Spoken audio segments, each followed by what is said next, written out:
backflipping out of the start gate.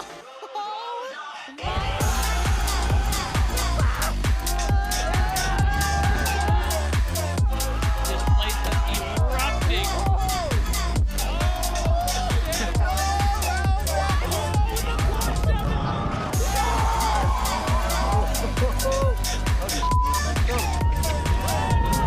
Saying hello to the new world champ, baby.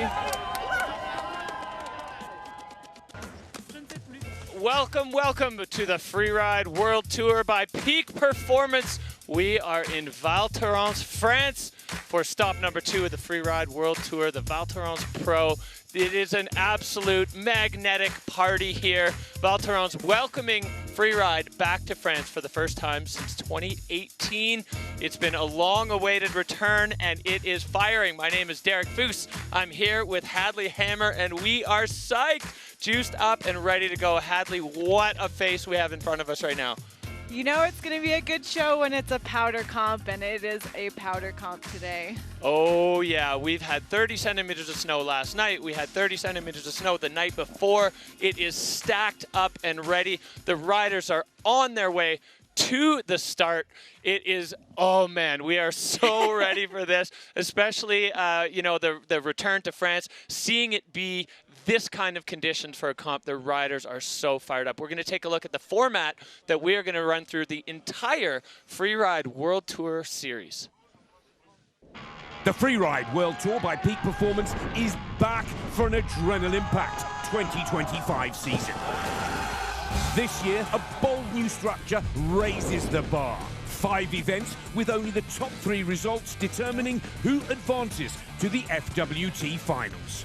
The legendary Yeti Extreme Verbier by Honda will be the ultimate test, where freeriding's elite battle it out on one of the sport's most iconic stages.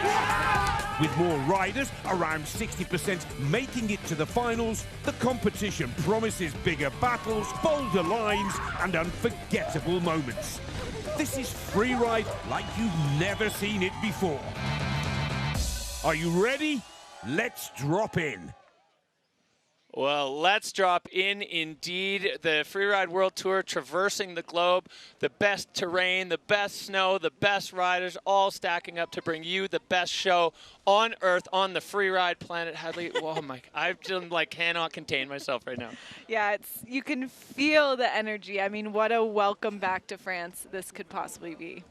Yeah, so we had a chance to catch up with the CEO of the Freeride World Tour, Nicholas Hale-Woods, to find out what it means for Freeride World Tour to be back here in France. To be back in France is fantastic for Freeride World Tour because it's the biggest freeride country in Europe in terms of number of events, number of athletes, history of freeriding in France. So stoked to be in Val Thorens. The ambition for Val Thorens is to hopefully host the first freeride event in the 2030 Olympics, which will happen in the French Alps. And staging a Freeride World Tour event is the perfect way to meet that goal. We are back, and it's been quite a week. You know, the riders had some tricky conditions in Spain, and they were gifted with so much snow here in France, and they have been taking advantage of it. You would often think riders are, you know, taking it chill, being mellow before a competition, and that has not been the case here at all. Yeah, these riders, they have no chill. When the snow gets good, they are, well, they light up like fireworks all week long. You can see Ben Richards there. It's been lightning. Everywhere you look, off every lift, you see some Freeride World Tour athlete. And generally, there's not a lot of people skiing off-piste here. So when you do see people just lighting it up under the chair, you're like, oh, I know who that is. Oh. Yeah. Yeah, the riders have just been having an absolute blast. It has been a little bit of a roller coaster with the weather. We had some hot weather, then we had some rain, and then the Freeride World Tour miracle kicked in, and boom, 2 full days of heavy snowfall. So we have, I mean, it's just been absolutely magic. You can see people are gathered. We're looking at huge crowds here. You know, I've watched downhill mountain bike races on TV, World Cups, and the French crowds come out for it. And looking just outside of our tent along the entire ridge, it is just lined with French freeride fans. They are ready for it back at home. So we have a new face. It is the Lac Noir, the black lake you see here as the drone moves across the top. Extremely steep at the top as we dig into it. Yeah, starting at 2,500 meters, there's quite a face. It's a true freeride face. Steep pitches, playful terrain, and 400 meters of leg-burning slopes. We'll have 3 starts today, so riders can choose where they're going to enter the face, and then it's sort of up to them what's to follow. We've got a lot of blind rollovers, as you see on this video here, where the riders have to really know where they are in space. Then the terrain gets quite playful. You've got these fluted, perfect splines. Huge airs are possible on this face. I think you're going to want to keep your eyes open and not have too much time to blink, because the riders are going to be able to really go big along the Lac Noir face. And again, brand new face for the Freeride World Tour, which is always exciting. There's no historical knowledge. It's just full on.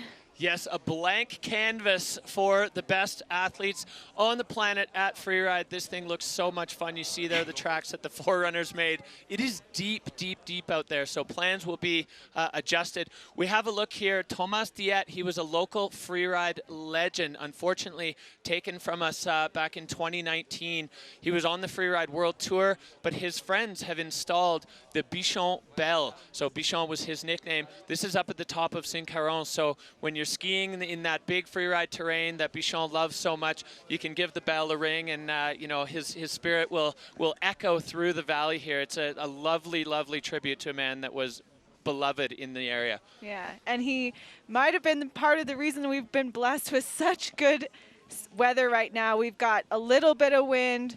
It's perfectly that stable -5 degrees Celsius temperature where it's not too warm. The snow will stay good. And this is powder at the top, powder in the middle, powder at the bottom. I mean, you really can't ask for better conditions for a freeride comp. 10 out of 10 conditions. So let's dig into exactly what these athletes are working towards. The judging criteria on the Freeride World Tour breaks down into 5 categories that the judges are looking at and looking for. Line being the first one. This is the be-all and end-all. The more difficult the line you can ride, but still make look awesome. So athletes looking to challenge themselves with terrain. Control, of course, absolutely critical. If you're not in control, then you're going to be docked heavily, and a fall being the ultimate loss of control. Then you've got technique. That's the way you move on your skis or board. And then, of course, we have fluidity, that's speed moving through terrain. And then finally, air and style. That one's pretty self-explanatory. Are your airs big? Are you stylish while you're in the air? Are you using tricks? So you can see here, this is where the judges are set up high on the ridge, looking directly across the Valley Headley. They won't miss a thing from there. They certainly won't. And as you said, the better you look, the higher your score. And this will be the comp where I think we're going to get quite a lot of freestyle action. Absolutely, and you can see this powder field above, both from the down to the commentary booth and down to the judges booth. We were skiing, you know, thigh-deep powder all the way down below her. Everyone's goggles and mouths were choked with snow. It was pretty a spectacular start to the day. As we zoom in here on our judges panel, this is the creme de la creme of the freeride judging world. You have Lolo Best, the commissioner of the Freeride World Tour, alongside his co-commissioner, Bertie Denervaux. These guys have been doing it for a long time. Laurent Gauthier from Whistler in Canada, and our new judge on the panel this year, Freeride World Tour winner, Jacqueline Pollard. She knows what's up, and Jacqueline is definitely got her eye tuned in on the technique and the line. She loves to see a rider bending their skis or boards and really rallying. So these are the people that are making the decisions there. The riders are the ones that are doing what they need to do. So we have such a beautiful face here. The best riders on the planet ready to go to unleash in France. Val Thorens Pro, stick around.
Welcome back to sunny Val Thorens, France. It is the return of Freeride. This place, absolutely magical, part of the Trois Vallées complex. Val Thorens is absolutely packed with freeride terrain. It is gorgeous. Spectacular views in every single direction. One of the jewels of the French Alps for skiing and snowboarding. It's been so welcoming too. It's incredible. The feeling, the vibe around here is just electric right now. Yeah, I think France has a spot on the tour, a very deserved spot, and we're glad to have it back as part of the circuit. I think it's true free riding here, true French spirit.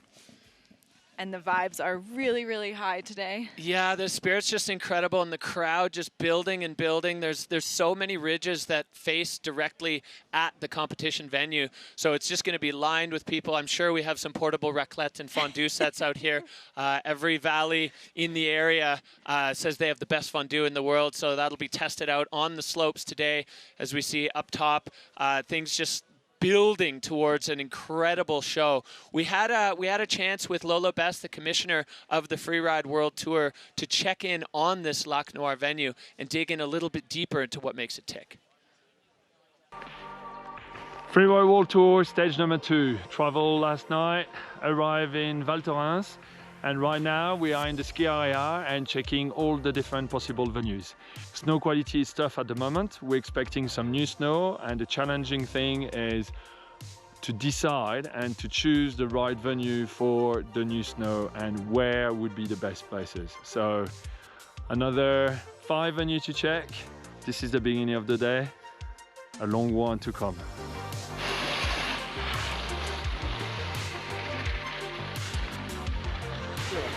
Right, venue check number 3, right to the top. This is now Simcaron. Snow is very compact. Let's have a look down the venue.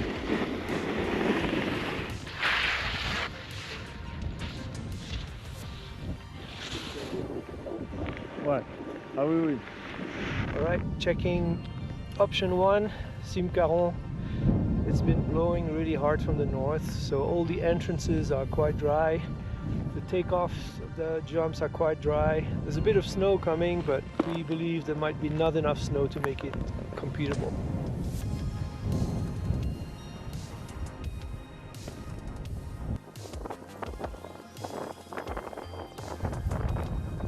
Back to Simcaron. Conditions are wild, and with all this wind it's going to be really tough to be able to have the venue set up just for one window, which is actually shown at the moment on the weather forecast. So back to square one. I think now it's time to find another venue to a lower place, and I think we've got the right one, and this is the Lac Noir, so see you there.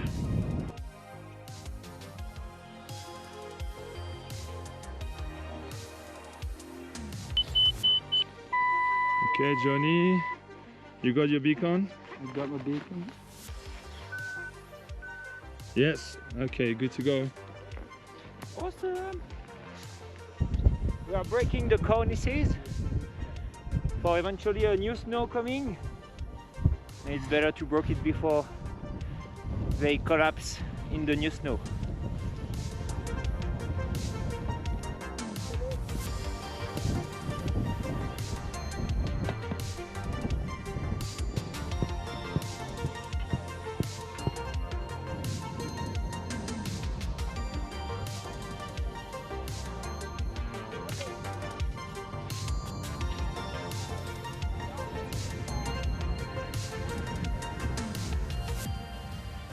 Allez, petit run pour moi.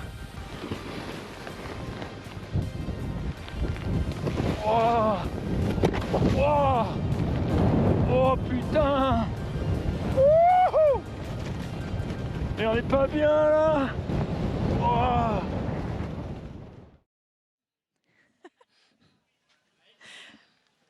Well, if you speak a little bit of French, you'll know that Lolo was having a good time there. This this Lac Noir venue, you know, it was one of a few options, and the one they locked in on, it's pretty diverse. You know, there's a lot of different ways you can interpret this this venue. Yeah, I think this will be quite the show because of that.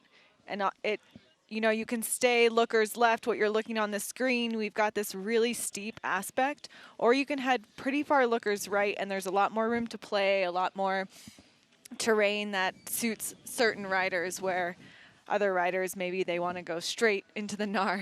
Yeah, during the venue check, it was really interesting just listening, you know, having a little eavesdrop on some of the conversations of riders trying to lock in on which parts of this face were going to suit their riding style best. And at the top, you know, you could see in that feature, Kevin Guri, one of the local legends here, a Freeride World Tour legend himself, a Verbier Extreme winner, up there working on the cornice. It is dead vertical at the top. That cornice was quite big. They've got shovels onto it, you know, and you could see him on rappel there, or on belay, sorry, picking the edges of the cornice off so the riders can see in. But the very start of the runs are going to be quite challenging because you can't see over that edge. No, imagine opening your front door, and the first step you take is just straight down into a pool. It's quite steep, and again, that blind rollover I think is really interesting, because the way that they're viewing this venue is from across the way.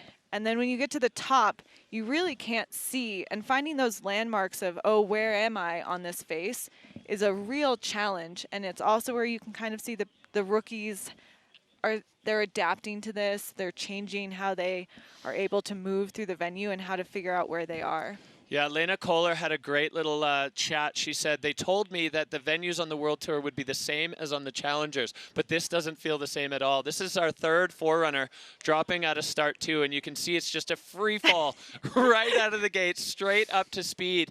And then we've got this kind of long bench. This rider was the first person to put that track across there. These tracks that the Forerunners put in are going to be absolutely critical for the athletes to use to be able to gather speed before the venue drops away again into the proper meat and potatoes of it. Yeah, and again, here you go. You have your second blind rollover into the second aspect.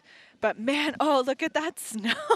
Yeah, here's your first indication. So he's just going to let his slough pass by. The Forerunners were working kind of in conjunction also as ski cutters on the face, just to make sure that the avalanche conditions are safe. We have had a lot of snow, so the avalanche control and avalanche mitigation has been very top of mind here. But you watch him riding here and see the quality of the snow, the spray, the depth.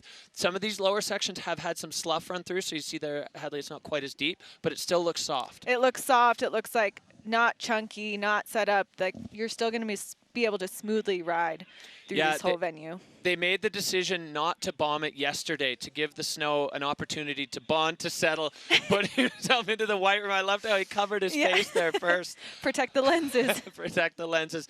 But yeah, they gave it the opportunity to bond. If they bombed it yesterday, there'd be two things kind of in play. First of all of that slough and snow that came down would set overnight. It would settle. It would become much more dense, much more compact, and be a whole lot less nice to ride on. Where by leaving it that day, they give it the opportunity to bond to the layers deeper in the snowpack and give it a better chance to actually stick to the face. Also, anything that does slough or come down, the deposits are going to be soft, which is exactly what we're looking at today. Yeah, and as you said, that bonding process also created a really nice surface under this new fresh powder. And watching all the riders ski yesterday, everyone was really stomping their lines, and I think that gives the riders a lot of confidence to take airs big. Yeah, absolutely. And yesterday was here's our fourth Forerunner. This is the current junior Freeride World Champion, and he was absolutely flying. That pocket at the very top, there was a little bit of concern about whether that was going to be stable or not, but this young man, Nono, absolutely slaying. And it's amazing what the Forerunners can do for the vibe of the riders. When the Forerunners go and it looks like this, the riders' spirits go absolutely to the moon. Everybody's looking at that going, oh, I can't wait till that's me. And these Forerunners did exactly that. You could see punting off.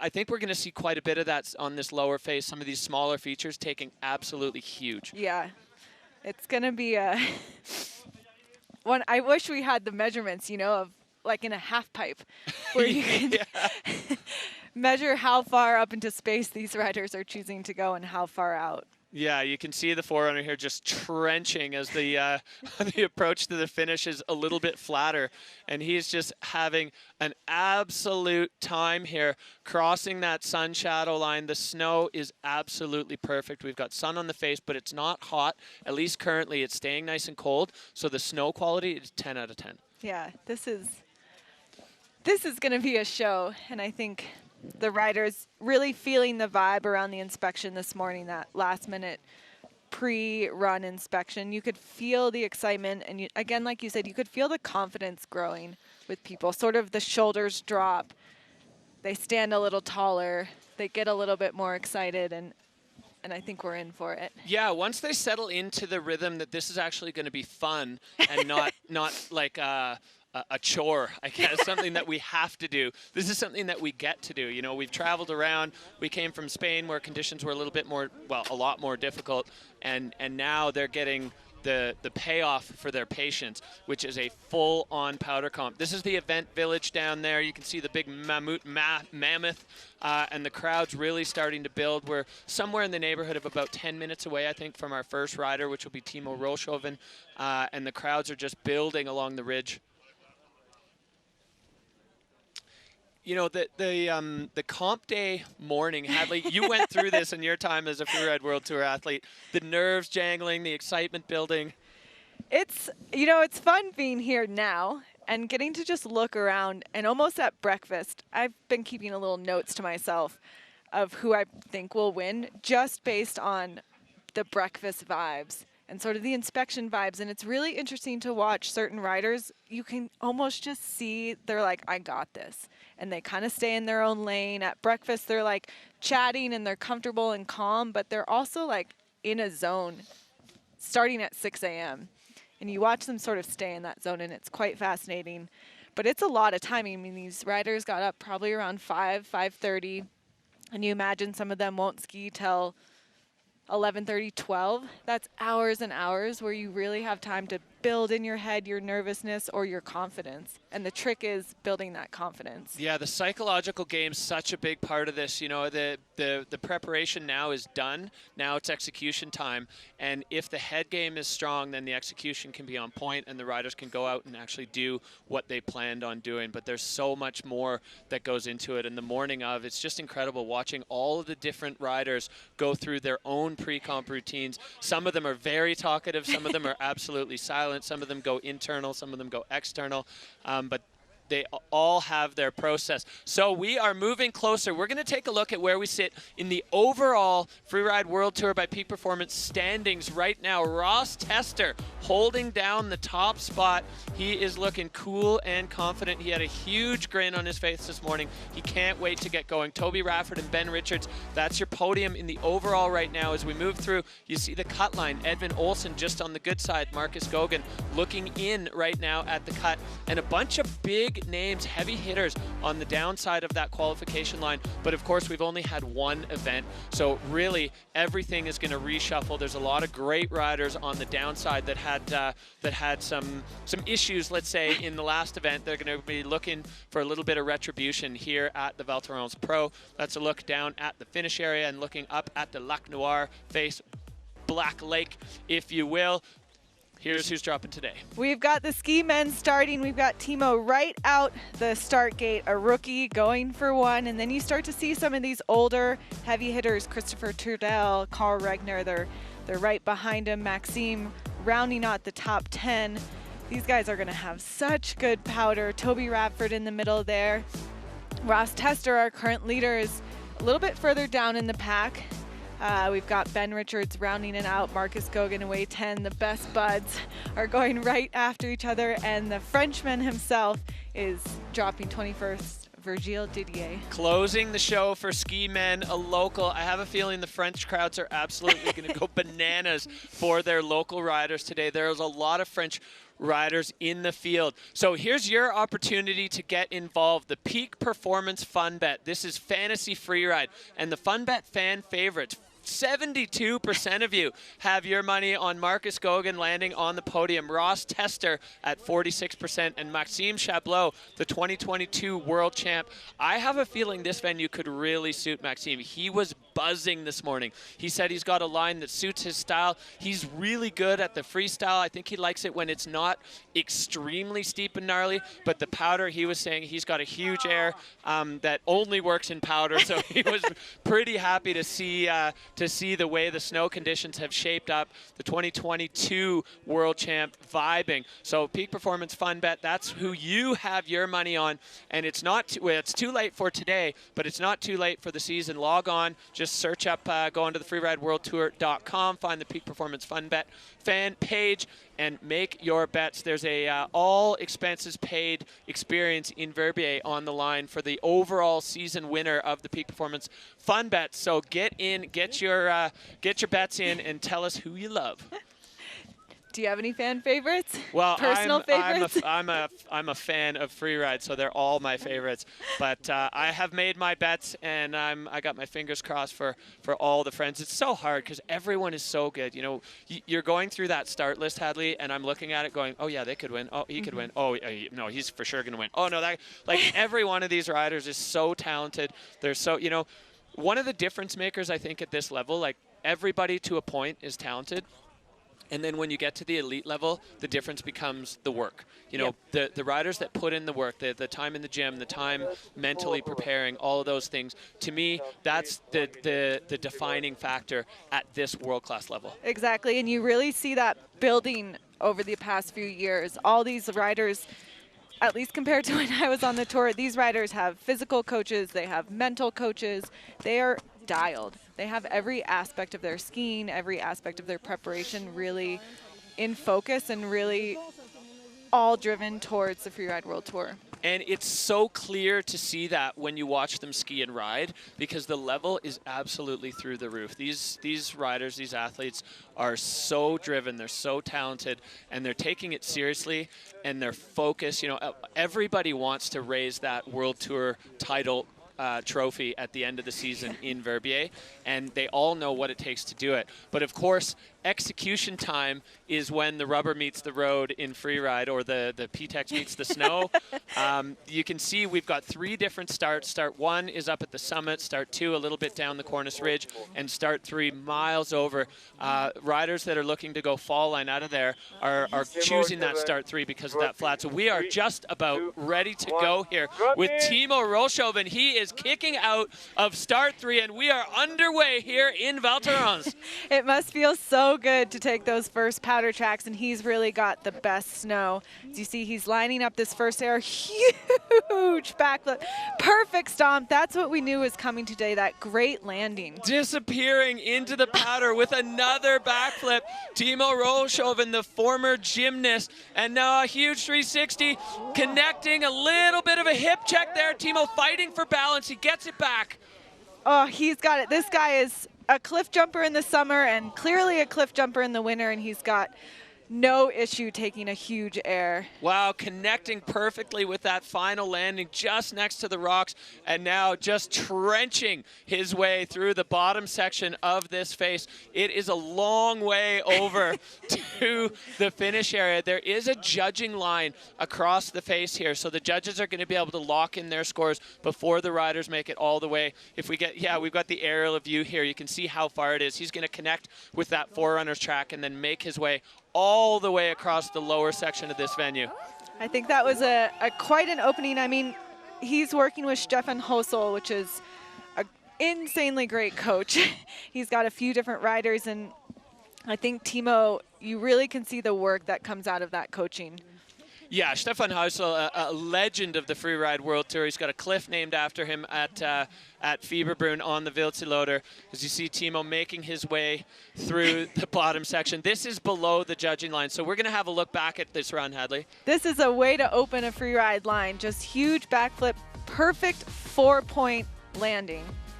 Yeah, Timo, I mean, he had to put the track into that lip. This one had some slough go over it earlier, so you can see his takeoff was a little bit smoother. He wasn't bogged down, you know, knee deep in the powder. And then getting that 360 with the tip tap. And then let's see, just, putting the hip in a little bit. Ski catch, I mean, the snow's deep. There's a lot going on there, especially when you're rotating sideways for these riders. And then this final one, look at the trajectory here, Hadley. Picture perfect. Picture perfect. That was such a classic perfect free ride line for him.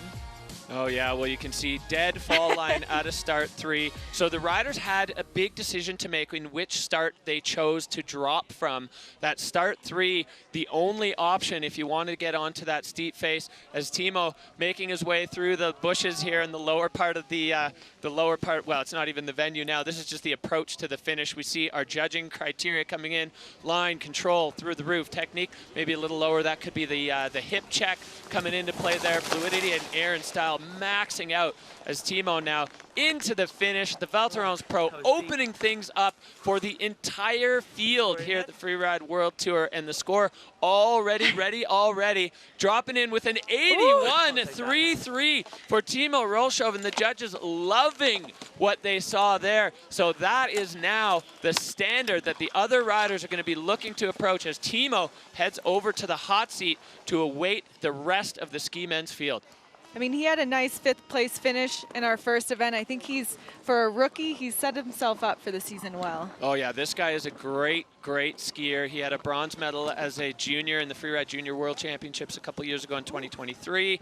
And Timo now looking comfy as we soar back up to the top of the Lac Noir face. The next rider out of the gate is gonna get the fans juiced up. Mathis Fornacier, the Frenchman, a local, he's not local to Val Thorens, coming out of Chamrousse, but he is French, and the French fans are gonna go ballistic for this man. He had a bit of a rough start, actually a really scary start in the last event. He lost his ski before he even really got going. So we haven't had a chance to see Mathis ski, but he is buzzing. He's so fired up. Skiing with Mikhail Bimbos, Freeride World Tour legend, as his coach. Big kiss to the crew, and the fans already on the ridge going absolutely wild for Mathis. We can hear him and setting up for this first cliff. Oh, even bigger. What a backflip, pulling it back into control. Going with the flat spin, sailing past the bomb hole from Timo, getting up and over, kicking over the rocks. Another clean landing for Mathis Fornacier. So now we're really seeing what this young Frenchman has to offer, getting on those edges and across. Oh! He's disappearing. Oh, he's out of the powder cloud. Yes, that's perfect. That must feel so good for him from the, that is excellence when you can have a huge crash your first event and come back to the second one firing. Talk about mental resilience. I mean, Mathis truly had a terrifying moment, cartwheeling down through the rocks, breaking his helmet, and coming back with that run. Second man out of the gate. We have smoke bombs going on the ridge. This place is going off for this French rider, going absolutely huge on that run. I'm so happy for him that he was able to put that down. That's such a sign of resilience, of mental strength, and obviously of skiing skill to put a run down like that. What a great way to kick this comp off. 2 absolutely banger runs. Let's look at this replay, Adley. Again, right off the stop, even bigger. You can see him soar past that first bomb hole and sets himself immediately right away for that second hit. Yeah, coming in, setting the speed, getting the grab there on the flat 3, and again going way past the last bomb hole. And on that downhill ski, pops up and over this. No hesitation though, enough control to do a shifty, so he was fine there in the air, perfectly balanced. Yeah, he's a ski instructor, so he knows how to put that ski on an edge. Yeah, and then this cross-court backflip. Look at him stretching his body out there, disappearing into the powder cloud. Huge poof, and then that full hand up. Another one where he has to put that track in, so there's a little bit of a grab, and then he just flies into the powder. What a great run from Mathis Fornacier. I think he'll be improving on his previous score. I would say so, yeah. He's still got his helmet on, which is a great start. He's covered in snow, a huge grin on his face, watching himself stretch out like that to slow the rotation down on the backflip.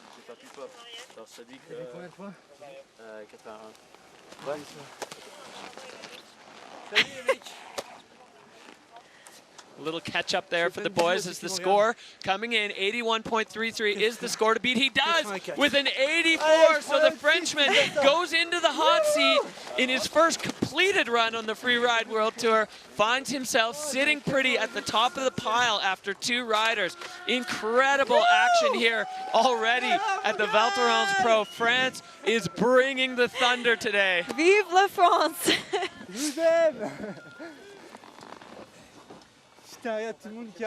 Well, you could just see the joy, the relief, all of it just pouring off him as we are moving back up. So ski men underway here, the Val Thorens Pro stop number 2 in the Peak Performance Freeride World Tour.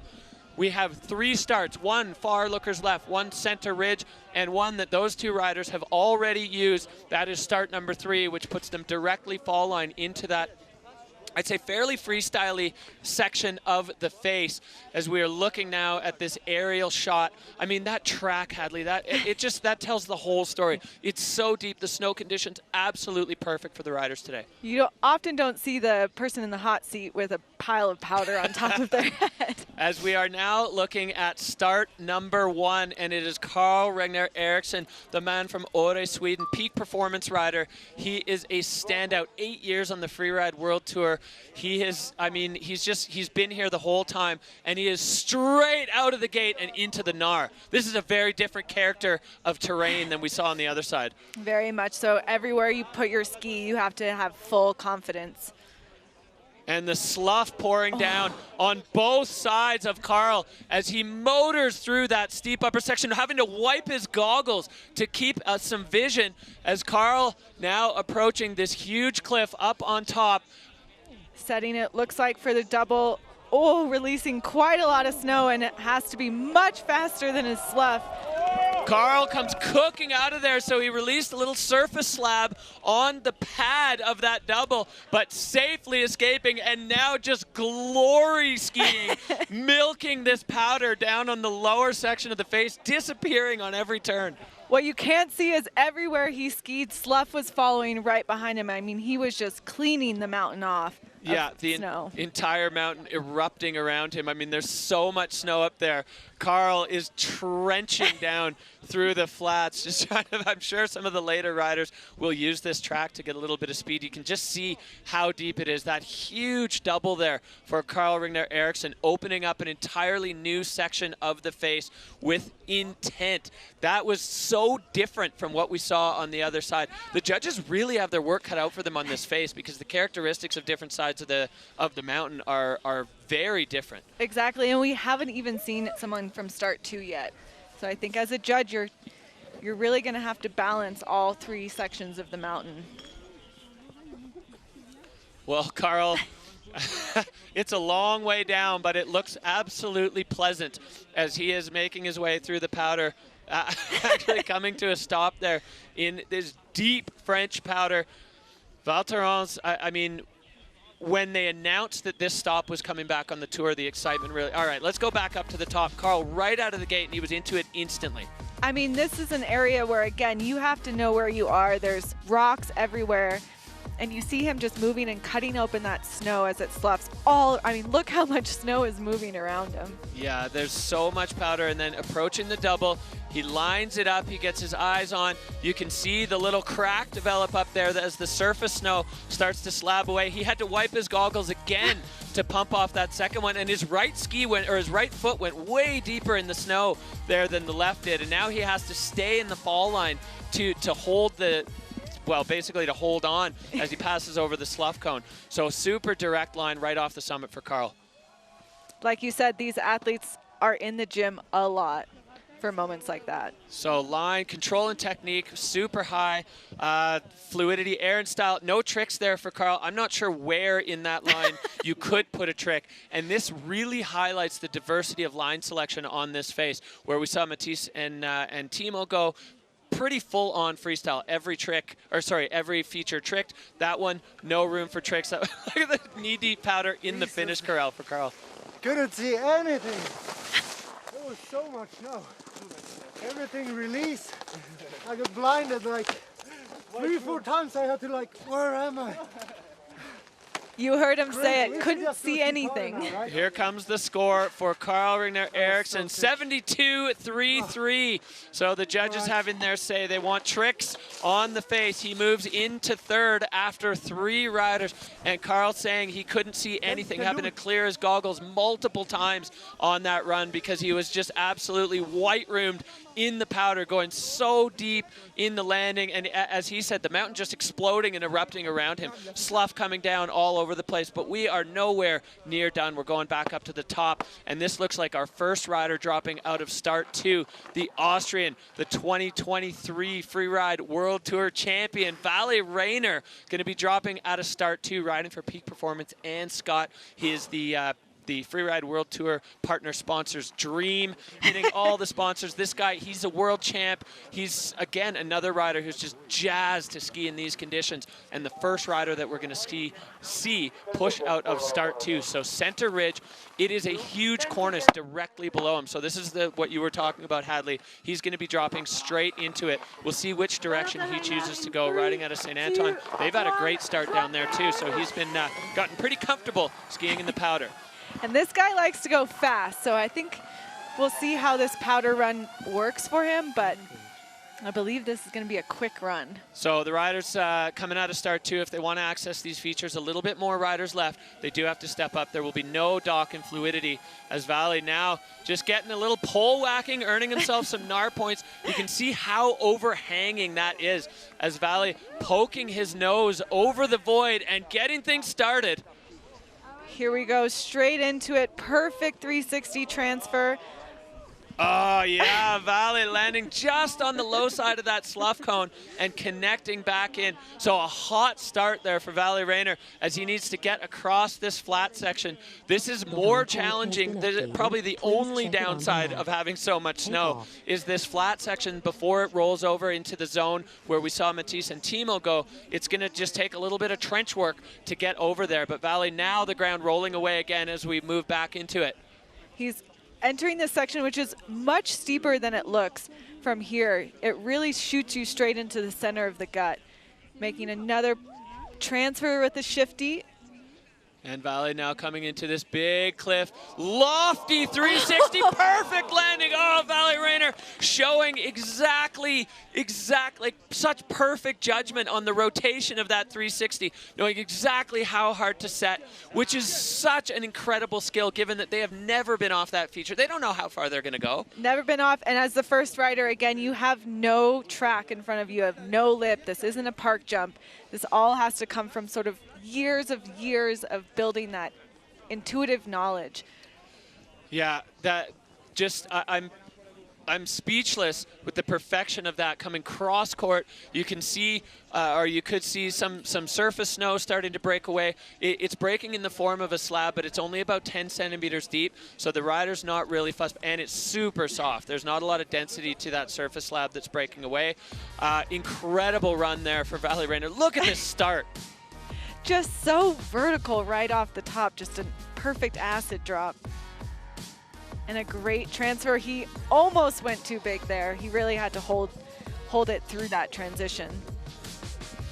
Yeah, styling out that shifty again, landing in perfect powder snow, and then knowing exactly where to go here. The early takeoff. Look how high off the ground he is. That control button is all the way maxed. Those little tweaks and shifties really show the judges that you're perfectly in control. No real lip there. Val just floating it, feet coming apart to slow the rotation, perfect connection. He knew exactly where he was. That was immaculate. He just lands, and when you see them just being able to make that turn and you almost see them take a breath, you know that he's confident. So pure. Yeah. Very nice. Hello, everyone. Please go through my buddies. Here we go, the score coming in for Val Thorens, 89.67. The judges loving it, and Val Thorens into the hot seat. What the fuck? Well, he likes it too. The judges loved it. The fans loved it. Maybe not so much the French fans, but the Austrians for sure, and everybody else. Unglaublich, as they say in German. Well, Val Rayner with a master class in execution. That acid drop right off the top, so scary. The overhanging nature of that. It's essentially it's a rock cornice with a snow cornice on the top of it. So it goes completely vertical. As we look up here, starting to see the tracks take shape and the events start to take shape as Val Rayner sitting on top, Mathis Fornacier and Timo Roll-Chauvin holding it down on the top of the field after 4 riders as we are straight back up to the top. Wow, what a start. Absolutely electric. The fans on fire. The riders doing their part to bring us just such an incredible show. I mean, these are the conditions that these riders just dream of when they make their way onto the Freeride World Tour. But we're back up to the top. Our next rider, another peak performance athlete, Christopher Turdell. His 10th year on the tour, 18 and 21 world champ, and he is on the Lac Noir face. Oh, here he goes, taking the same line as good buddy. There's a little bit less snow, so let's see if he's able to do potentially some free ride here. Oh yeah, Christopher Turdell just lacing those classic Turdell turns. Looks like he's on the same line as Carl. Super clean, white rooming himself in through the curtain. Oh, and he goes over the front. Both skis gone, it looks like, right away. Christopher Turdell falling victim to the deep snow there. Not able to hold on, and he was going so well. Looks like he's okay. But yeah, skis just disappearing in the powder. So the deceleration your feet get when they land in powder, it's so hard to judge when you get in the air because you don't exactly know how deep it's going to be. So you set your legs for what you think it's going to be, but when both feet decelerate so abruptly, the mass goes forward and you end up with the punch front. See if we can get a closer look. This is perfect skiing at the top. Textbook control, textbook fluidity. Let's. Well, that was so nicely executed here. And then Christopher approaching the double on that gorgeous turn. First hit. Little white room. Instant punch front. Yep. So Christopher Turdell, unfortunately, going down, avoiding the rocks in his tumble. I mean, at least it's soft if you're going to be flipping and spinning down the face. Christopher coming out of it, I think, physically unscathed, but that's a tough one psychologically, is now he's got to find his equipment. As Christopher doing a bit of mountaineering back up the face, you can see his ski there as he's trying to get it. That's a really hard place for a ski runner to get into. Oh, got a ski maybe not that hard, actually. Yeah. So we have ski runners, we have ski patrollers, guides, and doctors strategically placed all over the competition face, so they're able to access these riders in case they get into a bit of strife quickly and easily. So the ski runner already there, hopefully hooking up with Turdell's ski.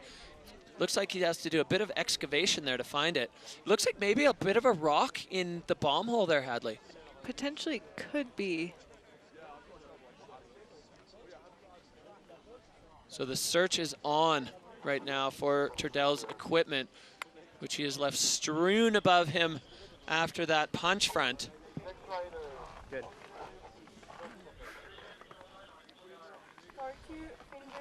Well, while Turdell recollects the pieces of his life, it looks like if we have a rider who wants to drop out of start 2 and is not going to be in the area where Turdell is, we may be able to just continue here as we're zooming in on start number 2.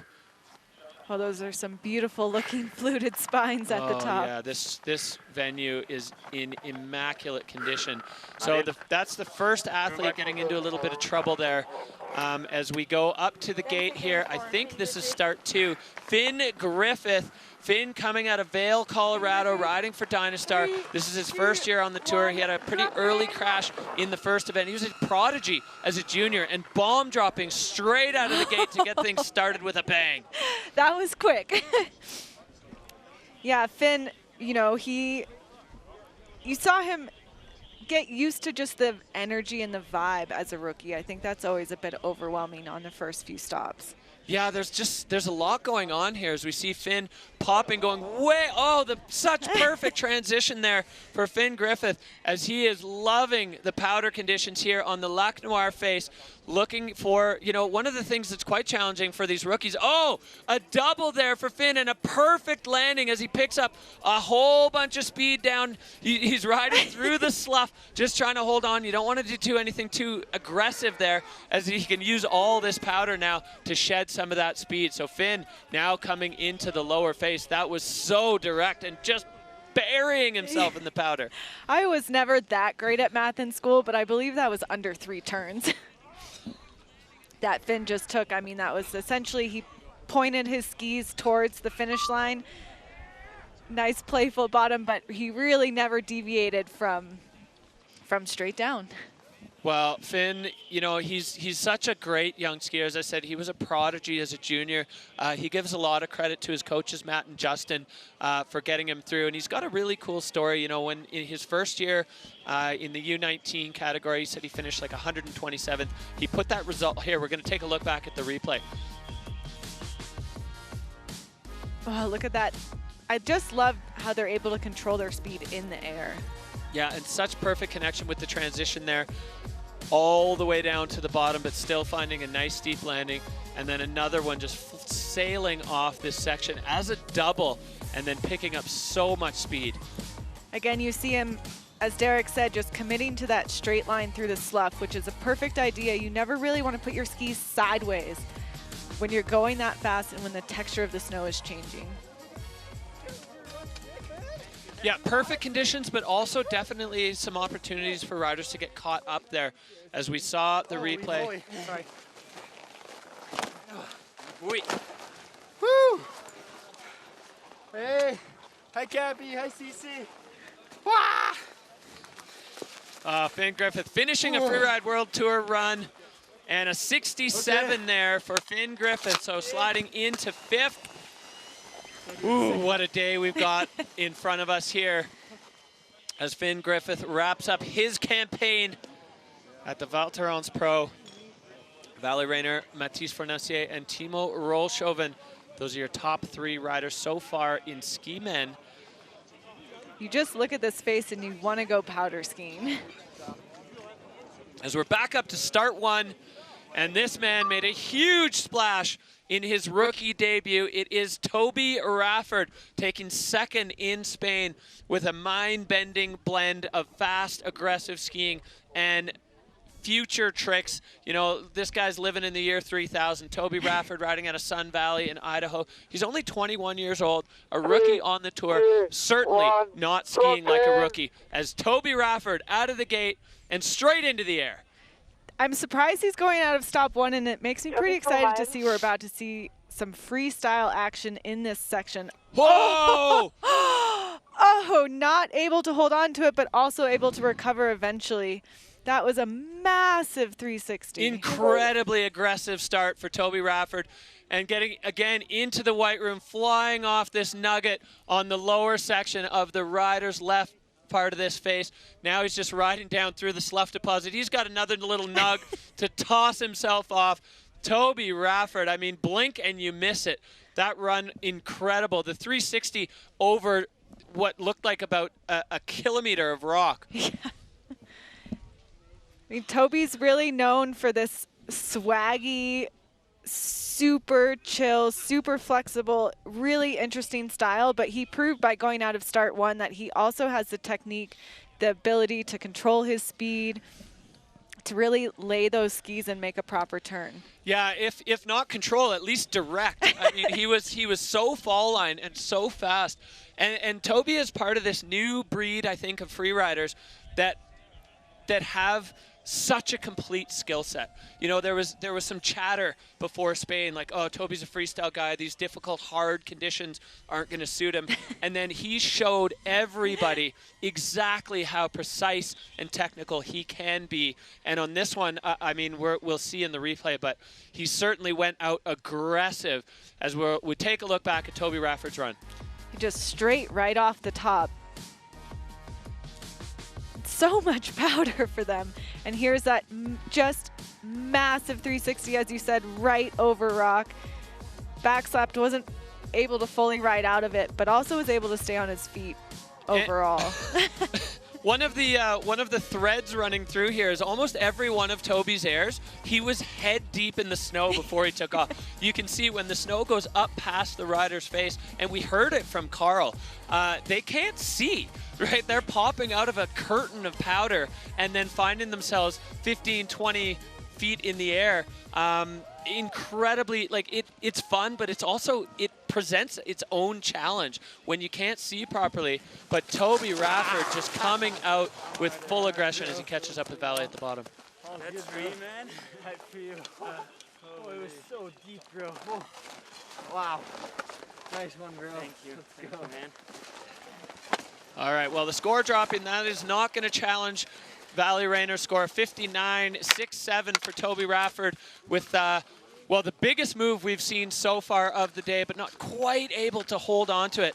So Toby Rafford heads out. He's going to shake some of that powder off his face. That's not going to bother him in the slightest. He's already got a second place on the Freeride World Tour. We know what Toby is capable of, and we just saw huge flashes of it there as we roll back up the Lac Noir face. Now we have seen riders coming out of both starts, and the tracks starting to present themselves all over the mountain as these guys going off for the French crowd. What a show we've got already as we go back up to the top to the Verbier Shred Dog. He's your 2022 Junior Freeride World Champion, Martin Bender. This guy, another part of this new generation that has the skiing skills, the freestyle chops, the mountain sense. They have it all at such a young age. Martin Bender, he is one of the most excited skiers in the entire field. He's only 20 years old, but he's skiing like he's been doing this for years. Yeah, as you said, I think the level of this competition just will continue and continue to rise, and we're really seeing sort of pinnacle skiing, all around skiing. Dropping out of start 2, heading towards these first cliff bands. Setting himself up on top of this monstrous rock. Huge 360, bit of a back slap, but able to hold on, and now he'll traverse across to this lower section of this race. Yeah, that's a tricky feature. You know, we could see it when we were scoping from the top. It's a big rock.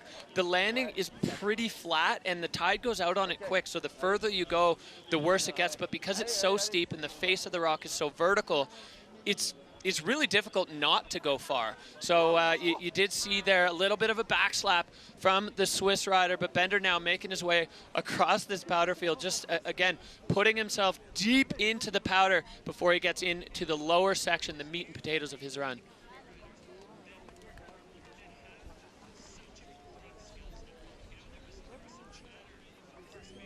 Bender is traversing quite far, skiers left, going for this first hit.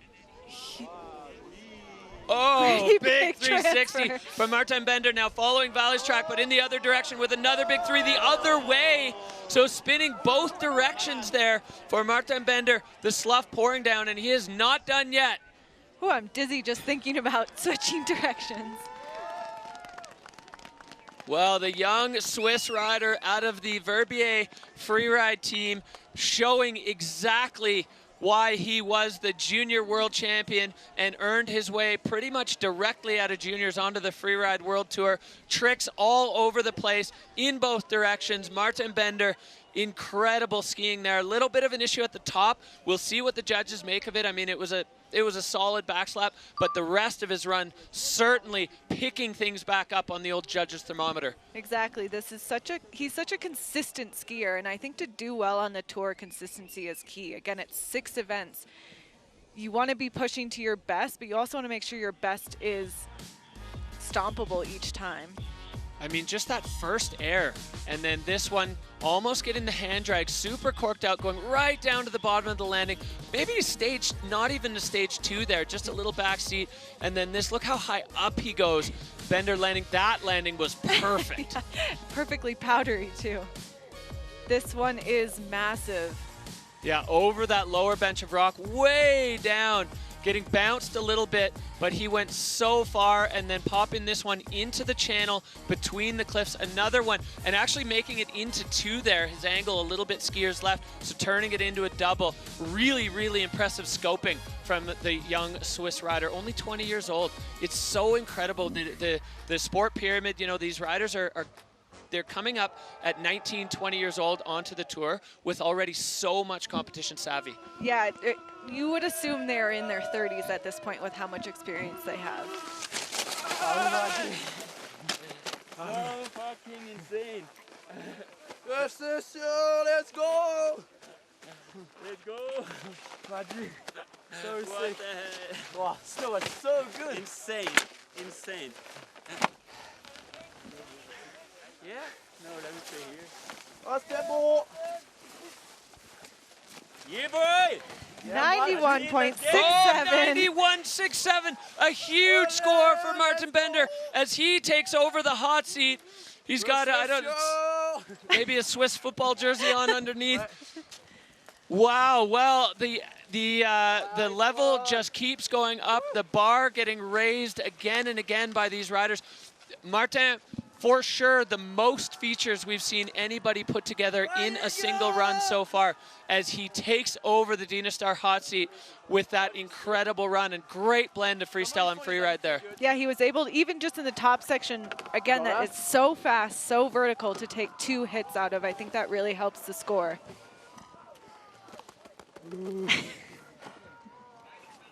Gros Sinjou, les autres. Well, Bender's feeling it. We are only 8 riders in, and we have a score in the 90s already. So what a show Val Thorens is putting on for us.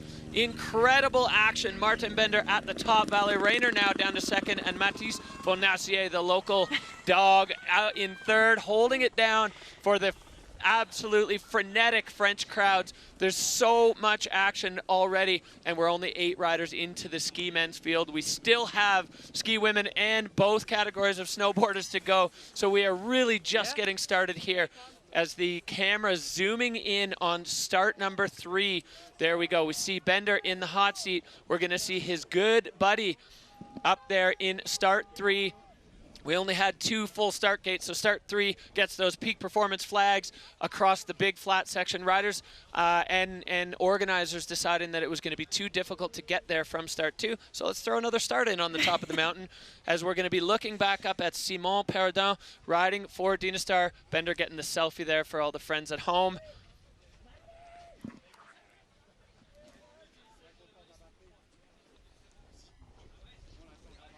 Well, this kid is fired up, and this is one of his very good friends, travel compatriot. They came up together in the juniors in the Verbier freeride team. Simon Perrodin, 22 years old. He had a bit of a rough start in Spain, but he's going to be looking to make up for that as well, as Simon out of start 3 right now. We've seen the riders going out of this one. It's directly into the action, straight out of the gate. 1, drop in. Simon is heading out. Again, we haven't seen a rider over here since the beginning rookies. We're excited to see what he does. This man is about 7 feet tall, so even though those cliffs look smaller compared to him, he's still pretty huge. Perfect backflip up the top. Great landing there for Simon Perrodin. Lining up another one, popping. That's a bit of a setup feature for Simon as we see some of these tracks now starting to take shape. They allow the riders to go a bit faster. 360, Simon stomping and continuing on, immediately in control. This is such great ski technique as he takes this cross-court approach. Oh! Another punch front there for Simon Perrodin. You can see the emotion. These riders, you know, this is fun, but they want to win. They want to do well, and a crash like that is heartbreaking for the Verbier rider as the emotion just pouring out of him. Oh. His reaction makes all the sense in the world. I mean, that top was perfect. Perfect airs, perfect transfers, really nice style. And like you said, powder comps, they can be super fun, but they in themselves are also tricky. Yeah, the challenges are different than you know, it couldn't be more polar opposite to what we had in Spain, where the snow was really hard and really difficult to manage control. Now it's like, what is your landing going to be? Is it going to be firm where you land on the slough cone, or are you going to go knee deep and your skis and feet come to a dead stop? And the answer only comes when you do it. Exactly, and if you're following all these riders on Instagram, which you should be, you notice a lot of them were taking some crashes as they were playing around. Yeah, let's take a look here. laying out this backflip. Simon going so far and then landing perfectly. He's got a lot of suspension to work with those long legs and using it perfectly there. And then this big 360 coming around. He looks like he's balanced over his feet, lands again so perfectly and getting onto that right ski. I mean, that's just such textbook skiing. And this is where things get sticky for Simon. Oh, yeah, same like Turdell, an instant punch front. Gets the shifties, looking balanced. Yeah, there was just no holding that. The feet come to a dead stop immediately. And you know, Simon's working with a lot of leverage as a very tall man and going straight over the front of his skis and down. And you could see in his reaction, I mean, because Simon, his result in the last event, not quite what he was looking for. I think he finished 17th. So this one with a no score, the skis coming off, he's now putting himself into a tight spot with 3 events to go before the cut, where he's going to need to see some strong results if he wants to make it onto the good side of that cut and compete at home at the extreme. Exactly. His goal was to ski the Beck, #1 goal for the season, and so he'll have to really ramp it up with those next 2 events. Well, we carry on heartbreak to a world champion, 2022 Freeride World Tour champion. He was the 2019 Freeride Junior World Champion.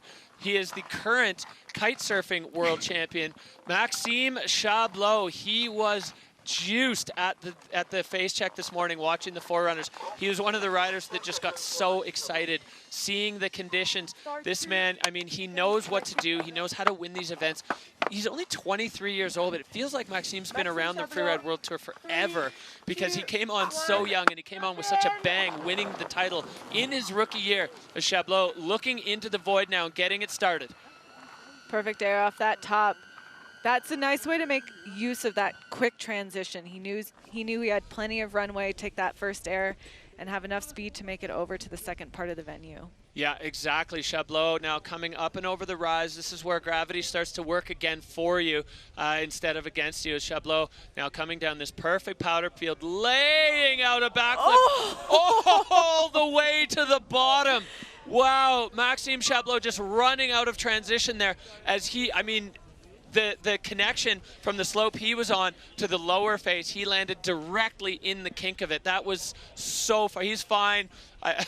Wow, that was enormous from Maxime Chablot. As you said, these riders, he's the first one to hit this feature. It's really hard to judge the speed, how much that powder is going to slow you down in the takeoff or how much you're going to speed up from it.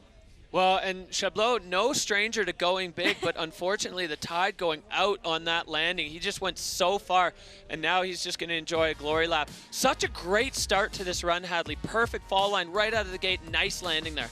Yeah.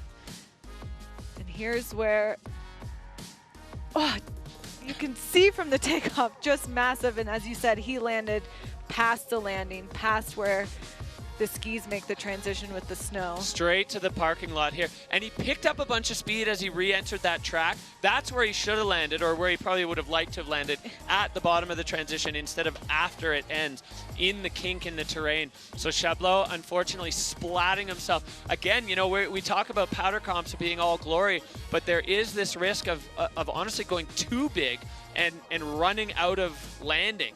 You know, it's like trying to land a jumbo jet on a mall parking lot. Like, it just ran out of space there. So Maxime Chablot, another no score as he pops his way down. He's still getting tons of powder on the way down, but the 22 world champ not going to have a say in the standings today.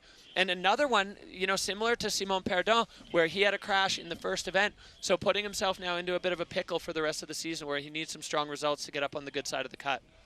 Exactly. He finished 15th, so he's got some work ahead of himself. But what we love about the tour is every competition is a new start. Yeah, absolutely. You see the glorious Val Thorens just laid out behind us as this Lac Noir face bringing exactly what we hoped, which is fireworks, starting things off with ski men, and we are right back up. Tenla Katsuno, this guy, he is so dedicated to skiing that after the Bakira stop, he flew home to Japan to finish a film project and then came back to Europe. He has been on the move. And Tenla, I mean, he's he loves powder. He grew up in Niseko in Japan, so this kind of surface conditions is going to suit this guy to a T. He is a powder hound. He loves it, and he is fired up to get things going from start 3. I'm excited to see what he do. This kid can do any trick he wants, and I think this part of the venue is perfect for him. Starting things off with a huge backflip. Perfect landing for Tenla. Just adjusting his trajectory a little bit as he gets cross court. Going side hill with another backflip. If you thought he was out of control, you thought wrong. As Tenla now lofting off this one. Popping a nice shifty, getting the safety grab. Tenla is cooking one up. Oh, just every 5 seconds hitting a new feature. Linking perfectly over those rocks, finding the transition. If you can hear through our microphones, the crowds next to us are going wild, and they are lined up and stacked deep. Well, Tenla, without a blink, feature to feature to feature to feature. And that last one, there were some questions if that would work as a single because there's a weird little kink in the takeoff. It almost looked like he tail tapped the rocks, but no problem at all. If there was no energy in it. There's a little bit of a weird bump in the traverse now. As a few more riders go over it, the snow gets a bit more compacted on the approach to the finish arch. Tenla making his way down through the lower section. A banger run for the man from Japan. Well, let's take a look back at this replay. What a start. Huge backflip to start, and he gives himself about a second and a half to go again. And you would think with that kind of miss of control that he would pause. Nope. No, almost throwing the backflip over the side. Just getting pushed maybe a bit into the back seat, but the angle of this is absolutely insane. It looked like he's out of control, and then the next thing you know, he's flipping, and then Tenla flying off this one that caused Simon Perrodon problems, landing perfectly. Like we said, he knows how to ski in powder, and then look at this bump, boom. Oh yeah, little tail tap just before the rocks, but no problem at all. Just left a track, but actually didn't put any pressure on the skis there for Tenla.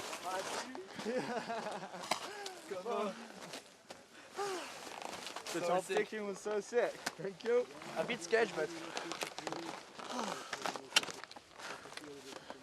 All right, well, the judges have had their say for Tenla Katsuno. It's up 76-6-7 for Tenla, so he is going to slide into 5th. A solid result there. He finished 10th in Spain. So, I mean, we're nowhere near even halfway through the field, so who knows where that's going to end up. You can see the Peak Performance setup here. They've got the big air mattress, having a party in France, a freeride party at Val Thorens. Martin Bender holding it down at the top with the 91.67 Valley Rainer. Right behind him, wow. Well, this is just, I mean, everything we hoped it would be. POW Comp in France, the vibes absolutely electric. The crowd's thick on the ridgetop watching as we go back up to start 1. The next rider out of the gate from Whistler, Tom Pfeiffer, setting a record for G-forces in Spain. His carved sensors on his boots showed 16 Gs in his Tomahawk. Basically, he is an astronaut. Tom Pfeiffer, World Tour Tom, back on the tour. An absolute staple on the Freeride World Tour, coming out of Whistler Blackcomb, 4 seasons on the tour.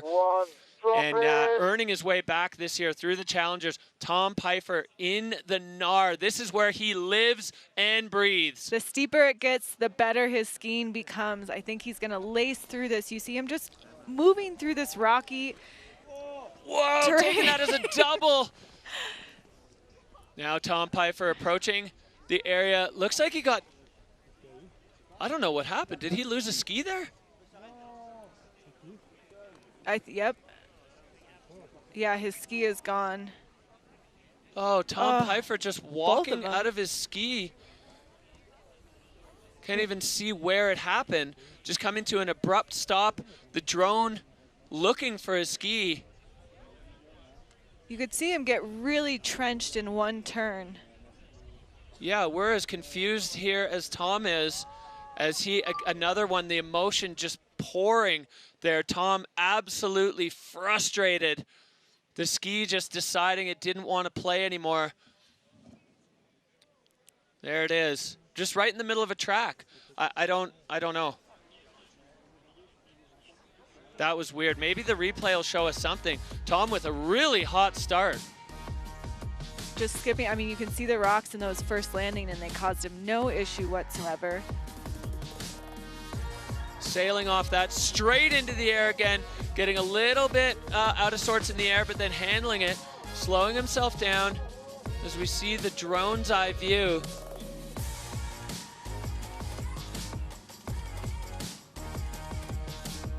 Great landing, back into the air again, landing that fine. And then he's approaching the takeoff of the double. His ski just came off. The ski just came off. The downhill ski, that's the one that gives you all your grip, all your direction, and all your control, just walking out of it. Oh, heartbreaking for Tom. Well, that is brutal. So now we've got another rider with the 2 results on the side of things that you don't want to be. That is heartbreaking for Tom Pfeiffer, as his ski just deciding it didn't want anything to do with it. I really, hard to understand that one, but Tom Pfeiffer, you could see him when he flopped over there, just confused, not really understanding what was going on. He's just laying into a turn. So Tom now just has this, this time, hopefully the powder takes some of the sting out of it. Yeah, and again, it's 6 comps. You really have to believe, like, okay, I can just put pedal to the metal for the rest of them. Well, and the talent and drive and ability is certainly there for Tom, so he's going to have to reset and go home to Kicking Horse and see what he can do there. But we are straight back into it here. Abel Moga. Abel getting himself a season wild card in Spain, and now he is going to be on the tour for the rest of the year. Locked himself in with a 12th place finish, and Abel out of start 1, but going in a different direction. Oh, fascinating. We haven't seen anyone go over this direction from start 1. Well, it looks like he's trying to get as much speed as he can. When are we going to see him pop back? Oh, huge backflip off the corners for Abel, and straight into a punch front. Also lost. Does he have both of his skis? No, his ski leaving the chat there. I mean, while he was roasting down the ridge top, you could see something was cooking for Abel. There's no way that you'd ski down that ridge with that kind of pace unless you had some seriously nasty intent. And oh, por favor, what could have been for Abel Moga.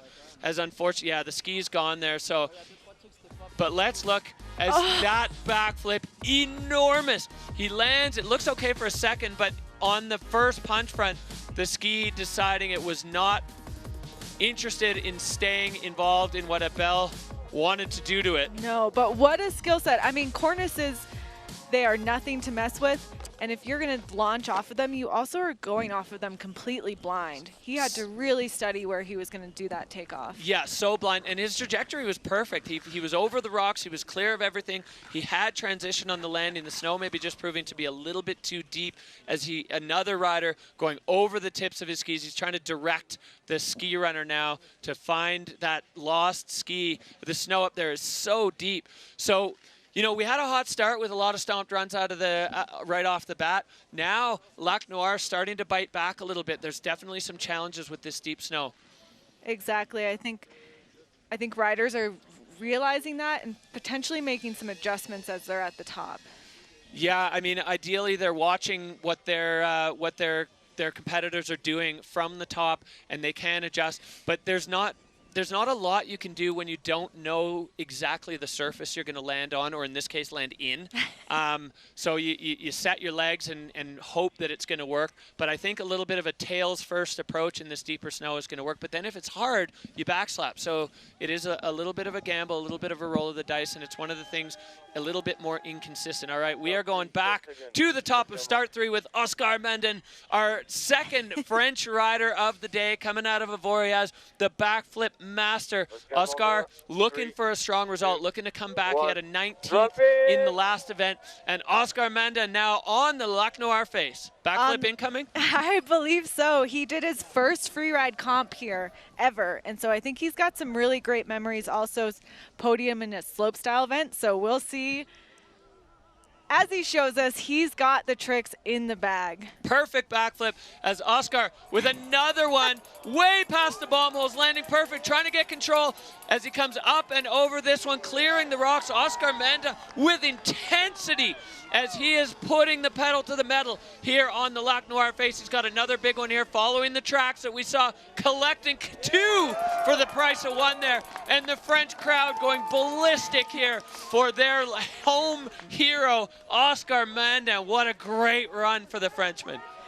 That must feel so nice. He fell his first hit in Baccarat, so he's pretty excited. I think that hometown energy, the fresh fromage, he is back, he is ready to go, and he's such a multi-disciplined rider. Yeah, I love watching Oscar ski. He's got that stacked up intensity where the runs just build and build and build and build. There's no dead space at all. And he's shown time and again why he is a Freeride World Tour favorite. And I mean, in this place specifically, with the French fans just going absolutely nuts. I mean, I can't even explain the vibe here on the ridgetop and all around the resort. These fans are so behind their heroes.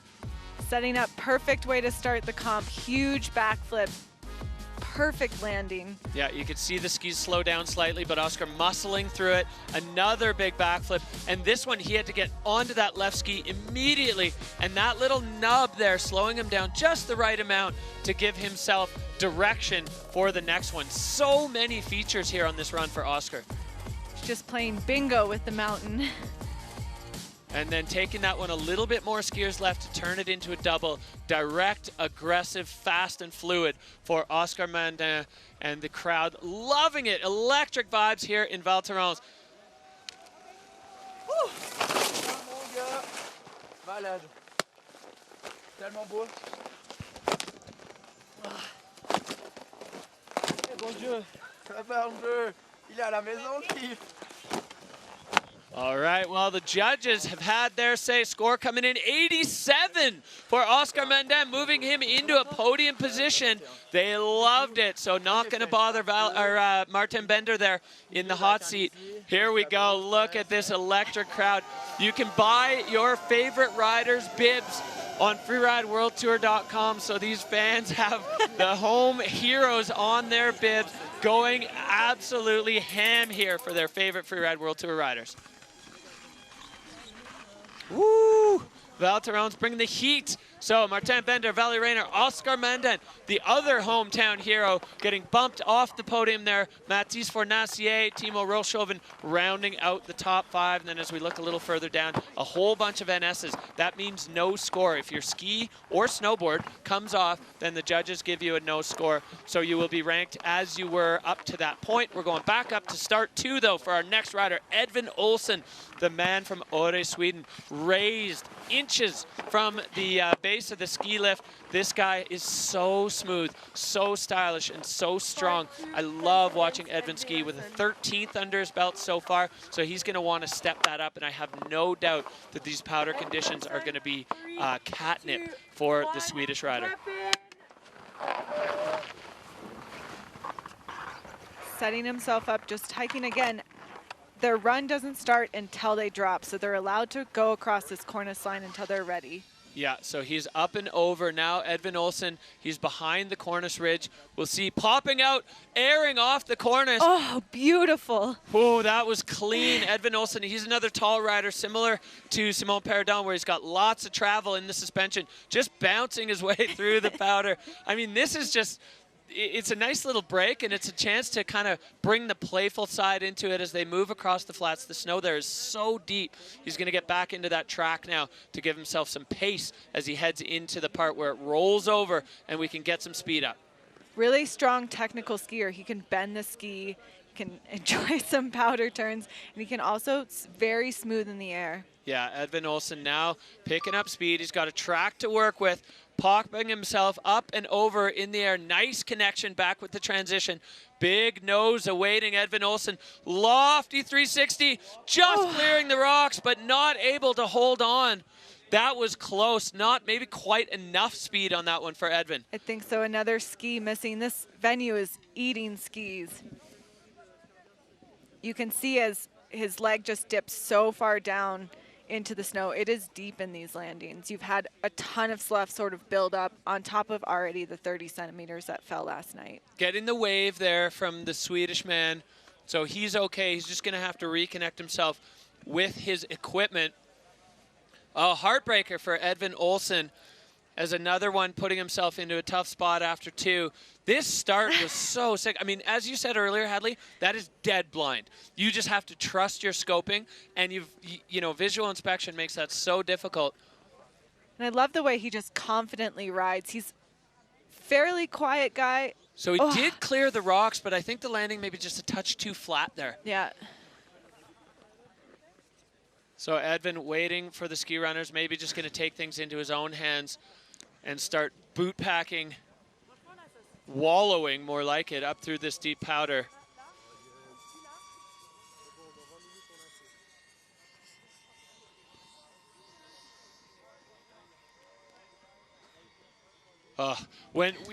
Sometimes when you're hiking in powder, you have that moment, you could almost see it in Edvin's body language there, where you're like, oh, this is really deep and difficult. Deep and difficult, and not what you want to do after you've just crashed. Really let the heartbreak set in here.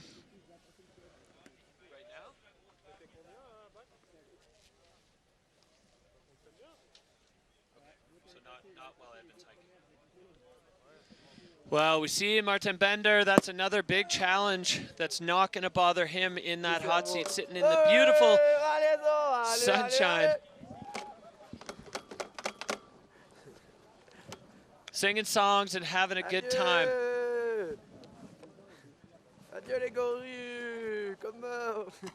We've got the ski ninja coming in, looking for the ski.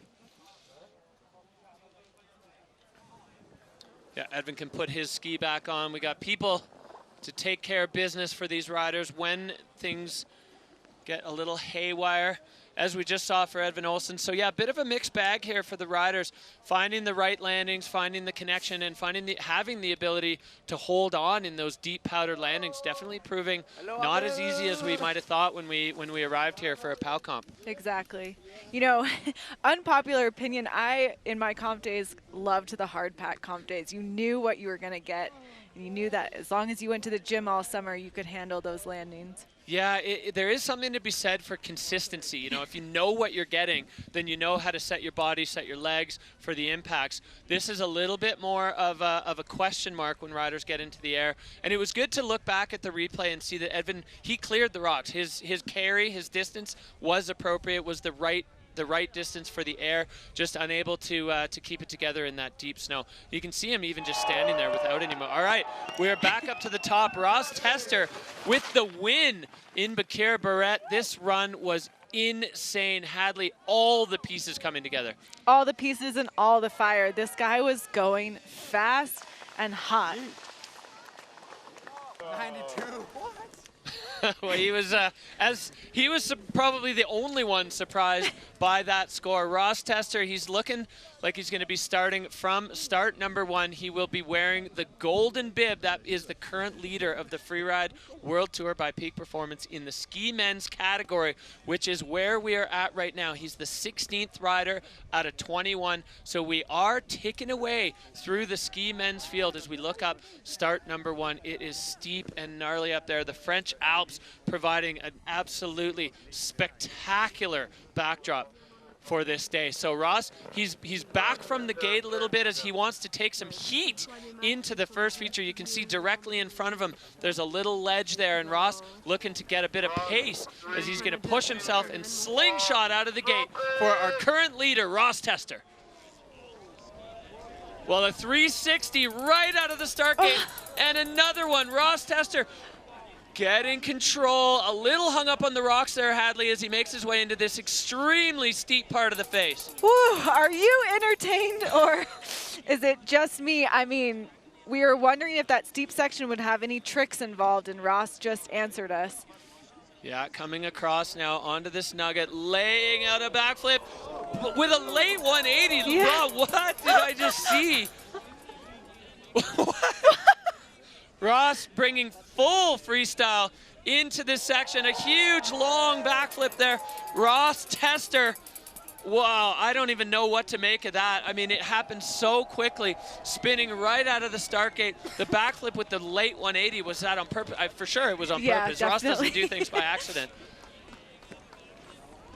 You know, the last few days I've been watching Ross on YouTube quite a bit.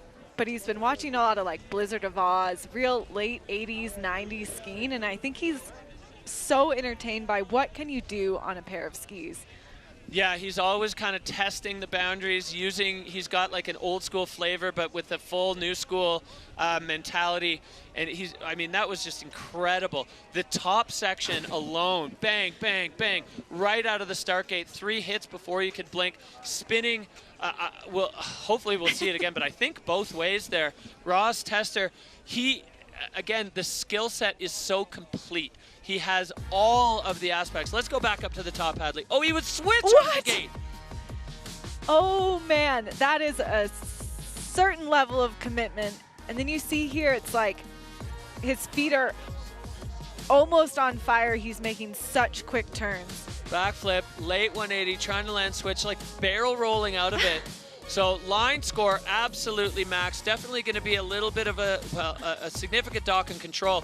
And then flipping that feature that looks like it's not even a meter high. Ross Tester using every ounce of the juice out of this orange here on the Lac Noir face. Whoa, creativity through the roof. Yeah, absolutely. Maximum creativity for the Palisades at Tahoe rider. This guy is a force on the Freeride World Tour, and he would be high on my list of people that love skiing the most. Nice run, bro. That's sick. What happened on the flip? I was trying to land switch. I tried to land switch. Man. So sick. You're crazy. What do I get? 50? Well, the boys looking at the screen here. The score coming in for Ross Tester, 63. So yeah, that control issue definitely costing him as he moves into 9th. But Ross making a statement like every turn I made. That he wants to, he's a pioneer in the field here. He's trying things that nobody's even thinking about. A backflip to late 180, landing switch in powder. Incredible there. So Martin Bender, that's got to be a big one when you're down there in the hot seat to see Ross Tester come down and not knock you out. He's going to start to slow his breathing a little bit, but there are still some extremely talented riders yet to go. This next man, certainly one of them, Joan Aracil, the Andorran rider. You know, back a few years ago in Andorra at the Arcalys or Dino Arcalys Pro, providing a real scary moment as a wild card, but then coming back in the last event at his sort of home event in Spain, bringing the thunder, getting himself into the top 15 there with an 11th place finish, and Joan Aracil proving that he belongs here in the field at the Freeride World Tour, looking like he's going to be pushing at a start number 3. You can see just a light breeze. Val Thorens just sprawling out behind. These valleys are enormous, and you can see the backdrop here, snow covered on every aspect. If anybody's not watching this competition right now, they are going to be absolutely loading up on powder, because this is a magic day here in the Trois Vallées. And there's still a lot of tracks out there to be had. If you haven't booked your ticket to Val Thorens, maybe today is the day to do so. All right, so just getting word from event control that we're just on a little bit of a hold here while the ski dudes are collecting Edvin Olsen's ski. So we will have Joan Aracil pushing out a start 3 as soon as the venue is clear. You certainly don't want to be backflipping into Edvin's ski or a ski runner who's trying to find it. So as we just look here at the crowd building, this is one of about 15 pockets of people scattered all over this Val Thorens hillside that are just loving the action here at the Freeride World Tour by Peak Performance. The crowd is wild, and you know, to be honest, Derek, I'm still processing the idea that Ross decided going in backwards at the top of this venue was his goal. Yeah, wow. I mean, that's why he wanted to push out with some pace. Ross Tester, he's just bringing unique, creative aspects and abilities to this that we haven't seen before. Every single time he pushes out of the gate, you just have no idea what you're going to see. So this is tough, you know, mentally for Joan right now, having this hold when you're in the gate. What does that do for a rider? Exactly, but we see Edwin now is coming down the face. He's got both of his skis back. But yeah, that mental game when there's a delay really makes you question everything that you've been doing.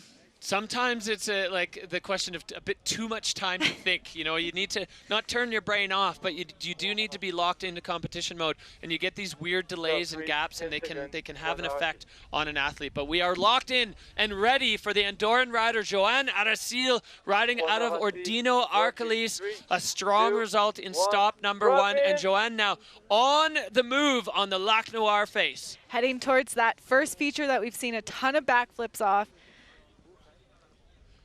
You'd be crazy to bet against. Oh, a 360 for Joan Aracil, landing perfectly. That was beautiful. And now back in control where we saw other riders flying. Now the backflip. Joan Aracil, over the front. He does have both his skis though, so that's a great start for Joan Aracil as he is able to continue this run. He really makes a solid, this man can turn. He can make a solid turn. Whoa, yes! Plunging into the powder. Joan Aracil going for an absolute country mile. That top nugget, it's got a, now that it has a track into it, the riders can take that as far as they want. And Joan with the huge spread eagle flying off that. So nice. He said he's been working a lot with a mental coach, and I think that really shows. He was able to handle that break. He had some bobbles, but smooth, clean riding for the rest of it. Yeah, and the 360 off the top, I think that's the first non-backflip off that feature that we've seen. I was ready. I was ready for a backflip here, and Joan Aracil just flipping the script and changing the plot on us for doing a perfect 360. If you watch his Instagram, he's got a deep, deep bag of tricks, and he's out there just sending all the time, flipping, spinning. As he approaches this first one, he had a little funky foot thing there, but then the 360 couldn't have been better. It's like he never took off the way he landed.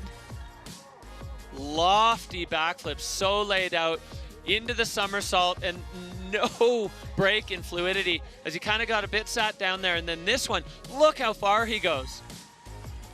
Just the hang time. Yeah, he almost went Eddie the Eagle style, getting the wind under his skis, trying to direct himself in the air a little bit. The MAMMUT line tracker showing extremely direct, except for that little deviation from the fall line there for Joan Aracil after. He's loving it though.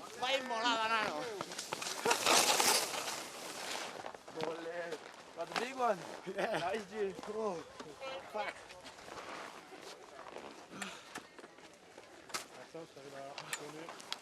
All right, here comes the score for Joan Aracil with that control issue of 53.67. So Joan into 11th, and you know, with the field kind of exploding in some cases the way it has, there's still a potential for a keeper result here for Joan. He's already got an 11th, so we'll see, but there is still a big handful of talent stacked up. Martin Bender right now in first place in the hot seat for a while. He dropped 8th. We're down to 18th. So 10 big challenges fended off for the Swiss rider as he sits in the hot seat. But we're back up to start number 2 with Whistler Freeride Club's Wei Tian Ho. He's a peak performance rider. He is so unique in his line choice. He's looking at different sections of the face all the time. He's only 20 years old. This man has such a unique way of looking at faces, and he just wants to do things that are interesting to him. So getting out of the gate, he has to go uphill a little bit. Again, as you said earlier, Hadley, no dock on fluidity for the riders if they need to get up and over something at the start. It doesn't start judging until they drop in. And look at the void under Wei Tian here. Into the powder, landing. Picking up speed with a huge 360. Wei Tian executing, getting things started with a bang. And now into this track, Wei Tian into the speed talk, just trying to carry across the flats here. What a hot start for the young Whistler rider. Really perfect. He loves a transfer, which requires a certain set of eyeballs. Well, and he's certainly got the eye. Now into the powder, Wei Tian Ho picking up speed. Oh, screaming seaman all the way down, landing, getting control again. His feet are so quick. Huge 360 for Wei Tian Ho, sticks it! Oh! The crowd erupting here. The Canadian rider putting on a clinic. Massive backflip. Oh no, Wei Tian, another victim to that low air. Oh, the heartbreak. That top of this line was so unique, so special. He rode it like nobody else. The deep snow down there. Wei Tian, you can see his ski poking up his pole. The piece is just coming off. The snow is so deep down there, and Wei Tian Ho was on a heater before it came apart on that final huge feature. Oh, I loved the top of his run. That was so unique, so special. And I think it's, you know, this bottom section also is where a lot of slough is accumulating throughout the day. So it's not only the fresh snowfall, it's all of the other snow on top of it from the riders. Let's look back at the top of this, Hadley. Big powder cloud launching the 360 cross court, so he has transition there. Yeah, a little throwback to the 80s. Landing in that deep powder and then right into this 360, rotating the right amount, going way down in the powder. Perfect So stop. good. And this is where things went wrong for Wei Tian. Down to the bottom. I think he landed in a hole. He landed in the hole of one of the other riders, and just the G out there is so instantaneous, getting flipped over the front. So Wei Tian Ho, he's got one of his skis. Looks like one potentially is just right above him. So that pit taking no prisoners there. Wei Tian Ho was on one, but unfortunately the last feature, as we've seen from quite a few riders here, gobbling him up as he went all the way down into the landing and landing in a bomb hole. So that's another one of the challenges of a powder comp, especially for these riders dropping a little bit later in the field, is those bomb holes. They have a lot of shape. You know, they go deep, they go back uphill at the front side of them. Wow, but spectacular riding, and if this is the kind of riding we're seeing out of him in his early 20s, we've got a full, long career ahead that I can't wait to watch. Yeah, Wei Tian Ho, not going to be his day, but he is certainly not the only one. As we're looking here, the next man in the gate, Marcus Goguen. We've got the folks from Carve on board this year, measuring the forces and the speeds. So the G forces there as Marcus Goguen impacted into the ground, 7 Gs. That is fighter pilot territory. Rocket launch. You know, we saw Tom Pfeiffer as well, Carve measuring 16 Gs in his Tomahawk. So Marcus now getting set to go. Marcus Goguen making a huge splash in his debut on the Freeride World Tour. He was the Peak Performance Fun Bet fan favorite. He is going to be dropping from start number 1. Buckle your seatbelts for this run because there is action in store for us. Marcus Goguen, the next man pushing out of the gate, took a couple of wins last year and brought the battle to Mats Hitzig for the overall title. Marcus Goguen riding out of Whistler, BC. Another product of the Whistler Freeride Club. These kids are just going off. And best friends since childhood with our last rider, Wei Tian Ho. But now on course and ready to spice things up. Marcus Goguen kicking out on the Lac Noir. Out of start 1, riding down that ridgeline. What? Oh! Are you kidding me? Backflipping off the cornice, over the rocks, onto the left ski. Marcus Goguen getting a little tangled up in the powder, and now trying to gather speed as Marcus above all these rocks. Just holding on there. Oh, my mouth is on the floor. What? Another 360. Marcus Goguen packing more into the shortest piece of terrain on this run. A big shifty down into the powder. What are they feeding this guy? That was speechless. What a run. What he was able to do with such a small section and such a steep section of the venue was incredible. Yeah, you know, we've seen this as a hallmark of Marcus's runs where he's got the send, but the ski technique to change direction at 1,000 miles an hour in you know, unsettled or variable conditions, some powder, some not. On that steep part, there's some slough that's run down, so you never quite know. You saw at one point a ski kick up, but he's able to make turns in places and at speeds that other people just can't make, and pack features into a run that just almost don't make sense. Adding one there, that one was just for him. Fun. You know, these riders love to ski. I mean, that's below the judging point and still not able to pass up an air. Can't resist. Cannot resist. Well, Marcus Gogan, let's look back up at the top of this run, Hadley. Just straight, full commitment. This is a huge backflip. Off the cornice and over the cliff. And then straight off this one. Now he's got to get on that left foot to change direction. And then coming into this, 360ing over the band of rocks, click, clack, bingo, bango, he's done. That was so quick, so fast, and so packed with action on that far skier's right side of the face. Oh, I don't envy the judges right now. You know, comparing that to what Martin Bender did, I don't even know how you do it. It was in such a different place as these two friends catch up. That's so sick. You want to go good? Obviously. Whew. That was pretty sketchy. It's kind of hard to ski how deep it is.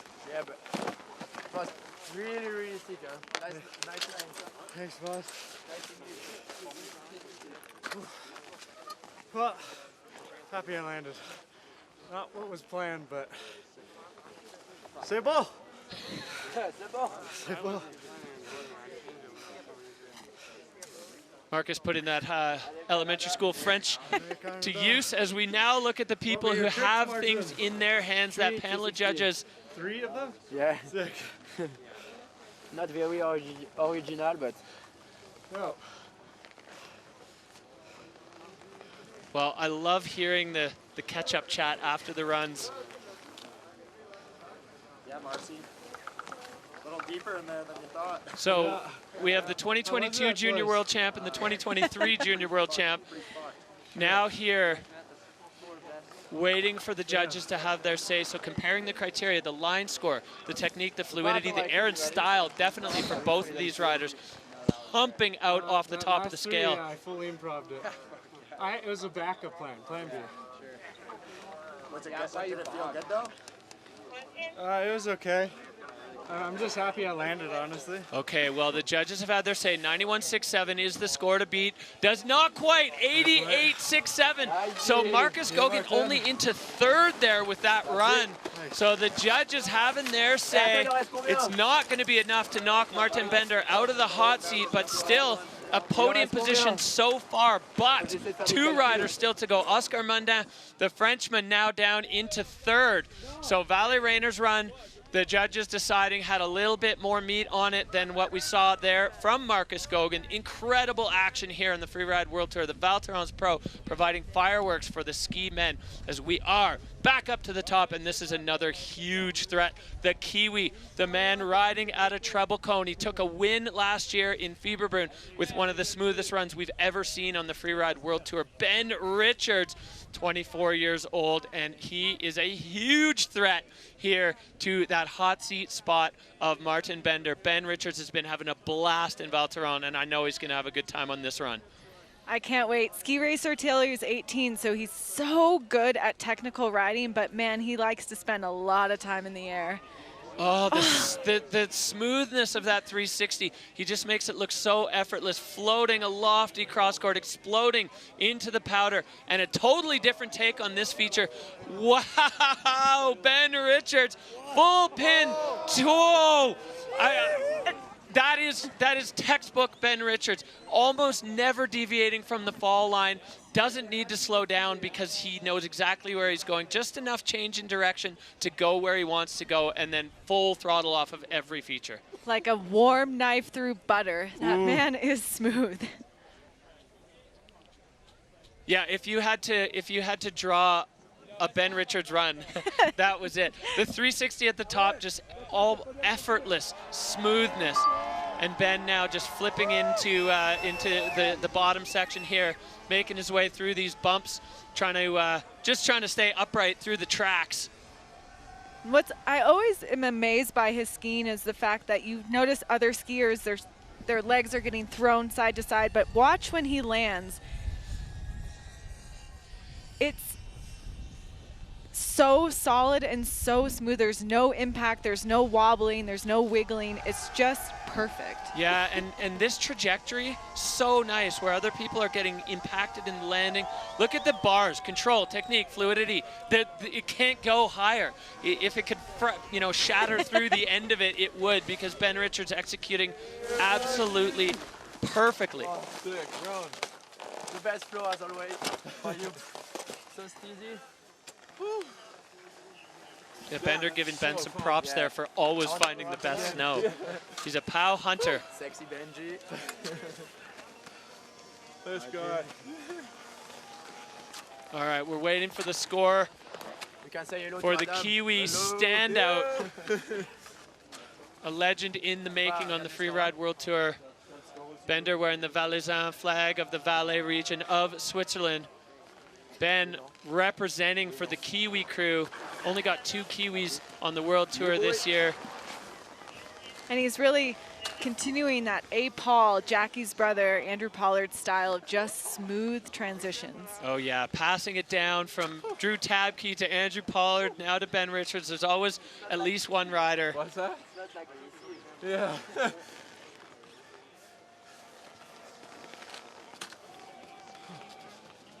Yeah, Ben always was with such good style. And as we said, the Kiwis just producing year after year after year some of the best free riders on the planet. And Ben Richards definitely holding the torch for that crew right now with that run. The judges, once again, you know, they've got their work cut out for them. Comparing what Martin did, what Ben did, what Marcus did, what Valley did, they're all super different, but all unbelievably impressive. Such strong riding from this crew. The level is just insane right now, and I love watching it. Having a front row seat to this show is pretty special. We're enjoying it. A few hundred Frenchmen to our left are enjoying it, and I hope you at home are enjoying as well. Well, how could you not? I mean, we are seeing the Val Thorens Pro blowing up here with such spectacular action from all the ski men. And let's not forget, this is the first category of 4. Here we go. Score coming in for Ben Richards as we move up and up and up. 80 points for Ben Richards. So that is going to put him into 7th so far with only one person to go. And the crowds are going to go buck for this next rider. Well, look at this guy. He has been in the hot seat for a hot minute, and he is looking pretty comfortable there. The French crowd's on the hillside. We got flags, we got signs, we have cutout head. Oh, that's Virgil Didier, the cutout, the big head cutout of the next man who will be dropping out of the gate. Another French rider from just down the road in Chamonix, France. Virgil Didier with a great start. He was the first rider of the season in ski men to kick things off at the last event. He's a rookie on the tour. He skied like a veteran, and he is now doing it for the home crowd. Goosebumps across as the crowd gets ready to watch their hometown hero fire it up. 24 years old. Virgil Didier finishing 9th at the last event, so sitting 9th in the overall standings. And he is ready to go, Virgil Didier on the Lac Noir. Dropping into the face, another person that's great at blending the ski racing style and the huge technique and huge airs as well. Going someplace a little bit new and different. Whoa, big backflip into the powder with a huge face shot. The crowd going nuts here as Virgil Didier on this kind of untapped section, now coming into some tracks, popping a big backflip over the entire section. Oh! Virgil Didier, is he gonna come? Well, he comes out of the cloud. Who knows what happened there? Not us. And off the nose. Perfect control, perfect technique. Where other people have been having problems, he just knew how to control himself down and then dropped into his now what's become a signature tuck. Yeah, Virgil Didier always looking for a bit more speed on any competition face, waving the pole. The French crowd loving this. This is the last rider in the ski men's category. And this track going out is starting to get a little bit rugged. He hears his fans. You know, he's coached by sort of the local legend here, Kevin Gurry, and you can really see it. Again, we talked about these kids have been coached from so young, and they're really entering the Freeride World Tour with such experience, such knowledge, and such high skill sets. Well, as we look back here, I mean, that didn't even look like a takeoff, but Virgil Didier just punting out into the powder field. And this one, over all those rocks, perfect landing. A little bit, maybe he got tipped onto his side on that one. He disappeared into the powder cloud, so it was hard to tell. And you can see that was really smart because you could see Virgil ski past the bomb holes where Edvin and Wei Chen and Simon got gobbled up. He took that a little bit shorter, landed on his feet. Yeah. There we see the crowd going wild. Well, we are getting a show here. Yes. C'est fédéral.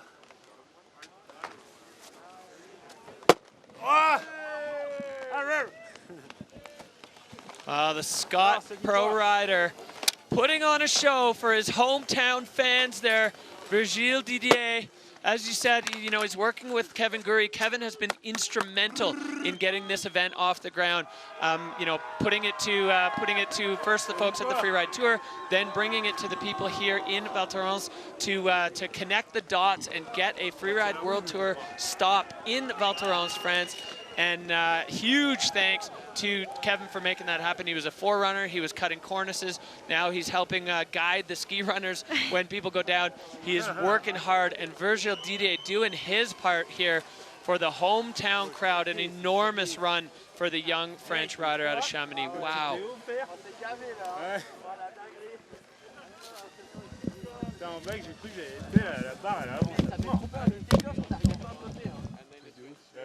Quand je l'ai ouvert, j'étais là, oh. Ouais.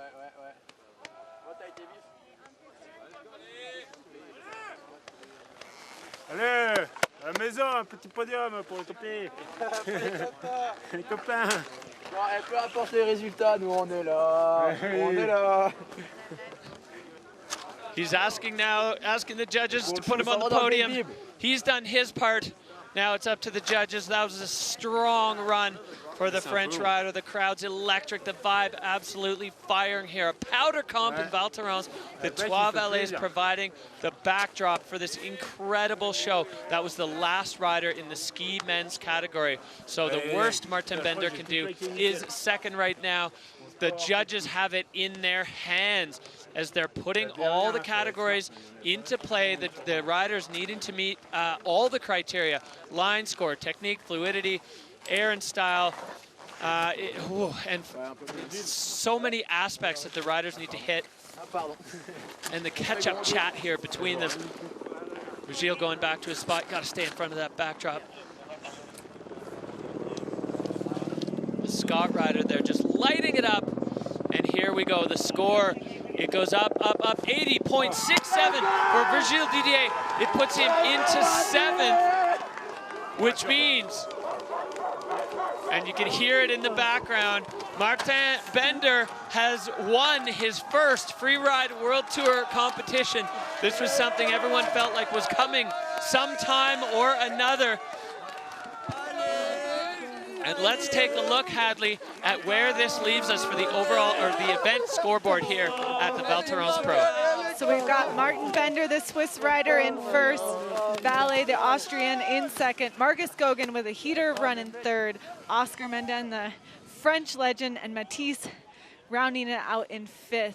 So French fans with 2 in the top 5. Ross Tester down there in 12th with that absolutely futuristic run. Toby Rafford, here we see a whole bunch of NSs there. No score. That means a ski or both skis came off.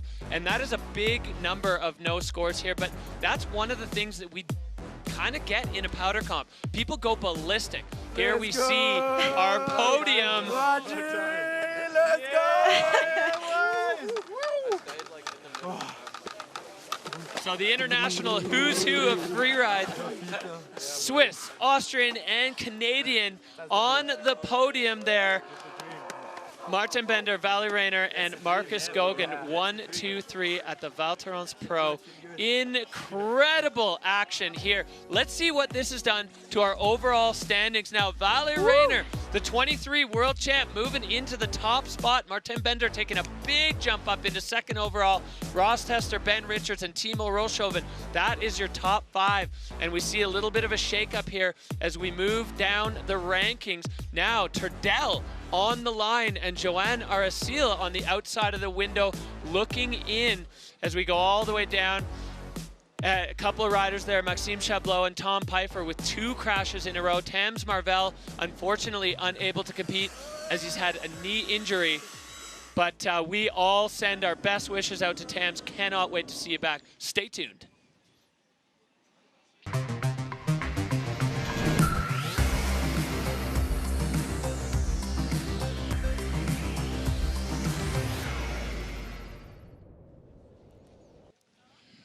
Welcome back to beautiful Val Thorens, France, the Freeride World Tour by Peak Performance.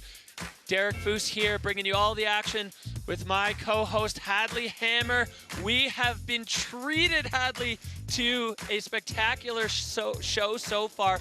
Val Thorens turning it on for us. Merci beaucoup, Val Thorens. Here we have the women ski, which is about to start. Zuzana Vitek will be sending us off, followed by her friend Elizabeth Gerritsen. We've got Ariana Tricomi in the middle there, the winner Justine right in the middle, and then finishing with the 2 Americans, Chloe and Lily Bradley, rounding it off. Well, another field that's absolutely stacked with talent. These riders are hungry to prove themselves. There's something special about a good result in a POW comp. I don't know exactly, well, I do know what it is. Let's take a look here, though. The Peak Performance Fun Bet fan favorites. This is Fantasy Freeride. 82% of you back in the hometown hero. Astrid Chelus, the French rider, is definitely going to be strong here. Justine Dufour-Lapont riding out of Canada with 78% of you getting the nod to see her on the podium. And Ari Tricomi, the 3-time world champ, with 36%. We saw Ari Tricomi, not, you know, she kind of rides the vibe, and the vibe here is electric and high. I have a feeling we're going to see a sparkling performance from the 3-time world champ there. But the bulk of the Peak Performance Fun Bet fans voting for France's own Astrid Chelus. She's out of La Clusaz. Again, just around the corner, the French Alps providing the background. Val Thorens is the canvas. Lac Noir, the venue. It's a brand new venue. You said it before, Hadley. There's no historical data to work from. Nobody has even skied this. We've had inspection from the ridge, where you see us and the crowds. The riders were able to access the top and poke their heads over the top of the cornice to see exactly what it looked like. And we saw a few athletes really making the most of that. But we are now into ski women with the first rider of the day is Scott rider Zuzana Vitek, riding out of Poland. She lives in Valais, Switzerland. She is so strong. She's so fast. She grew up far from the mountains, so to see her savvy in the mountains is extremely cool, you know, to see that it's a skill set you can pick up. Out of start 2, Zuzana Vitek. Straight into it.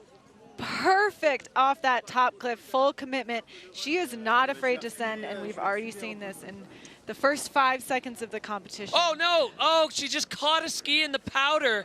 Zuzana Vitek going down in the flats there. One ski, as soon as your skis have even the slightest bit of different direction, one ski catches, and Zuza, that's heartbreaking to go down in that deep powder. Powder, it's a double-edged sword. It totally is.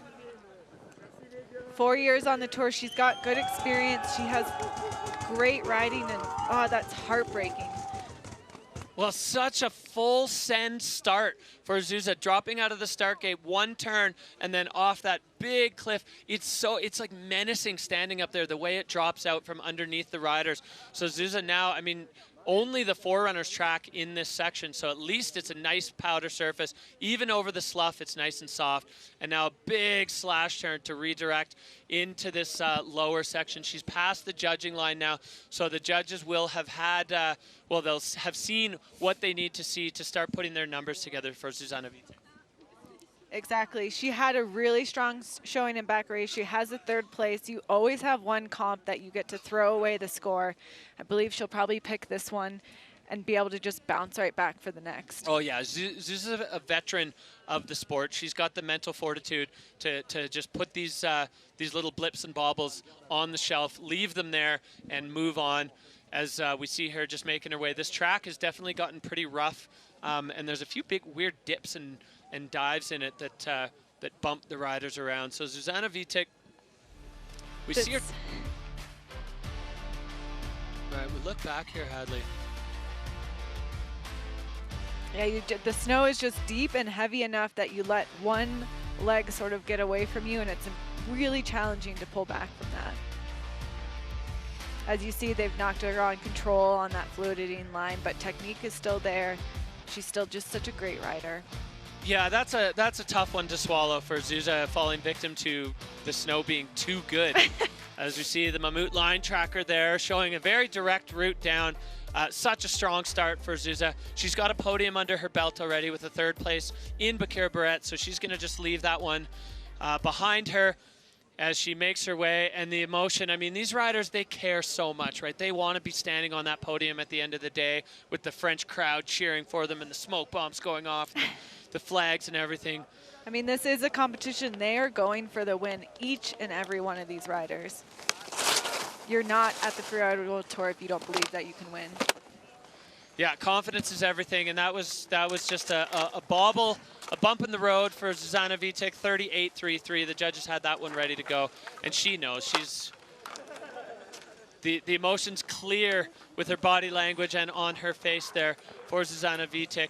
Scott rider going down in the powder, so it's good, but it's difficult. It's tricky to keep things together as we are going to move on. Ski women on the venue here. Lac Noir providing the face here at beautiful Val Thorens, France. The return of freeride to the French Alps. And we're looking back up at start number 2. The next rider doing it for Peak Performance, the 2021 Freeride World Tour overall champion. This is none other than Verbier's Elizabeth Gerritsen.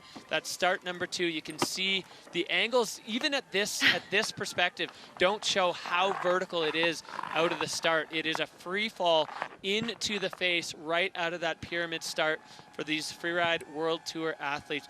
It's menacing, it's scary, it's also awesome. Very much so, and this is the kind of face that Elizabeth is good at riding. She's a strong rider, she's a powerful rider, she can take huge airs, and we're excited to see what she puts down. Yeah, you can see Lena Kohler there, the rookie, just poking her head over.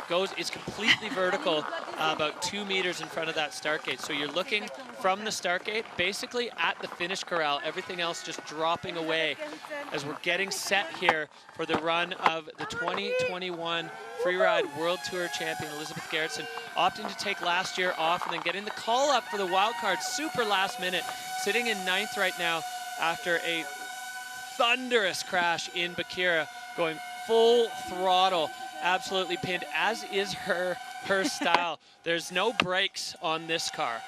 I love her riding. I think she's one of the best riders to watch on the tour, and I'm so glad she said yes. Oh, and that world title backs that up as Elizabeth Gerritsen poking her head over the edge straight out of the gate.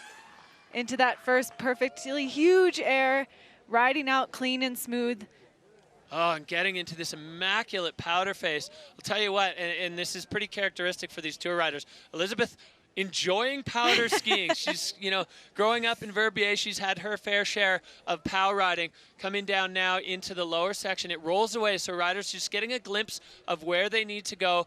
This big spine forming on the top of that cliff as Elizabeth approaching off the spine into the powder, and a perfect powder reception there for Elizabeth Gerritsen. She's just such a smooth, controlled rider. She really knows where she is in space, hitting her second air.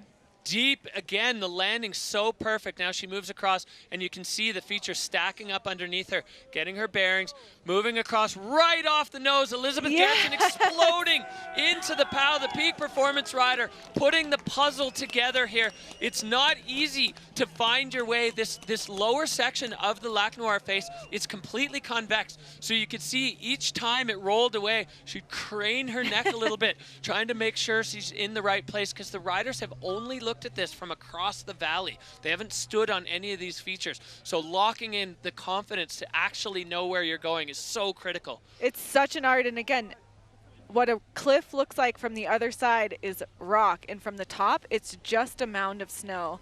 And if there's multiple little mounds of snow, you really have to know which one you're going off of. Yeah, and then having the confidence that you do know, that you're believing that you've got it correct. And it's I think an underappreciated skill in these World Tour athletes. Look at this right out of the gate. Really knowing how to control her speed and making sure she's always landing in the transition.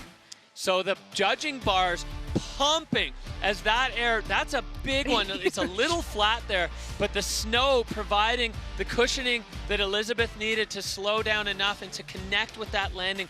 We've seen a number of riders in the ski men's category having trouble with those deep landings, going over the fronts of their skis. Elizabeth unbuckling the boots. You know, riders doing their boots up super tight. They want precise control over their skis, over the direction that they go.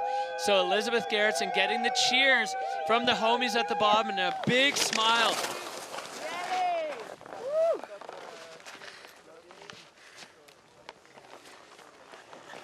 All right, well, the judges already knowing what they want to put down at 81.67, and a huge grin there from the world champ Elizabeth Gerritsen. A big hug for Zuzana Vitek. This is the contrast here, the glory and the heartbreak of freeride. Ellie with a great run, a run in the 80s. Zuza with a heartbreaking crash. Good choice. Yeah. No. Both are an integral part of this sport. Glory and heartbreak highlighted there from the two first riders in the ski women's field. As we are moving on, this is the Lac Noir face, a brand new face on the Freeride World Tour. It's certainly proving to have what it takes to host a Freeride World Tour event. As we fly back up to the start, we have 3 starts. We saw Elizabeth and Zuzana dropping out of start 2. Those 2 peak performance flags signifying start number 3, where we are going to be looking at our next athlete, another Verbier rider, Jenna Keller, a ski instructor going way out to the left. She has such good technique. And Jenna Keller, wow, it's such good snow over there. And going where no one else has gone. Opening up a face is such a unique skill set. You see her riding perfectly through the slough, through these airs. Really solid skiing. Right? Oh! And Jenna just getting picked up by the slough there, I think, as she moved across it, and it just swept her feet out from under her. Now picking up speed, a deep landing there for Jenna Keller. So just not quite managing the slough control or slough management as she was moving across to her next feature. I love the fact that she went directly off the nose. That means the highest point of both of those cliffs. So now another air there for Jenna Keller. Oh, what could have been there for the Swiss rider. That was such a strong start. And as you said, Hadley, opening up a brand new section of this face, way out riders left. That was a really cool section of that face. Really beautiful. Such nice riding. And again, slough management is just one of the what feels like about 100 different skill sets that you need in order to perform on the Freeride World Tour. Well, Jenna now coming through. You can just see that, I mean, we have sun on the face, but it's not that warm. So the sun not really having much effect. It's blower, super light, super low moisture density in the snow. So Jenna now past that judging line. Just wiping the snow off her goggles. That's been a common factor for a lot of these riders, just getting put into the powder cloud, unable to see. As Jenna making her way on this now well-established traverse to the finish. You can see it's way down there, so the riders all have to do that. Let's look back here at this top section, Hadley. I mean, just look at all that snow that's moving. That's the risk of taking your own line, and I love the confidence that she had going in. You see her riding with just strong body movements, strong landings. Right off the nose of this feature, and you can see the freight train of slough coming as she makes this turn, and then she's going to go across that slough, and it just blows her feet right out from under her. So that was, you're perpendicular to the snow moving, and although the snow is light, there's a lot of it, and unfortunately, it just pushes your feet out from under you. And then a big air there at the bottom, trying to salvage a little bit, so there will be a control deduction for sure on that line for Jenna Keller, but the rest of it was really strong. Really, really solid riding. It shows why she deserves to be on the tour, and I think she'll learn instantly from that mistake. Yeah, and it's a hard one because sometimes even you think it's going to work, but maybe the speed's not quite there. You could maybe stay in the fall line and race it.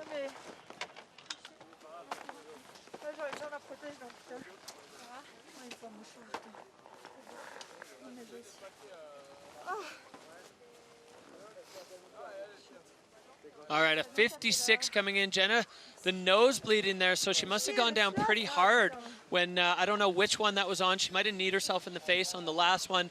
Hard to tell. There's so many points of action in that run. So Jenna Keller, a warrior out here on the Lac Noir face. We're going back up to start number 2 for the 3-time Freeride World Tour champion, 18, 19, and 2020 world champ. She vibes on powder.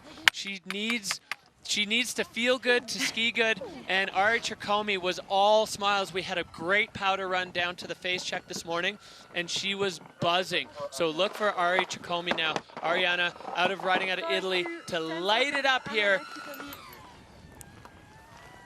Riding a wave of stoke for this powder competition. She's excited, but she's a happy-go-lucky girl, but she also really wants to win, and she's looking for that next title. She loves competitive free skiing. Yeah, you don't have 3 world titles unless you live and breathe for competition. And Ari getting out onto this big hanging nose, the stone cornice with the snow cornice on top, bomb drop below her. You can see she's getting her bearings, and now into it with some intent for Ari Chircomi.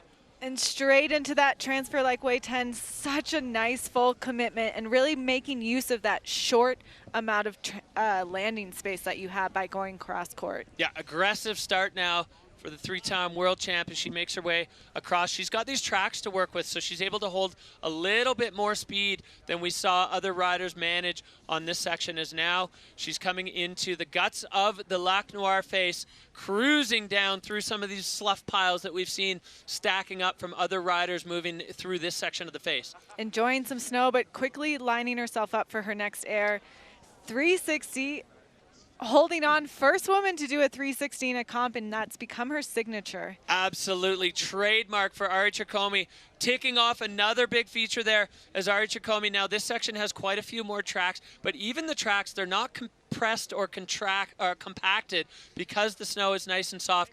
And Ari zipping around a couple features, so now with a ton of speed, she's got the arms out, the eagle flying, the Italian eagle roasting down the bottom powdery section of the face. That middle lower section is still really steep. It really comes close to matching the top of steepness, and those riders can cruise through it fast. So Ari Chircomi now, she's below the judging line. We've got a long stretch here of traversing after the judges have had their input, but before they actually get to the finish line. Couldn't really put the finish up any higher because of all the bushes, and it's not flat. So that was where the line could go. So the riders just having to make their way through these traverses to get down through the finish arch. Ari approaching that. So some really solid banger top section for Ari Chircomi, the 360, and then we'll see what the judges have to say. The lower section definitely skied past a few features on the way down. Line score, again, critical in the scoring criteria. Exactly. You don't want to be just farming every little thing, but you also need to make sure that you're hitting what you're skiing. Yeah, there's a lot that goes into putting a Freeride World Tour run together. Ari Chircomi, certainly no stranger to putting winning runs together. She knows all the pieces, she knows the ingredients, she knows how to do it, and that one looked like she had a good time doing it. I imagine we're going to see a smile at the finish line. All right, let's take a look back here at the run of Ari Chircomi, bomb dropping right out of the start with it into a perfect powder landing. Perfect powder, and again, taking use of that transfer, still being able to land in the steeps and then continue full speed to the second part of the venue. Getting the speed up here, left 360, tails coming in first, landing in the powder and handling it, just continuing to move out in that left-hand direction.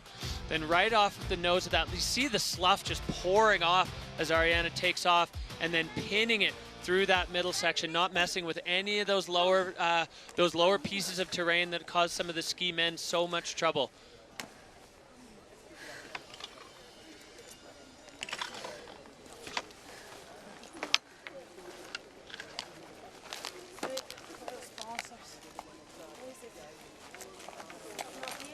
Ari's digging for something in her backpack.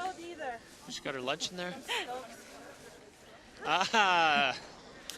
Keeping the sponsors happy, professional to the core. Probably a little thirsty. 500 meters of riding is no joke, especially powder riding. It can be easy, but can also take some quad strength. Yeah, that's thirsty work. So now the judge is busy comparing the run of Elizabeth Gerritsen to what we just saw from Ari Trikomi.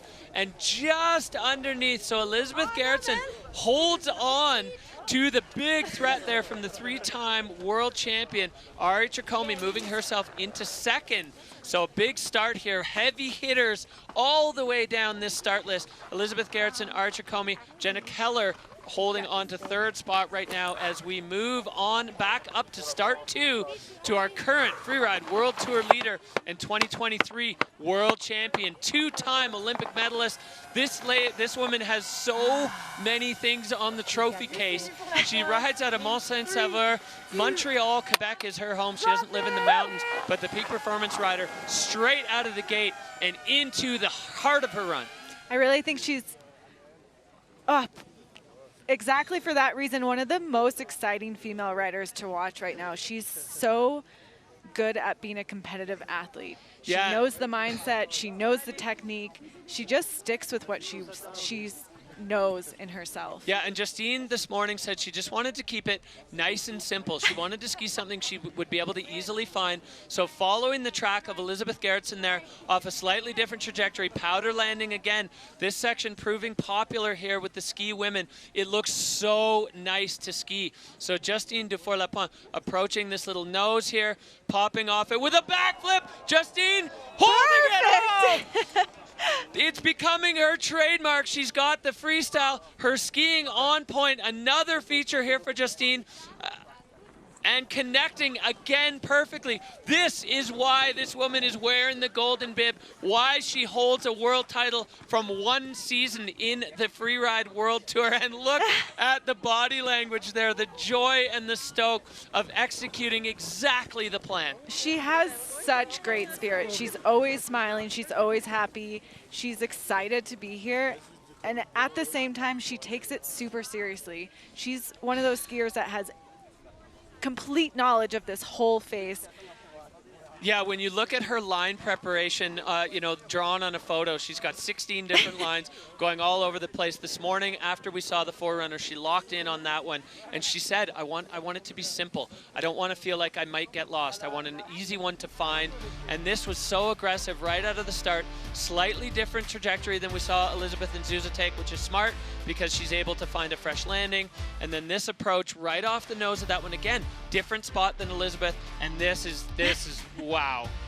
That is the mogul background there. She can put a backflip anywhere she wants these days. And she does. So incredible moments here for the peak performance rider, Justine Dufour-Lapont. Fireworks from ski women. This category is electric. Yes, there's that spirit. That was the most fun run I ever did. Wow. Oh my God. That's so good. Huge. Je te laisse la place. Merci. Mais ta ligne, on avait la même. Oui, mais j'ai pas fait de backflip, moi. All right, there's Elizabeth's score. Justine's dropping in a 90.67. Justine Dufour-Lapont taking over the lead. I don't know if she's seen the score yet. I don't think she has. Justine Dufour-Lapont. I can see the score. Yeah, there it is. This is so cool. Thanks, guys. Love you. Merci. What a special lady. I'm out of breath. This is a good. Oh, the hot seat. Back in here. Taking the well-deserved hot seat. Messieurs. Oh. Yeah. Well, you can just feel the joy emanating off Justine Dufour-Lapont. There's so much that goes into it, so much stress, so much you know, nervous anticipation, and then to execute the plan to perfection, and then to be rewarded by the judges with that score, huge. But we are nowhere near done, not even halfway through the ski women's field. Justine Dufour-Lapont taking over the hot seat, but we're right back up to the top with Taylor Dobbins. She was a rookie last year on tour, injured in the first event. This woman is working full-time as a public defender. She's a lawyer. She's a woman of the people, helping out, you know, the less fortunate back in Bozeman, Montana. Taylor Dobbins, Dynastar rider. She had an injury in the first event last year in her true rookie season. Came back, rehabbed the knee, back in the mix as soon as we started the season in Bakura Barrett, and a bit of a mellow run for Taylor, easing her way back into competitive skiing. It's tough mentally after an entire year off. Did the rehab work? Am I good to go? But Taylor Dobbins proving, I think, with that run that she's ready to go. And now I hope we're going to see the full-on Taylor experience.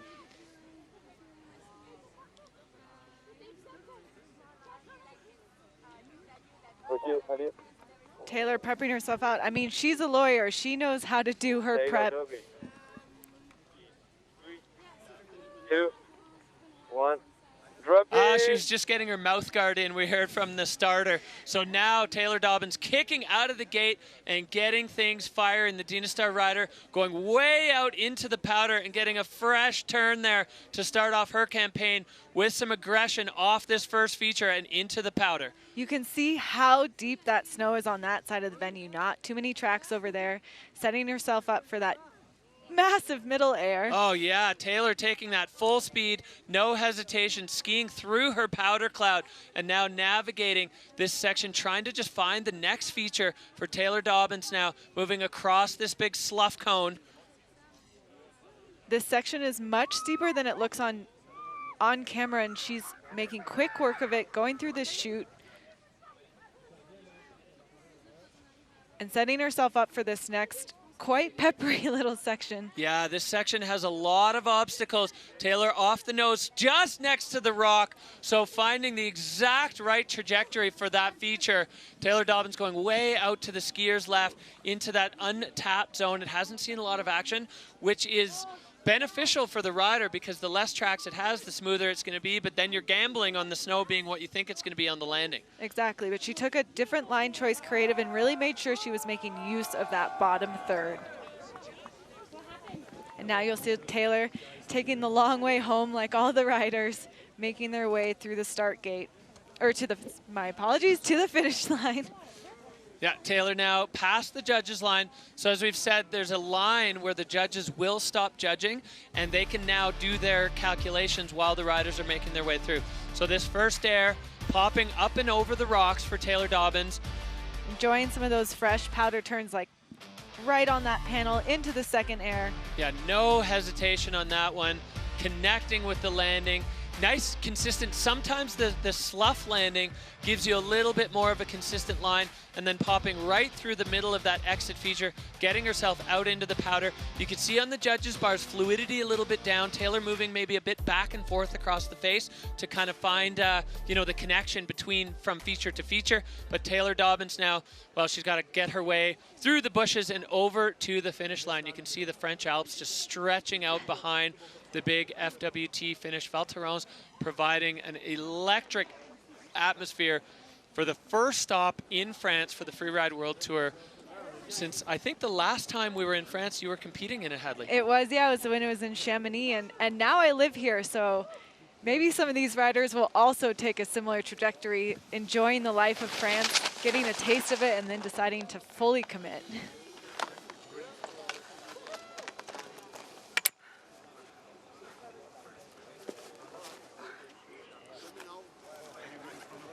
Yes.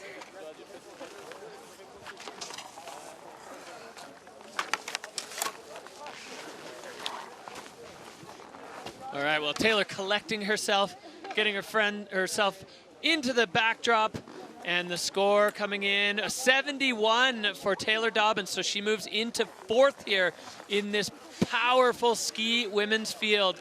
Fourth place spot. The score's almost coming in, it seems like, before the riders know that the scores have dropped. Justine Dufour-Lapont, Elizabeth Gerritsen, Ari Chacomey, Taylor Dobbins, Jenna Keller. That rounds out the top 5 so far in ski women as we are just about halfway through the field. We're going back up this face, starting to see a few more tracks. The tracks, for some, providing a bit of benefit as riders can get some speed going. As we're back here to the top, Scott and peak performance rider Lena Kohler absolutely electric athlete. The first little bit of her run in Bakira Barrett was so fiery as she is straight into the face here. Proving that she can handle these top full commitment lines, coming in with a ton of speed and skiing those POW turns strong and powerfully. She's living in Innsbruck, finished her studies, and now she can full-time ski. Yes, you know, studying mechanical engineering, or sorry, civil engineering, no big deal for these overachieving athletes. Lena Kohler now just enjoying, look how deep the powder is there. She makes her way onto this spiny takeoff and going way further, riders left, deep into that landing, going huge there. Lena Kohler, the German rider, she's been skiing a ton of park lately in her time off between Bakira and this event, pumping off that one as well, finding a nice trajectory there. Lena Kohler making the most of the upper section here of the Lac Noir. Totally. Really smart that she's taking the same takeoffs, but making sure she's finding her own fresh landing and going pretty big. Yeah, a new feature there. Lena Kohler dropping in, getting completely engulfed in the powder and pinned, turned that into a triple and flying out. So Lena Kohler, we didn't get the full view of her skill set in Bakira Barrett because she had that early crash, basically from being too aggressive, which is, you know, if you're going to have a problem as a rookie, that's a good problem to have. And showing the full set of skills that she's got. Lena Kohler lacing that run on the Lac Noir face. What a treat to watch her ride. That was, looking back at her track, she's just pretty much straight line the bottom third of the venue while still making 3 separate airs. It's fun, là. My God. Yeah, you can hear the finish line mic picking up the excited chatter from Justine Dufour-Lapin.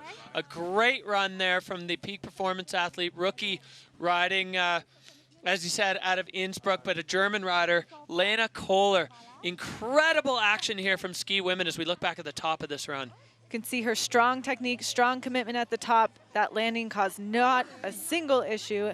And then she sets up for the next one. I love the angle of the takeoff, going significantly bigger than we saw both Elizabeth and Justine go on that one, and a different direction on this one as well, finding her own area to land in.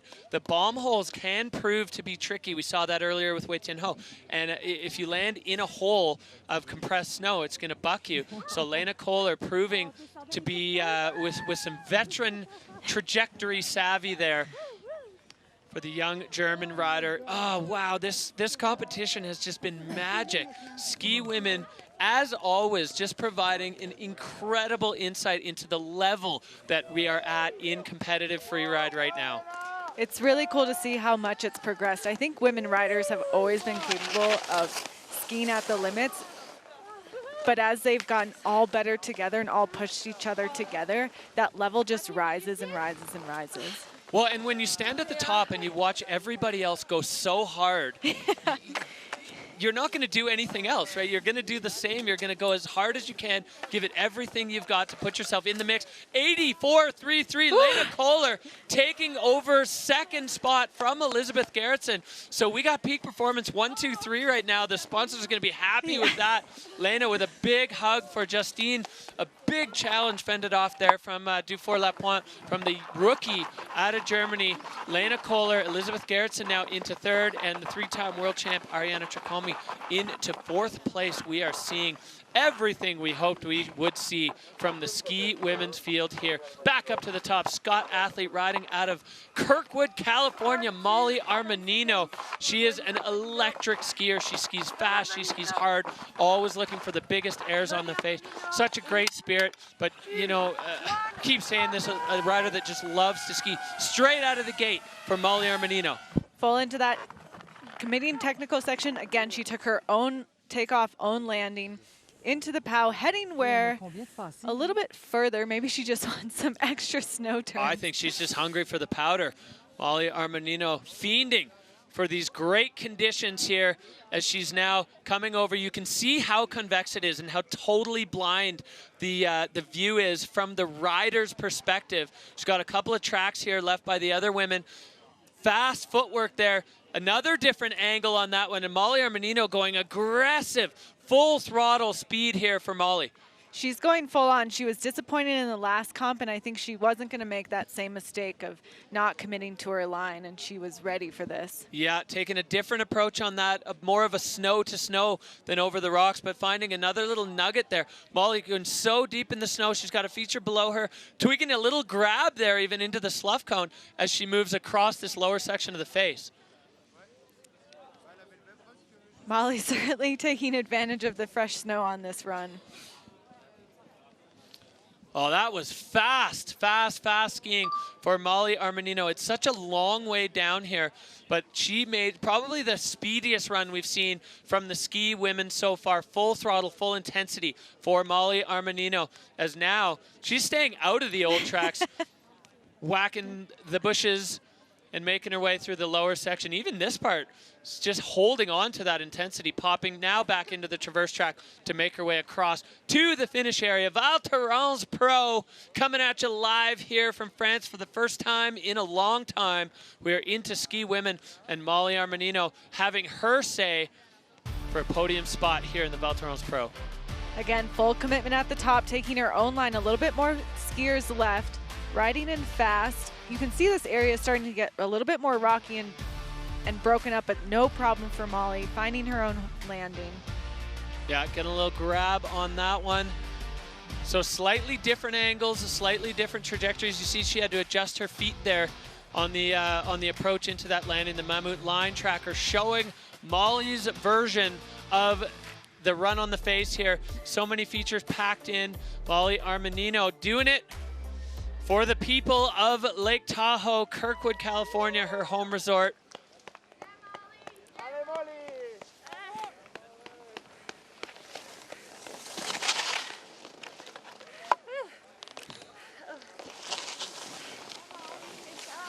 They're sliding into position there. I was trying to stay up in the power.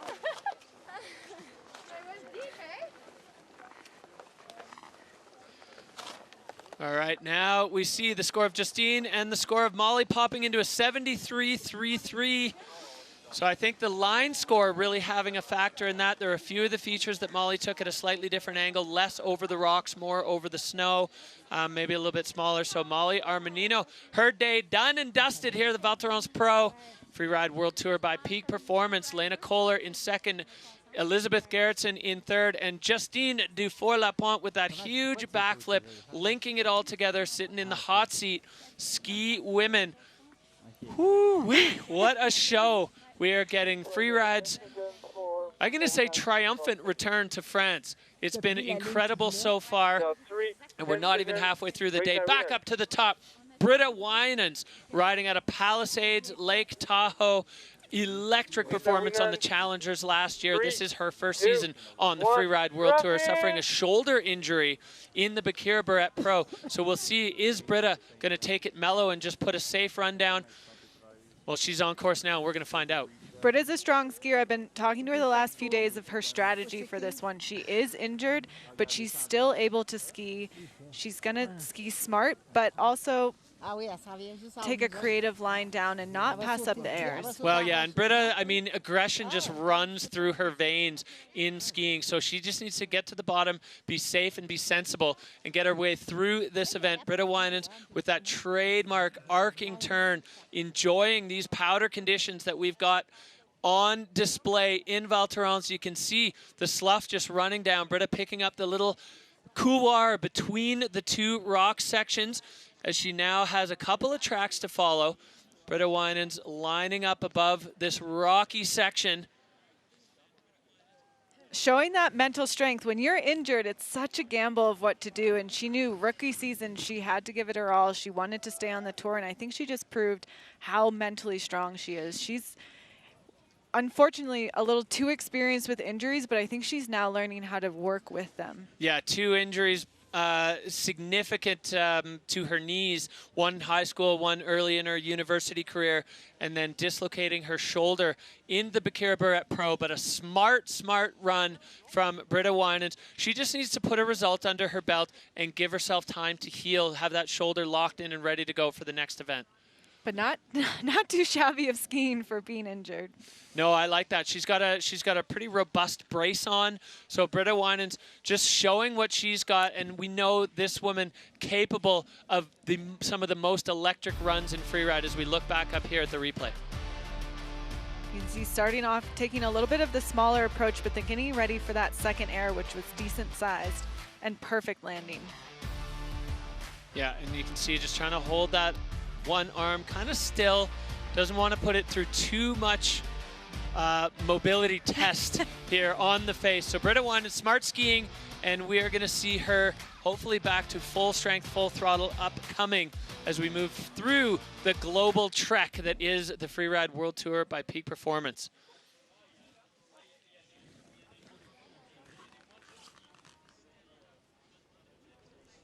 Britta making her way down, and you can see the crowd just building on every cat track here in Val Thorens. Yeah, there's so many prime spots for watching this Lac Noir face, the Black Lake.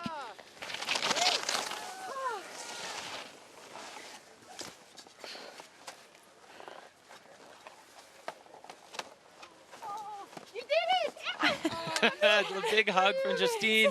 Score coming in a 66.33. So Britta Winans into 7th. After her scary fall down the Bakira Barrett face earlier. That's going to be one that she can take home and just put this behind her. You know, this is unfortunately a part of freeride skiing, dealing with injuries. You know, you got to manage it, and you can kind of see the look on Britta's face. She knows she's capable of more than that, but she's going to have to be patient with it. Exactly. It's a long season. 6 competitions is a lot. It's a lot of time to work with. Okay, well, we move back up. The drone shot providing us the canvas here, the Lac Noir face at Val Thorens, France, giving us just an absolutely vibrant show here. The snow conditions, the only way I can describe it is perfect. Powder conditions. It snowed 30 centimeters last night, 30 centimeters through the day yesterday. This woman in the start gate from right here in France. She was the fan favorite in the Peak Performance Fun Bet. She's only 21 years old. She's already got an overall #2 ranking last year, coming in just behind Hedvig Wessel. Astrid Chelus now starting her campaign here at home in France. This is another perfect example of an athlete that can do it all. She's got great technical skiing, but she can throw double backflips in a competition. Huge tricks, huge stomping airs. Launching off that one, disappearing into the powder cloud, getting trajectory for this next feature. Pumping a backflip. Astrid Chelus landing it. Oh, we are witnessing an electric performance here from Astrid Chelus, the French rider, putting on a show for her home crowd. Backflipping up that high on the face shows so much confidence in yourself and your skills. And you could tell how quickly she was able to put it right under control, get on that downhill ski and start making turns again. Yeah, she is perfectly in control now. She's got this looming section underneath as she lines up. She wants to get the trajectory right, popping off, and a perfect landing. Astrid Chelus has the French crowd going absolutely ballistic. She has put down a run for the ages in front of the home crowd.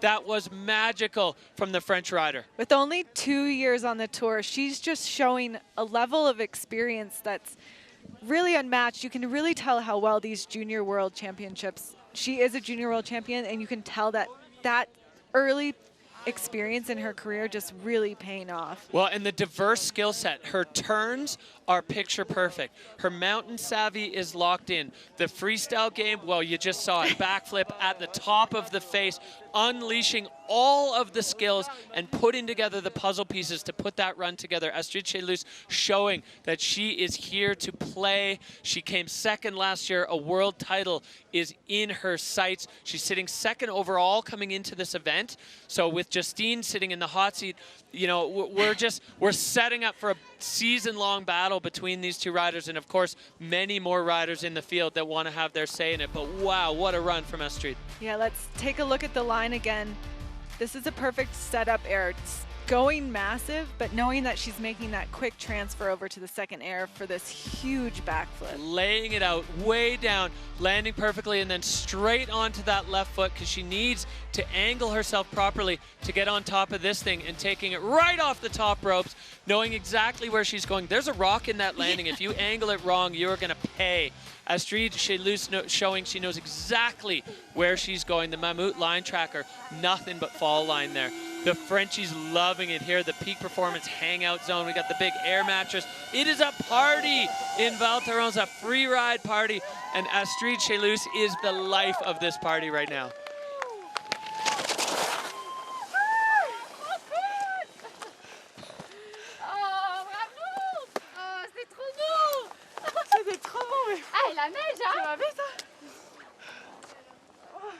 All right, well, the judges have had their say. It's up, up, up, up. 93.67. Astrid Chelus takes over the hot seat. Well, incroyable, as they say here in France, that was a run. Oh la la, what a run from the French rider. She's got the home crowd absolutely fired up. This is incredible. Ski women just going off. You know, we saw ski women having some problems in Bakira, coming back with a roar. The Lions are here to hunt, and that was an incredible show. 2 huge backflips out of these 2 women. Woo-wee. We are getting into it here in Val Thorens, France, bringing the heat to the free ride. As you said, we're really setting up the season of these top women fighting for 1 in 2nd place. Yeah, good friends at the after party, fierce competitors on the face. Astrid Chelus, she's had her say. We are back up to the top, and this is the first rider at a start 1. Chloe Hare, we saw such a great start to her Freeride World Tour career. So technical, her precision coming out of Telluride, Colorado. She has got quick feet, technical skiing, and out of start 1 is Chloe Hare. Here comes Chloe. I don't know if we're allowed to have favorites, but I certainly have mine.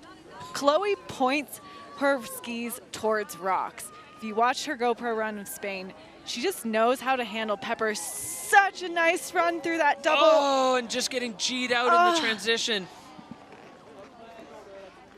That's a very, very quick transition from super steep to very flat. And Chloe in the belly of her turn, leaned over a little bit and getting G'd out, but she's gonna keep on going. She's got the rest of her run laid out below her. Chloe Hare, again, so technical, so precise in the most difficult part of the face. Some of the other riders choosing a slightly mellower section of this venue, but Chloe, I mean, Telluride, Colorado, extremely steep, rocky, technical. That's what her knife was honed on back home, and showing that that's the kind of terrain that she gravitates to. Getting to know these rookies now and starting to see what they like, what pulls them, you know, on their free ride hearts. Chloe Hare, definitely, I think we're going to see her through the season just going into the gnarliest parts of every venue. Exactly. She said about 50% of her skis is now P-Tex, which essentially means 50% of her skis have been repaired this early in the season, but she's just really good at staying balanced, staying in control, and not getting hung up when the terrain becomes rocky. Yeah, keep your eyes on this young woman, because she's going to be a force on the Freeride World Tour as she finds her way down, plopping off, getting a big powder face shot there. Really cool. You look back up at the venue and looking at her track, she went full commitment really in the steepest part of the venue. Yeah, Chloe Hare giving credit to Connor Pelton and Ryan Van Nuys, you know, out of that Telluride Freeride team. Look at the top section of this, how quickly she readjusts her direction and trajectory. Really nice riding, and as you said, it was just that transition. She was looking for that panel to dump her speed and got onto it too quickly. These are the things that you learn as a rookie. Exactly. You know, there is a learning curve in the Freeride World Tour. We heard it before talking to Lena Kohler. Chloe Hare, no different, coming out of the challengers and then getting onto these World Tour faces. They're so complicated, and there are so many things at play. You add the element of deep snow, and that as you said, Hadley, that panel change from really steep to the flatter lower section, just compressing Chloe. I would almost guarantee that's a mistake she won't make again. Certainly not, and as you said, I'm really excited because I think she'll always take a line choice that's unique to her and sets herself apart. It's okay. It was so fun. Your run looked What sick. score? I didn't see it, but I heard. I didn't see it. Score coming in for Chloe Hare, a 62, so that slides her into 9th She's got a keeper from Spain with a 4th place finish, a 9th here with another rider to go. But do not count this rider out. Lily Bradley is standing up at the top, and she is capable of electric performances. Lily's a fun, free spirit, but she is a freeride god. Her skiing is so solid. She's a total weapon. I love skiing powder. I love skiing. Lily Bradley in 3. And they have the mantra, ski fast, have fun, and this one, I love skiing powder. They really know how to just pick a line. I think Lily commits to what she wants to do in back race. She threw a huge backflip to the moon. She's capable, they are capable of all sorts of riding.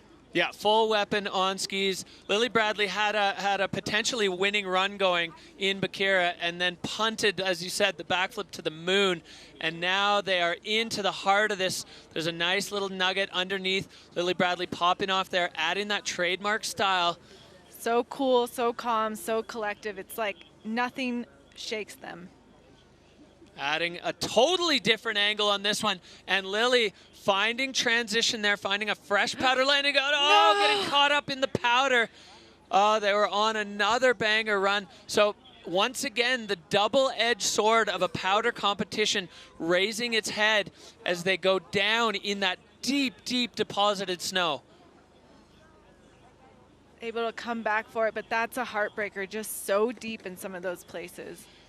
Yeah, we saw it with Zuzavitic. We see it here with Lily Bradley. You see this convexity down below, and Lily Bradley still keeping things moving on top of a chonky piece of terrain and landing perfectly. So what could have been for Lily Bradley as they showed flashes of brilliance again. Pieces, always putting the pieces together, but Lily Bradley not quite able to keep it all together, but going down not even on a feature, just in the deep snow. I think they're definitely one of the competitors that you can never count out. When they can put a whole run together top to bottom, it's sure to land on a podium. Yes, the freeride god of fun, Lily Bradley. And you can see there even the body language. Always having a good time. The mantra in the start gate, I love skiing powder. Well, I think that one is a pretty collective statement. Lily getting outside of the tracks there to put their mark on the face. Wow, okay, so I'd say odds are pretty good that that's not going to challenge the top spot of Astrid Chelus. Let's look back here. The top of Lily Bradley's run, finding that unique trajectory, landing in full powder, popping off this little feature. Oh, this is after Lily went down. Exactly, onto that huge bottom air.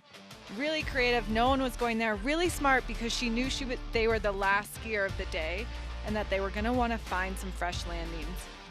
Yeah, you have to be strategic on the based on the bib draw with where you put yourself on the face, and the areas that have seen more traffic, maybe you're going to want to stay away from some of those pieces. So Lily Bradley, veteran line choice, unfortunately getting pulled down by a snow snake. It's not going to be their day, but Lily Bradley will be, I'm almost confident to say, all smiles in the finish. For sure, her parents are here all the way in Val Thorens watching, and I think they're going to have a nice celebration tonight.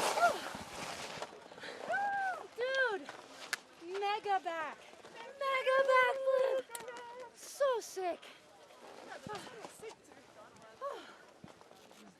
Icon. Fucking legend. Hit deep. Watch score. All right, here we go. The score for Lily Bradley coming in, it's a 64. So that is going to be a 9th place finish for Lily Bradley, which means that the winner of the Val Thorens Pro with the French flags on her shoulder is Astrid Chelus, taking the win here. Incredible performance for Astrid. A massive backflip in the middle of the face. Here's our overall standings now for the ski women. We have Astrid taking the top spot. Justine Defour-Lapointe now in second. Lena Kohler in third. Zuzana Vitek finishing the day in that 12th place spot with the crash at the top. And here we go. Here are your 3 podium women. All smiles here in Val Thorens, France. Really strong riding. Astrid Chelus, Justine Dufour-Lapointe, and Lena Kohler making a strong comeback from Spain for 3rd place. Yeah, that's a huge bounce back for Lena Kohler, the rookie German rider coming out of Innsbruck. So here we go. Here's our rankings now. We have a tie for 1st place because Justine went 1st in Spain, Astrid went 2nd. Now Astrid goes 1st and Justine goes 2nd. A 1st place tie in ski women and a French winner in France. This town is going to go nuclear tonight. Unbelievable scenes. Incredible, incredible scenes at the Val Thorens Pro. We are done and dusted with ski women, but stay tuned because we're coming right back.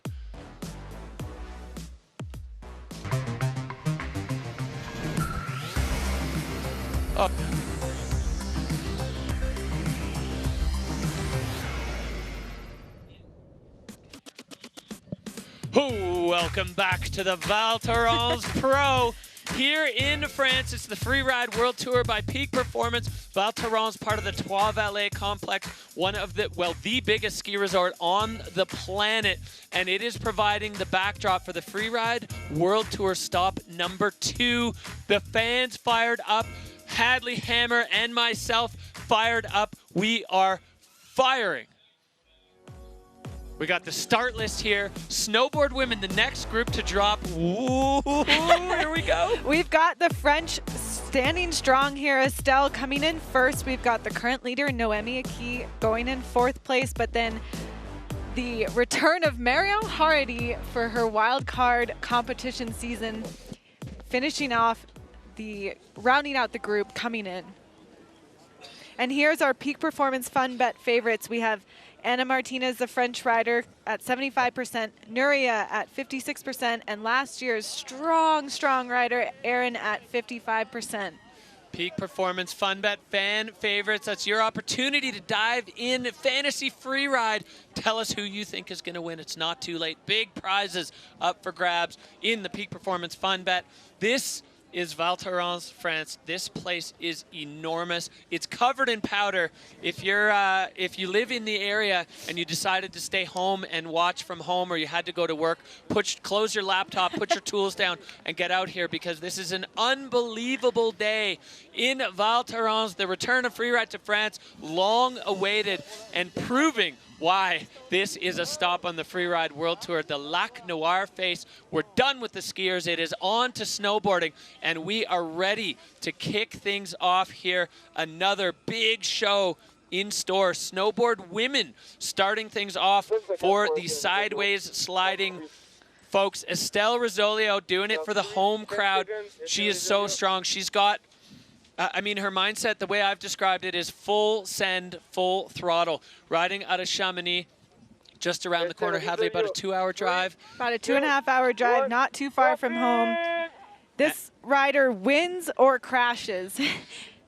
And I think this is a venue that she can win. Yeah, I think so too. Estelle Rizzolio, she's got all the skills. She's so stoked to be riding in powder on her heel side edge. Goofy foot rider. That means she's riding right foot forward, popping. You can see the hands getting going, lost in the powder cloud. Oh, plugged there into the powder. It's hard if you put your board a little bit sideways, and when you land, you're going to come to a dead stop. Yeah, and she went quite a bit further than those first bomb holes. So I think finding that parking lot landing. Yeah, she definitely easily had the speed. Yeah, making it into the super technical section. Chamonix is her home. Steep riding is something that she's capable of through these rocks, setting up her trajectory. And the board just bouncing out a little bit from underneath her. You could see when she put that heel side edge in to stop, the slough just cascading off that cliff band. Estelle Rizzolio now into the steep part. You can see the slough has kind of pulled a bunch of the powder off. It's still soft, but it's not nearly as deep. And now full fall line attack mode for Estelle Rizzolio, absolutely firing down the lower section of this face. Such a strong rider, diverse rider, really does well the steeper it gets. And Estelle now past the judges' line. So there is an imaginary line at the bottom of the featured section of this Lac Noir freeride venue. So the judges can now start to lock their scores in as the athletes have to make their way across this long traverse to get to the finish area. It's a bit of a travel section of the face. It is. It might be even longer for the snowboarders here today. It's quite the long ending, but I think that's a run that she can be proud of. A few bobbles here and there, but really rode with confidence. Yeah, full send, full attack for Estelle Rosolio. You can see down there the French crowds all the way. There's cat tracks across the valley from this competition face, and each one of them is just lined with fans as we go back up and look at the replay of Estelle's run. She boosted this top air. You can see the other people's landings, and she went so far past. I think that's why she got so plugged, a little bit too far, so docked on the control. Yeah, and then that one, the board just bouncing out a little bit. It's hard to figure out without having been on the face, without having felt the snow, exactly where you need to place your board under your body to be able to stay balanced on the landing, because some of the landings are deep powder, some of the landings, the slough, the cascading snow has pulled the surface snow off, so it's not quite as soft. You don't penetrate nearly as deep into it, so it's a bit of a guessing game for these riders. As Estelle now you can see we've got a ski runner helping Estelle. This is absolutely dead flat. There's going to be no penalization for fluidity for the riders for having to make their way across. Everybody has to do it. Exactly. And we're excited. This will be quite the show. I think what's really interesting that we'll see starting to go midway with Marion ending the show is you have Marion Harity, the multi champion, overall champion, who's mentored so many of these women. You really see her at breakfast, all these meetings, these women just looking up to her, but she's here also to compete. And I think these riders all knew that and are putting out their best effort. Yeah, when the wildcard announcement was made that Marion Harity was going to be in the field, you could see some tension rise within the snowboard women's ranks. You know, we haven't seen Marion here since 2021. 4 Freeride World Tour titles to her name. Here we go. We got the score now dropping for Estelle Rosolio, 41. So a couple pretty significant control issues in that run. We'll see how it stacks up with the rest of the snowboard women's field. We're going back up the Lac Noir face, providing the canvas for the best freeriders in the world to deliver their best. And this woman is going to be thriving in these conditions. Aussie, Michaela Davis-Meehan, regular foot rider, sitting in 6th overall right now, riding out of Revelstoke, but she is Australian. Full-on free spirit. And Michaela now out of the gate and kicking things off at the top of the Lac Noir. Heading down the cornice line. Again, they won't get judged until they drop into the heart of the face. She's just finding her entrance. Peeking over into the void and launching off the cornice. Michaela Davis-Meehan with an aggressive start here on the Lac Noir face. Features stacked up below her. She's got a chunky one below her and a perfect powder landing into a double, holding on.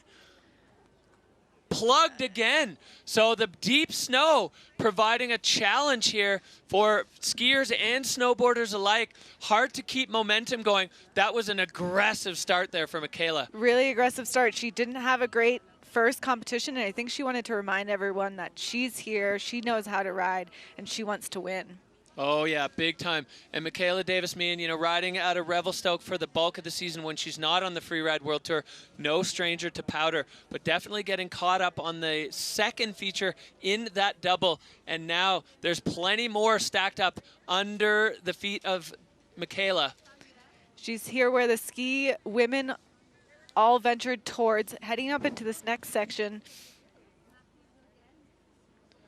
And popping off the nose of that one, getting the grab. So Michaela Davis-Meehan, I mean, with a plug fall like that, but on such a bulky feature, she's still going to have the opportunity to build a score here. Popping again with the grab. Freestyle background for Michaela, so when she gets into the air, she's so solid over her board, and the powder conditions speaking directly to her freeride soul. Yeah, you can tell she's just loving the snow. Huge powder cloud following her, making her way down to that finish line. Yeah, so Michaela has passed the judging line, so this one is these turns are just for her, and finding a unique way down where she can get herself. You can see there's a high line and a low line. The high line a little bit less hiking, but also a few more turns on the way down. I mean, powder is a pretty precious resource, and I think all of these riders will take any chance they can to ride it. Yeah, classic example. We had a little bit of a delay in the avalanche control work this morning while the riders were all stacked up on the ridge for face check. And a few of them, I think Michaela was one of them. Oh, Michaela, even though she's below the judging line, just pounding off a huge cliff at the bottom.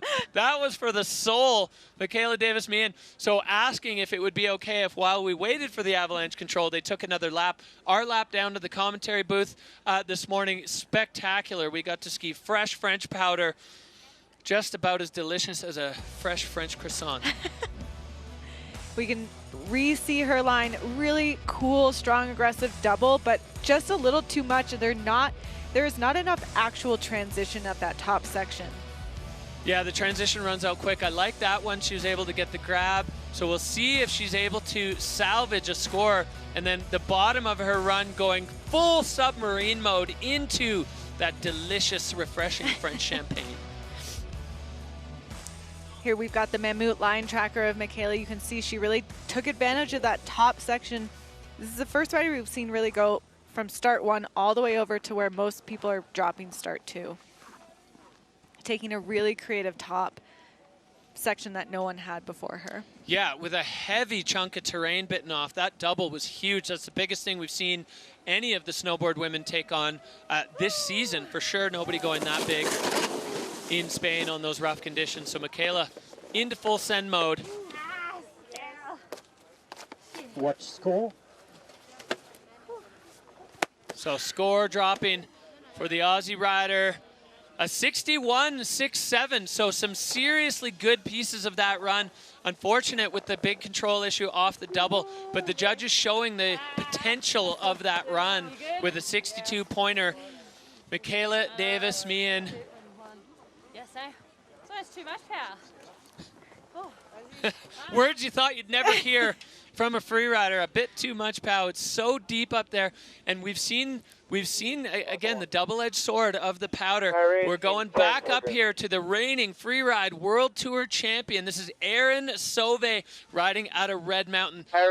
Won the title as a rookie last year by going huge. Erin is so strong and so skilled on her board. I can't wait to see what she unleashes on this Lac Noir face. Taking the similar trajectory as we just saw Michaela do, finding her entrance in. And unlocking the gate there, Erin Sauvé into the meat of this run. So solid over her board, taking maybe a tiny bit less speed than we saw Michaela take, which could prove really wise. Oh, she's good. Solid let. No, nope. Maybe. I think that one, you can see the bomb hole just up above, landing on a rock there. A little too much heel pressure and redirect there and put her into the rock. So the trajectory just a bit off for Erin. You know, you always want to know what's in their mind. They just watched their friend do the exact same thing. She course corrected, but it looked like an air that's just really challenging to get that bottom landing. Yeah, it was hard to tell because she disappeared into the powder cloud on the first one. But Erin Sauvé, there's still plenty to be done. And again, you can salvage a score with the control issue. So now Erin Sauvé coming into this area that saw so much action from the ski women, up and over and getting right off on her heel side edge, landing in the powder and holding on. That's the summer of doing core work, paying off. Such a strong rider. And sending it off that one, getting kicked onto or off of her heel side edge and down. So Erin Sauvé struggling with the powder conditions. You heard Michaela say it too, it's almost too much. So interesting that, I don't know if this is line selection, trajectory, angle, or just depth of snow, but so far the snowboard women, oh, Erin taking off a huge one there. So she is still in absolute beast mode, sending it at the bottom of her line. Erin Sauvé almost rage-hucking there. Yeah. She's one that really she can always podium. She's always a threat. She proved that in her rookie season. And yeah, that side of the venue, it's not as steep as the rest, and I think that snow has really accumulated. It's really deep. You've got to have a good amount of speed to get through it. Yeah, good amount of speed and setting the board at the right angle for the landing. You know, a little bit tail down, pressing on that back foot to keep the nose from digging in and sending the riders over the front.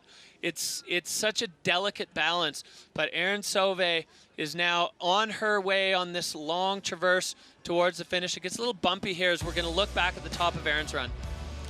You see her trying to control that double, finding a new landing, hopefully a little bit longer, but again, just getting plugged like you said. Yeah, the first one good. She was almost waist deep, nearly going over the nose of her board there. Powering through that, searching for her next one. So much snow here. Oh yeah, she landed right on a rock, directly on a rock on the second step of that double, and then a huge send there for Erin Sauvé, getting buck back but popping straight back out, just using the powder to pop herself back out and keep on riding. So line tracker, the diagonal all the way across as we are lit here in France. It is so much fun. The French crowd having a blast here. We've got a winner already in ski women for the French crowd, so they are loving that. Erin Sauvé at a Red Mountain, wrapping up her campaign, approaching the finish arch there. Freeride World Tour returning to France in absolutely majestic fashion here. That was a power run.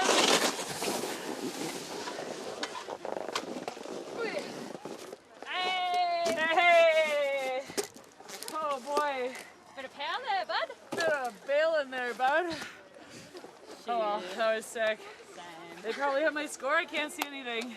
All right, she can't see it, but we can. The score, a 48-3-3 for Erin Sauvé. So Michaela Davis-Meehan Love you all at home. holding down the hot seat, head to toe powder immersion for Erin Sauvé. We're still here. Still here, but we've got the local coming up next. Oh yeah, the French fans are gonna go nuts. Noémie Aki, a rookie on the tour, but already with a win under her belt in Spain. She has been followed around, mobbed by fans everywhere we go. She lives here in Val Thorens. She's a local, and now she wants to do it for the home crowd. 24 years old, riding right out of here. This is her home valley. When she checked into the hotel, she walked there. One, drop it!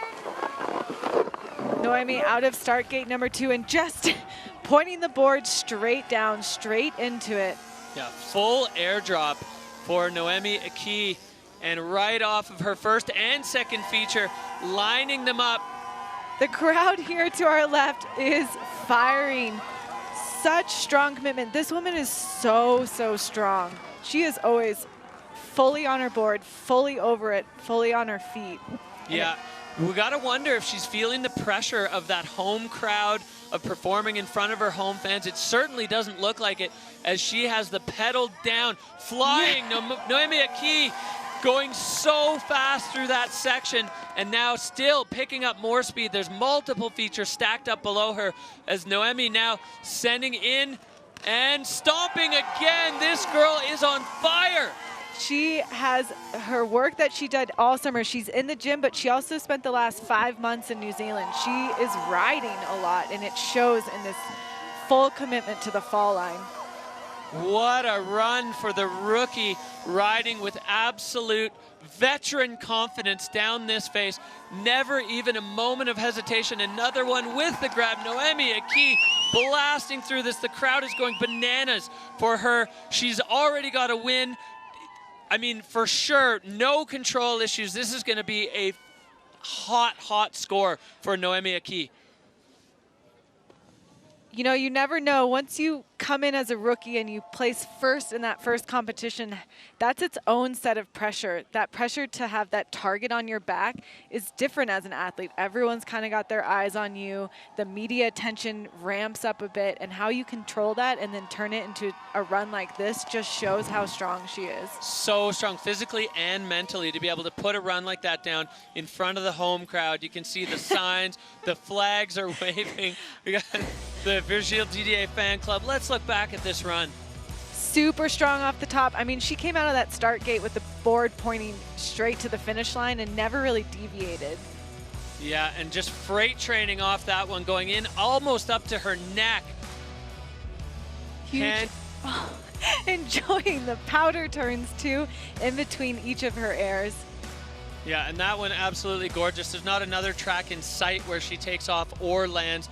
Noemi Iki so direct out of the start, just a full rocket ride into her run, going full speed, full intensity all the way. There we've got the Noemi head bobbing around. The French fans loving what they're seeing. We've already got a women's champion in skiing. Are we going to see the same in snowboarding? But nothing is decided yet. We don't have a score for Noemi, and we have a whole raft of talented athletes still up top. Maybe that was so good. That looks sick. Good job. You kill it, like you went jump so big. You're up. Well, the score coming in for Noemi Iki. The judges loving it. 88.33. We have another French athlete in the hot seat. The crowd loving this. Home pressure. Pressure is for tires, not for this woman. She doesn't even feel it. Brushed it off like an absolute free ride god, slotting her snowboard in there in the Dina Star hot seat and taking her throne. Now it's up to the other riders to see if they can knock her out of it. Je sais pas. C'est pas fini, hein. Les riders là. Wow. Okay. Well, here we have the current standings. Noemi Iki back in the hot seat where she has become quite comfortable. Michaela Davis-Meehan in second, and Erin Sauvé now into third. As we go straight back up to the top, we move from France to Spain. Nuria Castan-Baron. She is 7 seasons on the, sorry, that's current ranking, 5 seasons on the Freeride World Tour. Nuria Castan-Baron having a huge impact in the last event. So see if she can pull things back together. Wow. Amazing, dropping straight out of start 2, heading to this powdered panel that no one had been to. Super steep and full commitment. Yeah, getting completely engulfed by the powder. So she is going to be loving these conditions, brushing her goggles off so she can see again. Nuria Castan-Baron. Still finding those fresh tracks, setting herself up to get into this next section. Popping off this nice little ledge deep in the snow again. It's kind of become a bit of a staircase on the approach to this cliff as we see Nuria out on the way rider's right side, getting a shifty there, popping and completely in control for the Spanish rider. Super smart, took a new section of that cliff, full fresh landing, continuing on to always just find her new line. This girl loves snowboarding, and I think she loves snowboarding in POW. Well, 2 features for the price of 1 there. She stacks them up, and there's more below her. Arcing around that one onto the lower section of the face, putting the board into the fall line, popping, playing, full send, wide open on the throttle for Nuria. This is a great run. We were wondering if she was okay after that big crash she had in Spain. This looks like she's feeling pretty good. I think she's having fun, enjoying the snow, but also really strong riding, full commitment.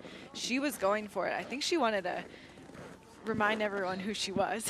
Yeah, I think there's a lot of that sentiment from riders across multiple fields who didn't have their day in Spain to want to just remind everyone, we are World Tour athletes. We are the best at this and super strong. And another rider opting for this huge fat to flat, boom, into the powder. This is below the judging line, so judges not looking at that section at all.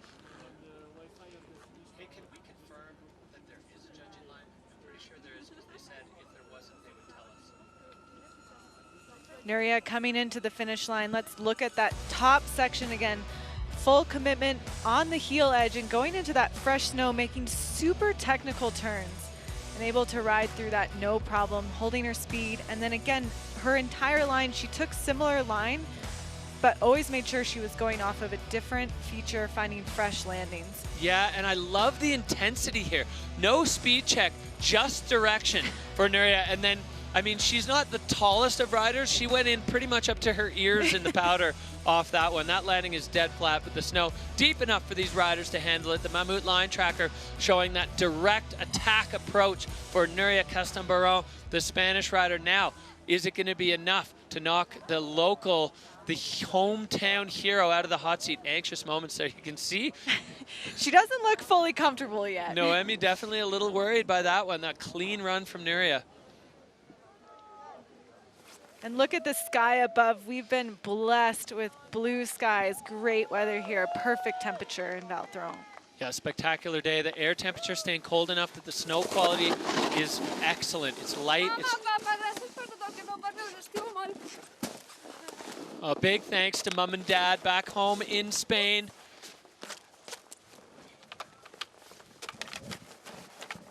Okay, here we go. The score dropping for Nuria. It's stacking up, up it goes. 83 points for Nuria Castelbaron. She moves herself into second. So that was a big challenge, fended off from the hot seat occupant there, local shred dog Noemi Aki. Incredible riding here from the snowboard women. Loving the powder conditions, absolutely lighting it up on the Lac Noir face as we go back up. You see the full scale of this face. And Audrey Hebert right now, Canadian rider out of Banff, winning the Challenger Tour back home. She had a few seasons, 2017 and 18 on the Freeride World Tour previously, and putting herself on the podium in Bakira Barrett. And Audrey now kicking off her campaign out of start 2. Heading towards that first cliff on her heel side edge, setting herself up. Boom! Audrey Hebert lighting it up out of the start. That is an electric way to start a Freeride World Tour run with that huge air. She really knew exactly the right speed. Again, that transition's fast. She took a good check before that and then just launched into it. Enjoying some pow turns now, making her way through this section. Again, you said a lot of riders have been through here. The snow's a little bit more chalked up. There's a lot more tracks in it, and she'll be able to move through it, but it won't be as simple as if you were the first rider. Yeah, exactly. Audrey Hebert now, but right into the middle of this. We saw the other riders opting for the edge, but Audrey deep into the snow and pumping off that one too. She took her time to line up, but it was worth taking that time as she went directly off the highest point of that cliff, and she's got more in store, launching out into the powder. Audrey Hebert showing exactly why she won the Challenger Tour and why she was on the podium in the first event, loving these powder conditions. Again, she said she's really come back and felt much more confident being here, much more confident with competitions. Into the slough there, pouring off, and again, right off the point of the line, or sorry, the point of the feature. So Audrey lighting it up here. That is for sure the 3 of the biggest features we've seen landed in the snowboard women's category so far. Great run for the rider coming out of Banff. She's not afraid to go big. She's really strong on her feet. She credits a lot to Shannon Yates throughout, who was sort of the Marianne Hardy of the day, just won every competition that she was in, and Audrey has proven that she can follow in those footsteps. Yeah, another electric run here in the snowboard women's category. Now she is below the line where the judges are watching, so they can calculate now while the riders make their way through this lower section. It's a long traverse to the finish, and the riders just have to get down there. So it gives the judges a little bit of time to do their work, but another great run. As we said, riding out of Banff. She's been living in that zone for about 18 years, originally from Quebec, Eastern Canada. You know, there's a ton of strong riders that come out of there as we look back up at the top of Audrey's run. You can really see from that angle just how steep that top section is. Full commitment. So our video judge docking Audrey a little bit on fluidity, as she did have some checkup moments as she lined up some of the features, but then going huge off them. This is definitely a fluidity issue, but she had to let the slough pass before she went. So we'll see what the judges do with that. But the riding itself, speaking for itself there from the Canadian. Really strong. She doesn't like to let features go by her. We saw that in Spain. We see that here. If there's a cliff to jump, she wants to jump it. All right, well, Audrey just about through the arch there as she crosses through and gets all the cheers from the Freeride friends.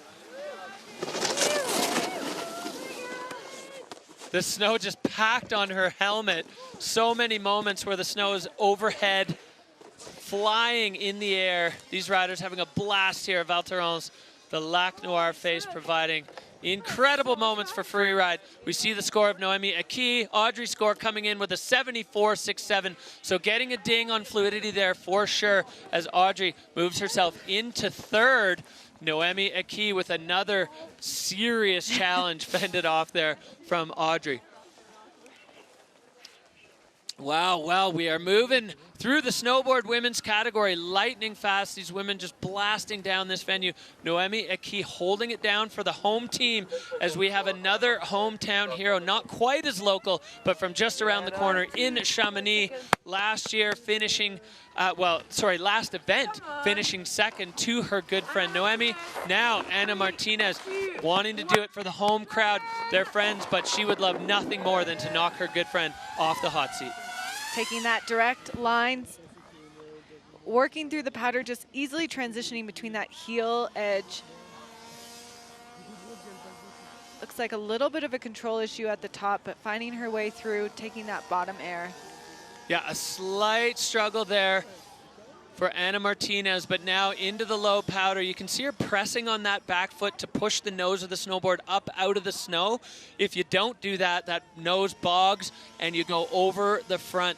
Now we see Anna Martinez finding the first of many features to come. This area definitely proving popular as she's got a slightly different take on it, launching off in between the rocks.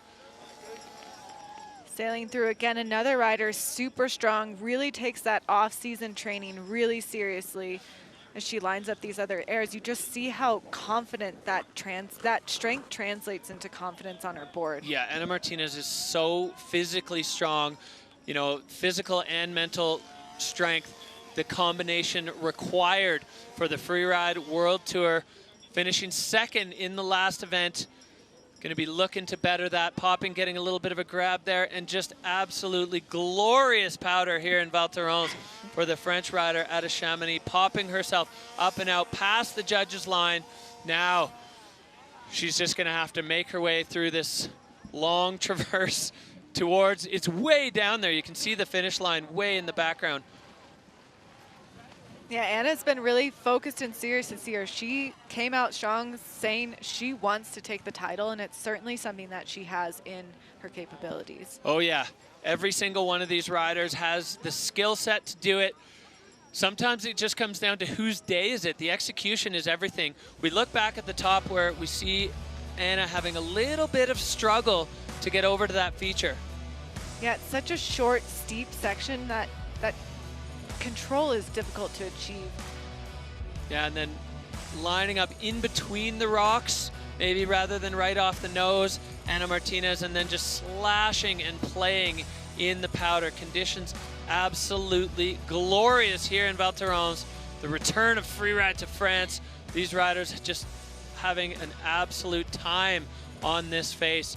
Start 1, start 2, start 3, every one of them an option. The riders really having to make some seriously difficult choices on where they're going to go. Start 2 definitely proving popular. We saw early in the ski men. Start 1, I don't think since we saw Estelle drop, we haven't seen any of the snowboard women coming out of start 1.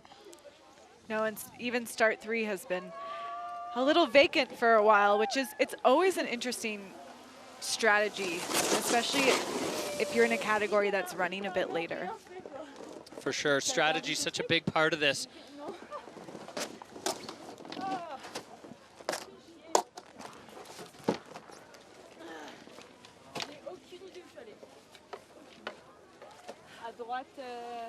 Droite rider un peu comme moi quoi. Ah ouais? Ouais.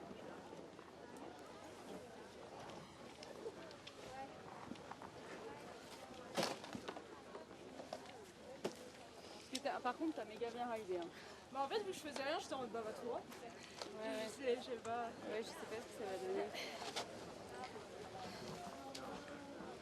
A little bit of a catch-up there between Anna Martinez and the current occupant of the hot seat, hometown hero from right here in Val Thorens, Noemi Aki, as the judges get into work, balancing that run against the judging criteria. It goes up to 60 points for Anna Martinez, so she slides herself into 5th.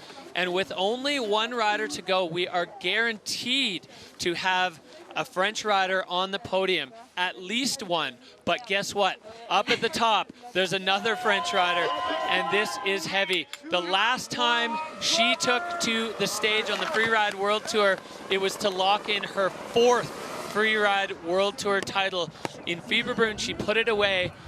This is huge. This is Marion Erti. She's a mentor to the woman sitting in the hot seat. Now, the mental game here of going for Noemi, going up against her mentor, and for Marion Erti going against her mentee. Marion has 4 world titles. She has a natural selection overall tour title.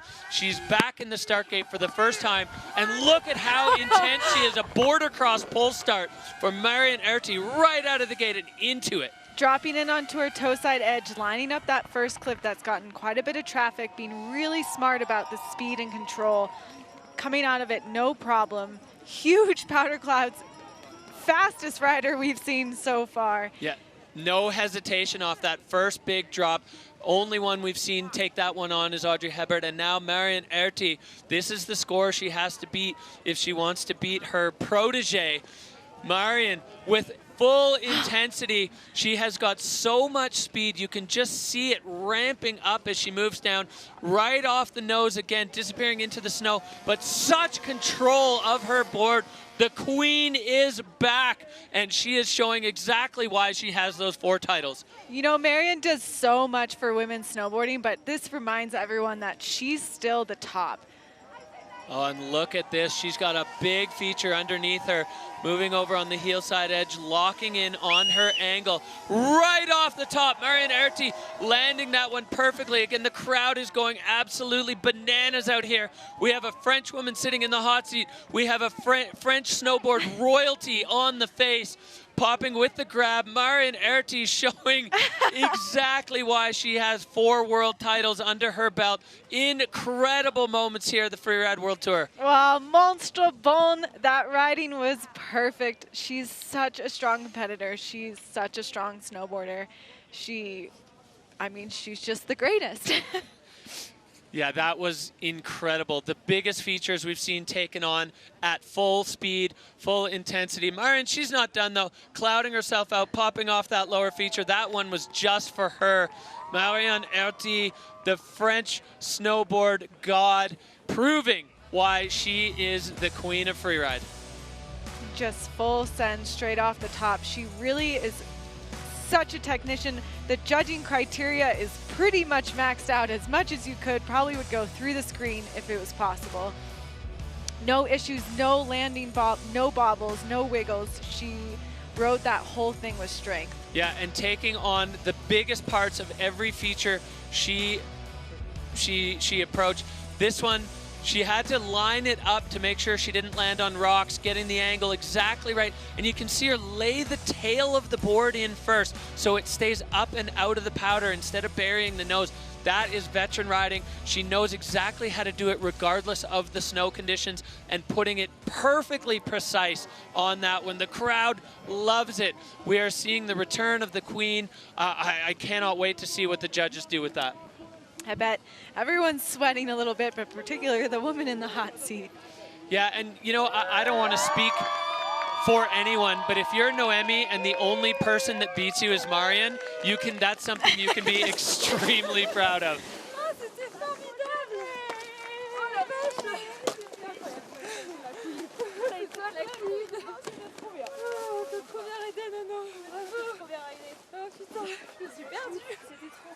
C'était exceptionnel. Exceptionnel. Watch score. All right, here we go. What score? Me? Well, I don't see a score, but it says Val Thorens Pro winner, so that's giving a little look behind the curtain there as the score ramping up. 88 is the score. 95! Oh, come on! Marion Erti returning to freeride with authority. Incredible. Noemi Aki, the first one to come and hug her. Marion Erti showing that while she's been away from the Freeride World Tour, she has not lost a step. I'm not crying, you're crying. So nice to see Marion. All right, well, let's take a look at the standings here for the Val Thorens Pro in snowboard women. Marion Harity with the top where she's used to being, followed right behind with Noemi, local hero, and Nuria rounding out with 3. Audrey and Michaela Davis-Meehan with the top 5. And then we've got the other 2 French riders, Anna and Estelle, rounding off the top 8 with just some control issues. Well, here we go. That's your top 3 from the Val Thorens Pro. Marion Harity, the return to her place on the top of the pile. Noemi Aki beaten only by her mentor, and Nuria Castan-Baron proving that she is in fact okay with a return to the podium. And let's see what this has done to the overall ranking. I have a feeling we're going to see a rocket ride for Noemi Aki, 18,000 points. Audrey Hebert jumping up into 2nd, and Anna Martinez now down into 3rd. Nuria Castan-Baron putting herself on the good side of the cut line, and Estelle and Aaron now with some work to do as we move on to the remainder. Wow, what a show we just saw from snowboard women. Frenchies 1-2. We will be right back with the Val Thorens Pro.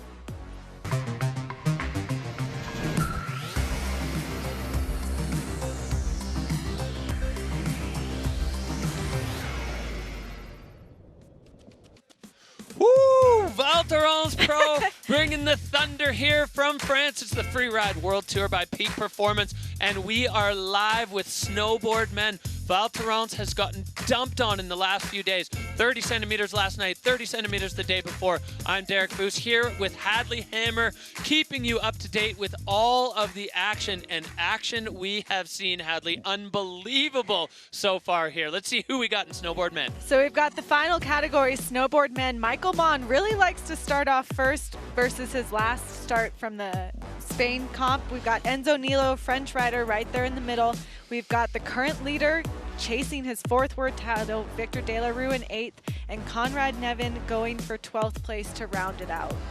Oh yeah, the who's who, the heavy hitters, the big dogs, all lined up. Snowboard men rounding out the day here at the Val Thorens Pro Freeride's triumphant return to France. Let's take a look. The Peak Performance Fun Bet fan favorites. This is Fantasy Freeride. 91% of you thinking that Victor De La Rue will land himself on the podium. Timmy Schroeder and Liam Rivera, the Verbier rider out of Switzerland, fairly close together at 44%. Peak Performance Fun Bet. Log on and get involved. Get them skin in the game. It's your chance to be involved, and a huge prize pack waiting for the overall winner of the Peak Performance Fun Bet.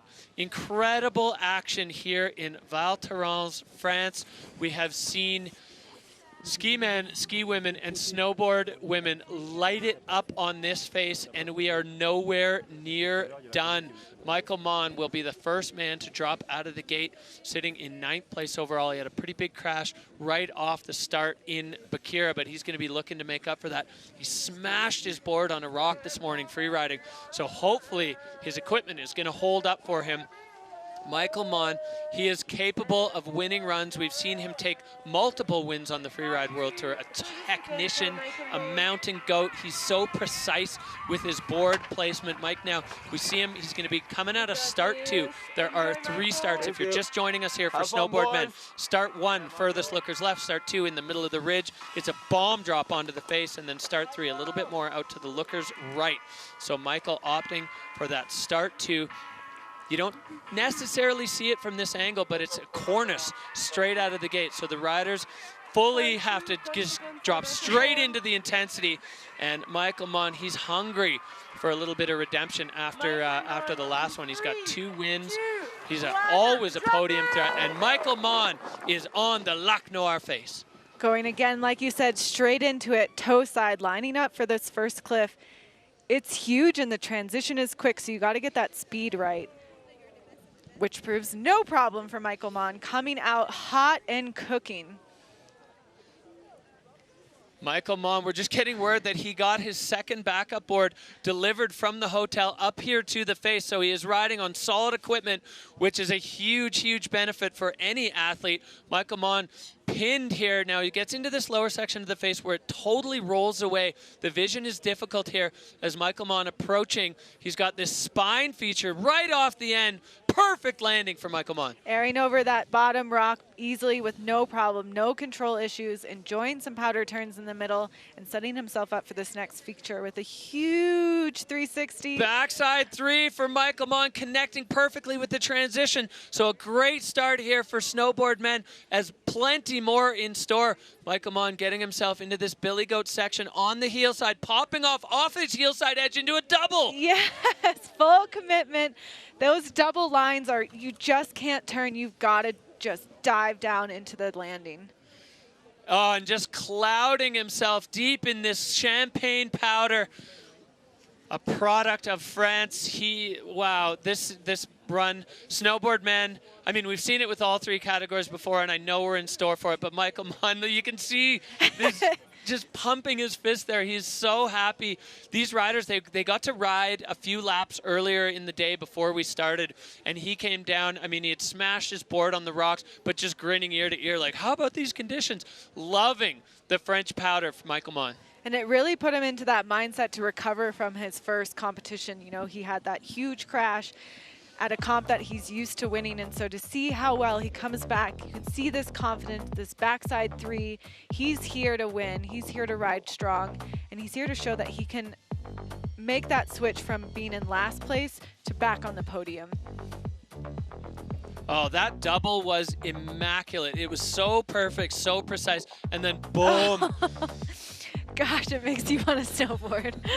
Yeah, putting himself deep in the powder cloud. Here you see the MAMMUT line tracker straight out of the start gate, off that big cliff, and then such precise route finding there from Michael Mann. That section of the face, while it may not show up on camera, is completely convex. So knowing where you're going, lining up the features, critical for these athletes. Those guys are strong pulling us up there.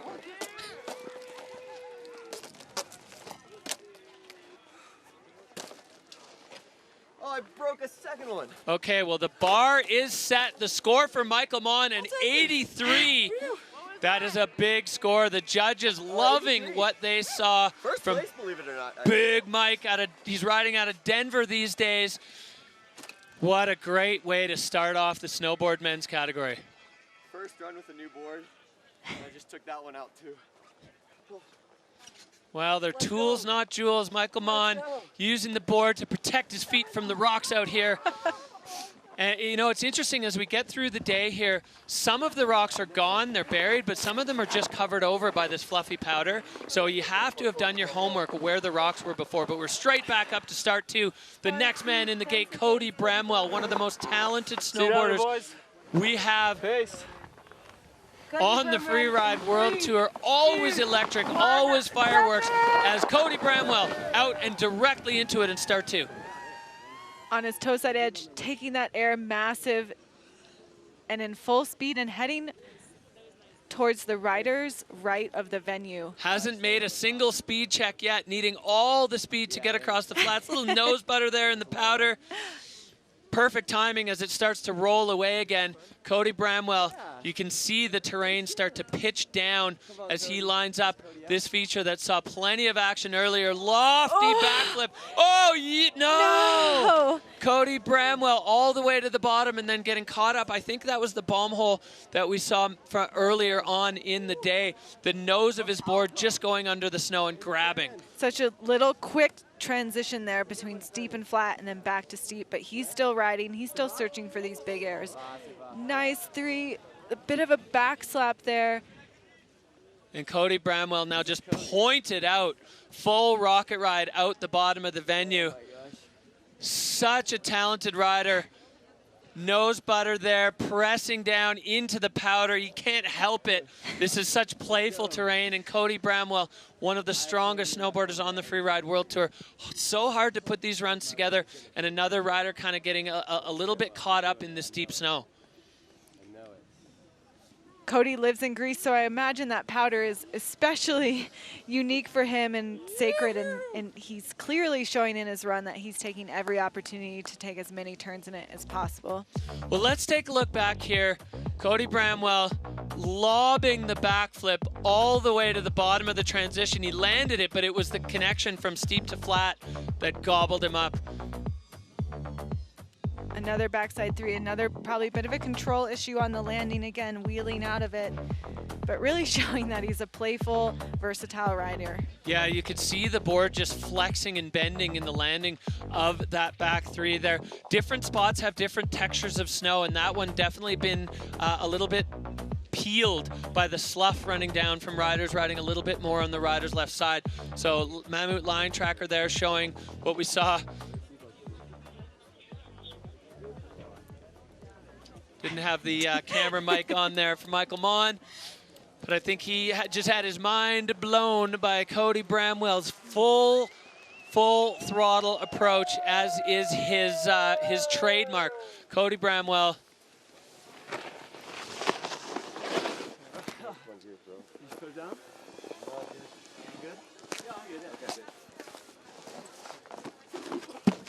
Nice little shared moment between Cody and Michael Mon as he comes in. I don't think that's going to bother Michael's spot in the hot seat. That was huge, dude. We see the score for Cody, a 60.33 for the second rider of the day. Sorry, bro. And you can see it on his face. I mean, Cody knows he's capable of putting winning runs down here on the Freeride World Tour, but executing it is difficult. And that's what you got to do on comp day. You got to put it all on the line, and you have to execute with precision. So Michael Mon fending off a big challenger there from Cody Bramwell. We go back up to the top. Holden Samuels riding out of Moonlight Basin. Big Sky, Montana, sitting in 10th right now. He's another one looking for some redemption after Spain. Holden Samuels always quick with a fat backflip, coming right out of start two and directly into this zone, proving very popular with our snowboard friends. A super athletic guy, grew up riding with his skier brother, so he picks new lines, he rides difficult terrain, and the top section was no problem for him. Yeah, I really like that approach. Holden taking on the biggest section of that upper cliff, full fall line, full pin. You know, he likes to ride fast. He loves to ride in powder. He's got this takeoff. Lofty backflip. Oh, again, that one, you run out of transition really quickly. And Holden Samuels, I think that one's maybe a little bit deceptive for the riders because the takeoff is just so juicy. But if you go that far off it, you do run out of landing. Quickly, and then you're right into the slough from the other side that's just been building. But he's back on his feet, setting up this second one. Big back three, getting kind of bounced out of that landing. Holden Samuels, bumpy ride at this for the point, Montana rider. We've seen a lot of traffic in this zone. Whoa, and getting bounced again. So Holden Samuels here just trying to ride the Val Thorens Bronco as he's looking to get himself through the powder. The double-edged sword of the powder comp, it can be easy, it can be really tempting to just go absolutely ham. Oh, and going for the nose butter, going down again. So Holden Samuels having a rough ride here in Val Thorens.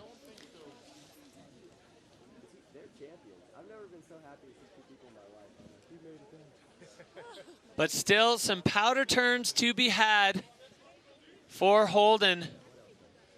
Yeah, this will be tricky for him. He's got an 8th place finish at the last comp, so these next two, he's really got to throw it down. Yeah, and he certainly has the capability. You saw with that backflip, if he had, in my opinion at least, if he had a longer transition, that would have been easily landable for him. And Cody Bramwell falling into the exact same category. That one was such a nice takeoff. As we look back up here, Holden lining this up, look how fast he's going. The rotation, perfect. Coming down onto his board, but just running out of transition. Transition means the landing needs to be steep. It needs to be down sloping so you don't impact into the ground. And then this one, finding a bit of a chopped up spot in between the powder. Exactly, running into that track and then wheeling out. Completely disappearing in the deep snow. And then with the board angle slightly up, you almost get launched back into a second air, and you can see Holden by the body language they're fighting for balance. So direct line there, the MAMMUT line tracker showing, but Holden Samuels, not his day today. As you said, Hadley, he's got some work ahead of him now. We still have 3 events before the cut, so lots of opportunity for change here. I tried to go soft that backflip. The next one's yours, Derek. Yeah, kind of here he said he tried to go slow as he could. The takeoff is really well traveled, so there's, I think maybe riders getting a little more speed than they thought. That's so impressive, that top air you did. Well, 23 points for Holden Samuels. Congrats, dude. Giving a bit of a congrats to Michael Mon as we are heading back up to the top of the Lac Noir face here at Val Thorens, France. Michael Mon, Cody Bramwell, Holden in third right now. He was the third rider to drop, so we'll see if that holds up. We've got Enzo Nilo in the start gate, another rider holding the French flags on his shoulders from the Trois Vallées, not this valet, but he is a local, and we are going to see the fans going nuts. Enzo Nilo, he's going to be dropping in, looking to avoid the free ride fiasco that we saw some of the other riders getting themselves into. Can he do it? This guy wants to win. He was a rookie. He got bounced off the tour. He's back with a solid result under his belt. He's got some good friends on the tour, one of them being Victor de la Rue, the current World Tour champion and World Tour leader. Enzo would like nothing more than to step a step higher than his good buddy. And here he is dropping to this face from start 3, making his way through this top section. The crowd next to us is almost deafening, giving a little hello to his buddies. I can hear chainsaws in the background. Enzo Nilo chucking a 360, but somehow coming out of that on his feet. He had a very different takeoff approach than we saw the other riders. Big backflip for Enzo, landing. Oh, the French crowd is going bananas now. Enzo Nilo picking up a whole head of steam, going so fast into the lower section of this Lac Noir face. Such strong riding. He is on fire with the double. No problem, perfect stomp. And he is not done yet, getting lost in his slough cloud. Still more features stacked up below Enzo Nilo. He's doing it for the home crowd. Kind of a butter back 3 there, catching the side of that feature. He's got about 300 loud fans waiting for him to get down to this bottom section as he makes his way to the finish. You know, Enzo in the last year was given a wild card a week before his first season, and so you can tell this year he's had a whole season to prep. He's had a whole season to prepare. He's riding with his buddies that he's competing against, and they're really like fueling off of each other. That competitive mindset just pushes one another to keep going a little bit higher, a little bit bigger. Yeah, that was a huge run from the Frenchman, riding, as we said, out of the Trois Vallées. So he is about as local as it gets here in France, and the fans loving it. He's having a blast. You can see we've got the École du Ski Français helping the riders get across the flats. Look at this, back 3. He looked so out of sorts and then brings it around perfectly to land in the powder. And then this backflip, Hadley, so big. Someone wants to go to the moon today. Perfect control. He just drops onto that heel side edge, slows himself down, and gets ready for this double. Yeah, burying himself in the snow on the takeoff, which provides a little bit of deceleration so you don't go too fast. This Lac Noir providing or proving a little bit tricky in the paneling of the face, where it goes from steep to flat to steep to flat. So Enzo Nilo bringing it for the home crowd here at the Freeride World Tour in the Val Thorens, and he is fired up. Un peu la vache à la fin, je me suis pas bien repéré. Ouais, putain. Ah, j'ai pris le shark d'entrée sur le 3-6. I think he hit a rock. Yeah, that's what it sounds like. Hit a rock on the approach to the 360. So cat-like reflexes to hold on to that. It looked like he was headed for disaster, but no chance. Enzo Nilo, the score coming up. Oh my God! 90.67 for Enzo Nilo. Ooh la la! Ooh la la! A Frenchman in the hot seat again. We've got a French winner in snowboard women. We've got a French winner in ski women, and we have a Frenchman in the hot seat in snowboard men.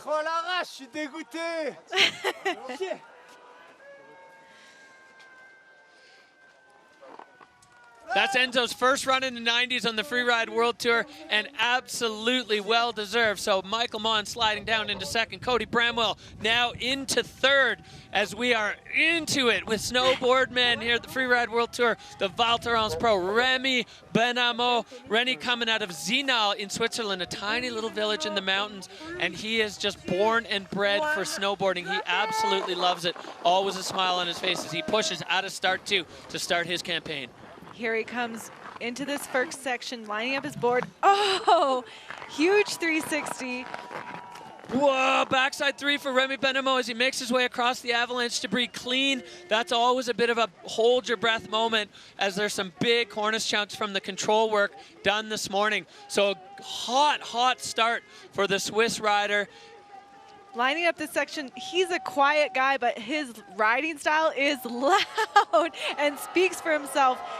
Able to make that transition perfectly. He knew how to adjust that speed. I love that backflip from Remy there, not adjusting his board angle, just going directly over the back axis. And Remy Benamo with 2 huge tricks already, coming right into the nose. Another back 3, holding onto that heel side edge, having to readjust, and now just pointed into the fall line. Remy Benamo with a statement here on the Lac Noir face. He is flying down. Oh, a big powder cloud there for the Zinal rider.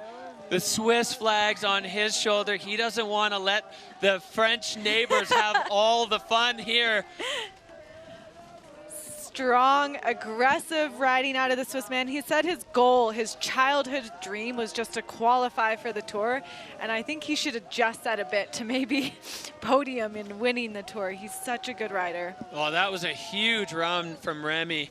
You know, locking himself into the top 5 in his debut on the Freeride World Tour in Spain, and now making a huge statement that he wants to be higher. Look at this, right out of the gate, back 3, this landing, perfect, Hadley. Not a control issue, and that beginning part, and then this massive backflip where other people had issue with the bomb hole. He was able to land earlier, ride through that transition, make the turn, and continue down, enjoying the beautiful snow we have in Val Thorens. You could see the relief in his body posture. Oh yeah, the judges have their work cut out for them now. The criteria, line, technique, control, fluidity, and air and style. Remy ticking every one of those boxes.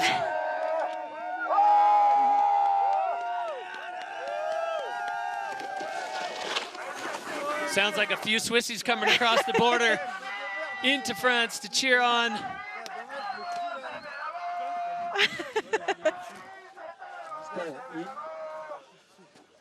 All right, well, here we go. The score coming in, 90.67 is the score to beat. Not quite enough, but very close. Remy Benamo into second with an 85.67. So we are seeing some big numbers thrown by the judges already. As we go back up to start 3, you can see a little bit of a breeze coming up now. We've had some wind over the past days in Val Thorens. It scoured the Cinqueron face up at the very summit. Enzo Nilo, Remy Benamo, and Michael Mon showing your top 3 so far in snowboard men. All 3 runs absolute bangers as we are in snowboard men, and the crowd is electric here, having a blast. It's a free ride party in France. For sure. We've seen some great riding, but boy, do we have some heavy hitters. We are just beginning with the men's snowboard. Oh yeah, Enzo Nilo is in the hot seat, but he can't be that comfortable yet as we have so many more big hitters yet to come. You can see this big flat plateau at the top. So this is start 3. 3 starts on this Lac Noir face. 1 right at the summit, 1 on the ridge where we've seen, I think, pretty much everybody go so far. And this will be our first rider out of start 3. This is Liam Rivera, Swiss rider coming out of Verbier. Got his maiden win on the Freeride World Tour at Kicking Horse, and then has just been a podium threat ever since.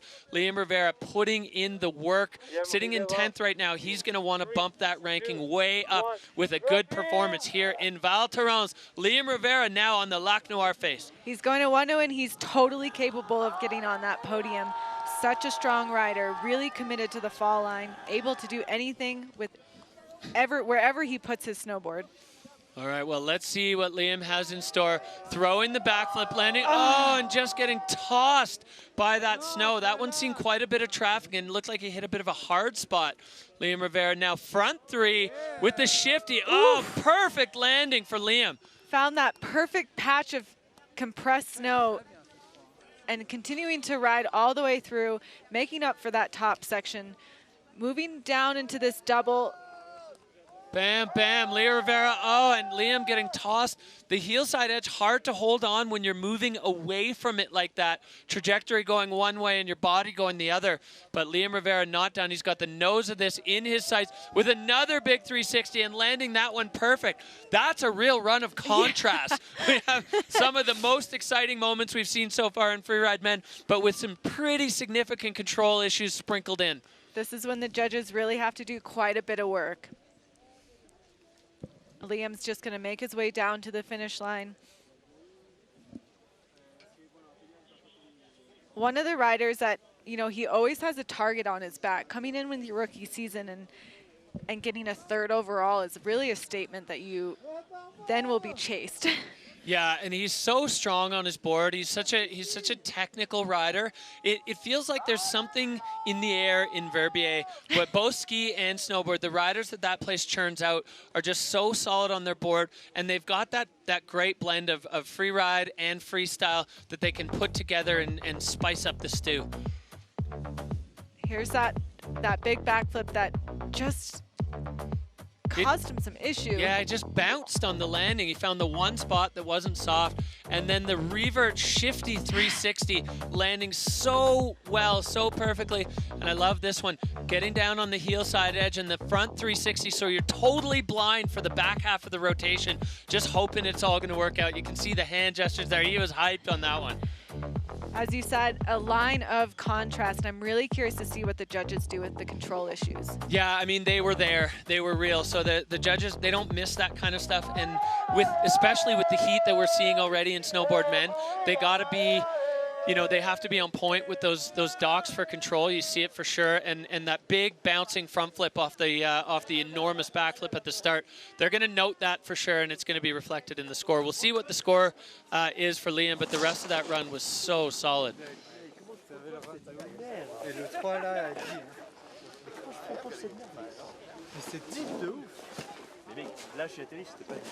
Score. Seeing a lot of snow on helmets in the finish area from so many of these riders.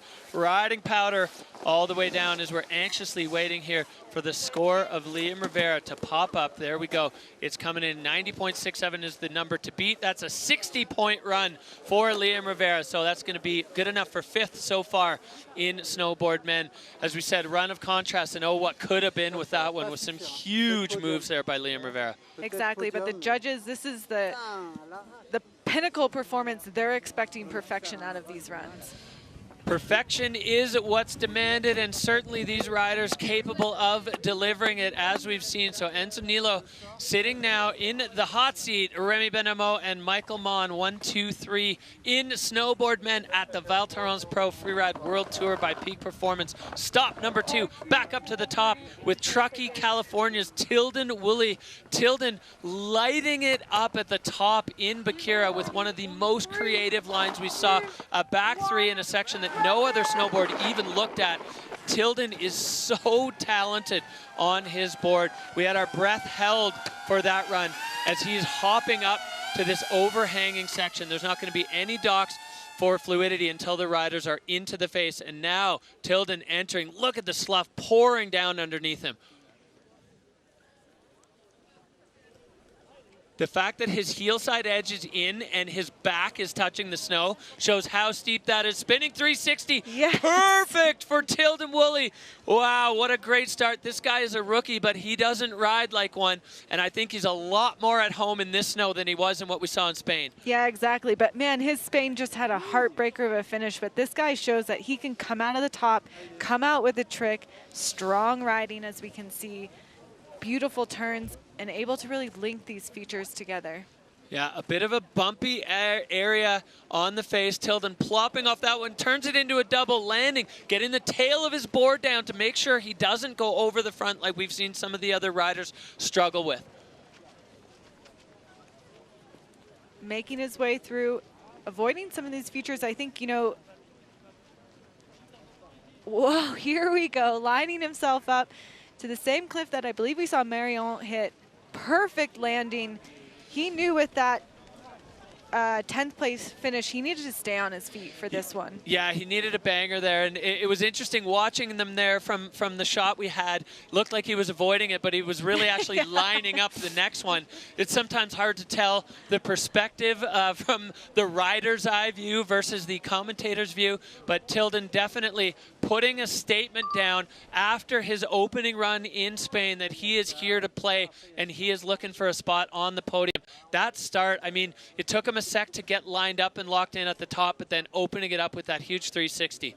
And here's the personal cliff, finding that transition, no problem. Yeah, you can see the pit from some of the other riders who just went neck deep off that one. This is below the judging line, so if you're not sure what that means, there's a line below which, all right, let's get into this replay, Hadley. Perfect. Oh, that air was so solid. He knew exactly where he needed to land, coming out hot, making his way through this next section. Yeah, catching the nose of that one with a bit of direction on the toe side edge to turn it into a double. And then this one, finding the perfect line right into that landing. Again, pressing the tail of the board into the snow to keep from going over the front, as we've seen other riders do. You got to be so precise with your foot placement, making sure your board is exactly in the right position and your body over the board to make sure that you can stay upright. Great run there from Tilden Woolley. Exactly, and what we can't see, what you can't see as well at home is that last cliff is a blind rollover, so it's tricky to know exactly where you are, and he had that thing memorized and down in his head. So much photo, huh? Oh, pow. All right, well, the judges have had their say. The score dropping in, and it's a 74-3-3. So Tilden Woolley just off the podium so far with that great run. Huge top section. The strength of the lower part of Enzo Nilo's run really showing as we get further into the snowboard men's field. And we are going back up to the top. If Enzo Nilo was worried before, he is going to be shaking in the hot seat right now. We haven't, well, in the last 7 events, we've only seen one where the next man didn't win. He's the 3-time Freeride World Tour champion. He is the current World Tour leader. We're looking back at the run he put down in Bakir Barrett in the last event. 360s, full speed approach, the backflip at the bottom. Victor De La Rue leading the Freeride World Tour after one stop in 2025. Victor lives in Val Thorens. He is home here. His family is here. He is so comfortable, and the crowd is behind him. He's going to feel that energy lifting him up as he is buckling in, making his final preparations to put himself into the mix here in Val Thorens. He's at home, Hadley. Is it more pressure? Is it better? I don't even know. You know, with Victor, he's hard to read. He always seems like he's pretty chill and having a good time, but don't doubt that he's going full force for that 4th title. He wants it, and he can get it. Well, and he's definitely sitting in the driver's seat currently, leading the standings. Got a little nugget here. Back 360 into the over the bomb hole. Perfect connection. So great start to this run here for Victor as he approaches this next feature. Wasting no time to get into the backflip. The landings are incroyable. Yeah, the precision of Victor De La Rue's riding is unmatched. The Freeride World Tour champion 3 times for a reason. Single, double, but going down. Victor losing his front side edge and flopping over onto his chest. Uncharacteristics of De La Rue. Let's see how he... Oh, no! That first bobble, it can shake you once, and then it's really can be hard to recover for the second one. Yeah, a bit of a freeride fiasco there for Victor De La Rue, as uncharacteristically coming undone. Even the best are struggling here. The powder conditions a benefit, but also tricky to manage as we see Victor De La Rue, the 3-time world champ. And what is that going to do to Enzo Nilo's mindset down at the bottom? They are best buddies. In the opening ceremonies, the announcer was passing the mic around, and Enzo said, I'm going to be on the top of the podium to Victor. Well, I think he might have predicted it. And, you know, I've seen that in competitions. There's an opportunity sometimes for a rider to come in. They wake up after inspection. They know their line. They know it's good, and they know they want to win. Let's see Victor again coming in strong with that perfect backflip. Again, the landings are so textbook. Yeah, that was video game mode there for Victor. The back 360, maybe a tiny bit caught up, but landed again. He was solid, and then coming across into this next feature, this double. Just the board just pushed out from under him. Enzo couldn't believe it. Oh, and you can, I mean, it's so fascinating. These guys want to beat each other. They're best friends. It's really quite the emotions going back and forth.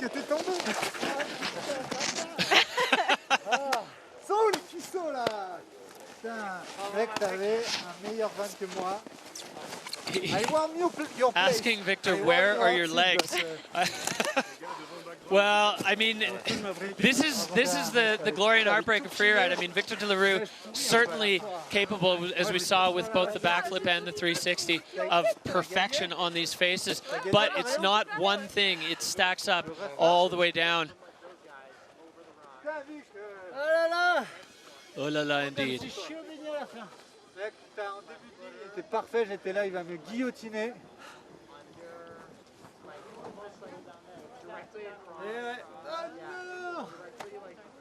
Putain. Joli mondeur.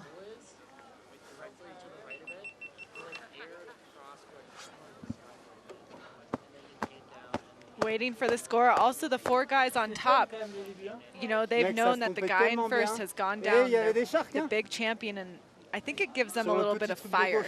Yeah, maybe a bit of hope there for some of those riders at the top, but they have a big score to beat. 60.17 for Victor de la Rue. That is 6th place. He goes and congratulates his buddy who's sitting in the hot seat. A French flag still holding on to that top spot as we look over the summit of the Lac Noir face. Incredible scenes here in the French Alps as we are making our way through the Val Thorens Pro. We have seen fireworks in all 4 categories. We got a French athlete sitting in the hot seat here as we are moving on. Timmy Schroeder, the next man, the German rider, but riding out of Zillertal.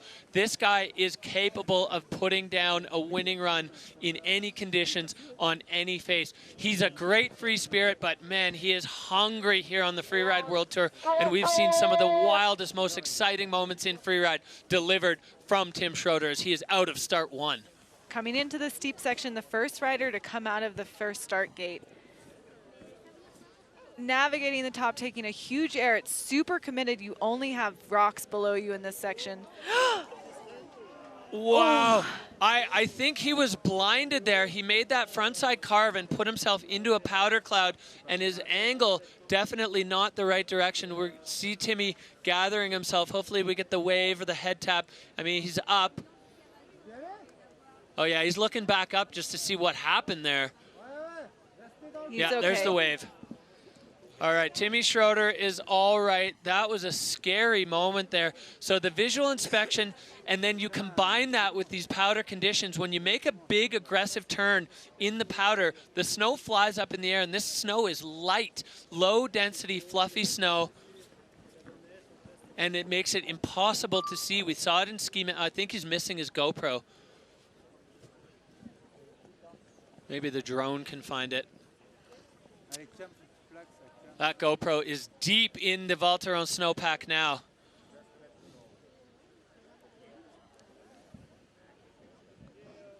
So tense moments there. Freeride World Tour. Yeah, it's hard to almost breathe when you watch a rider fall over the rocks like that, just launching off that feature with completely the wrong trajectory. And happy to see Tim up and riding as he's making his way down the lower section of the face. He'll get a couple soul turns to try to reset himself. Exactly. Tim's riding it smart. He's got a 2nd place already in the bag. This can be his throwaway competition.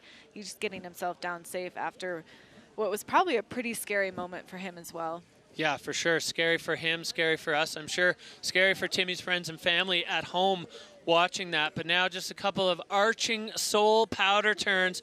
Like you said, we have 5 events before the cut here on the Freeride World Tour. So Tim Schroeder is going to just toss that one straight in the bin and leave it behind him. We know he can win events on any given day, and just the aggressive intent in the steepest part of the face there really showed what Timmy was after with that run. Yeah, you remember in Spain he threw that huge backflip right off the top. He likes to go out of the gate firing. Well, and the judges like that too. You know, they work on that kind of, here, let's dig into this replay and see if we can figure out, yeah, completely blind, and his trajectory was just way off there. Luckily, his board hit the rocks. So here, 0 visibility, angled wrong, boards hit the rocks, send him into that front flip, kind of reminiscent of the Tom Pfeiffer side flip in Spain, unintentional for sure. Would have been pretty cool if it worked out. We're glad you are down safe and sound, Timmy Schroeder. But yeah, as I was saying, the judges appreciate that too. They kind of work on a thermometer system where it rises or falls based on the intensity of what the riders do. So if they come out of the gate right away with a hot move and an aggressive start, the thermometer gets going up into the red zone early. And then if they can keep it there with intensity for the rest of the run, then they just get points thrown at them, showered with points.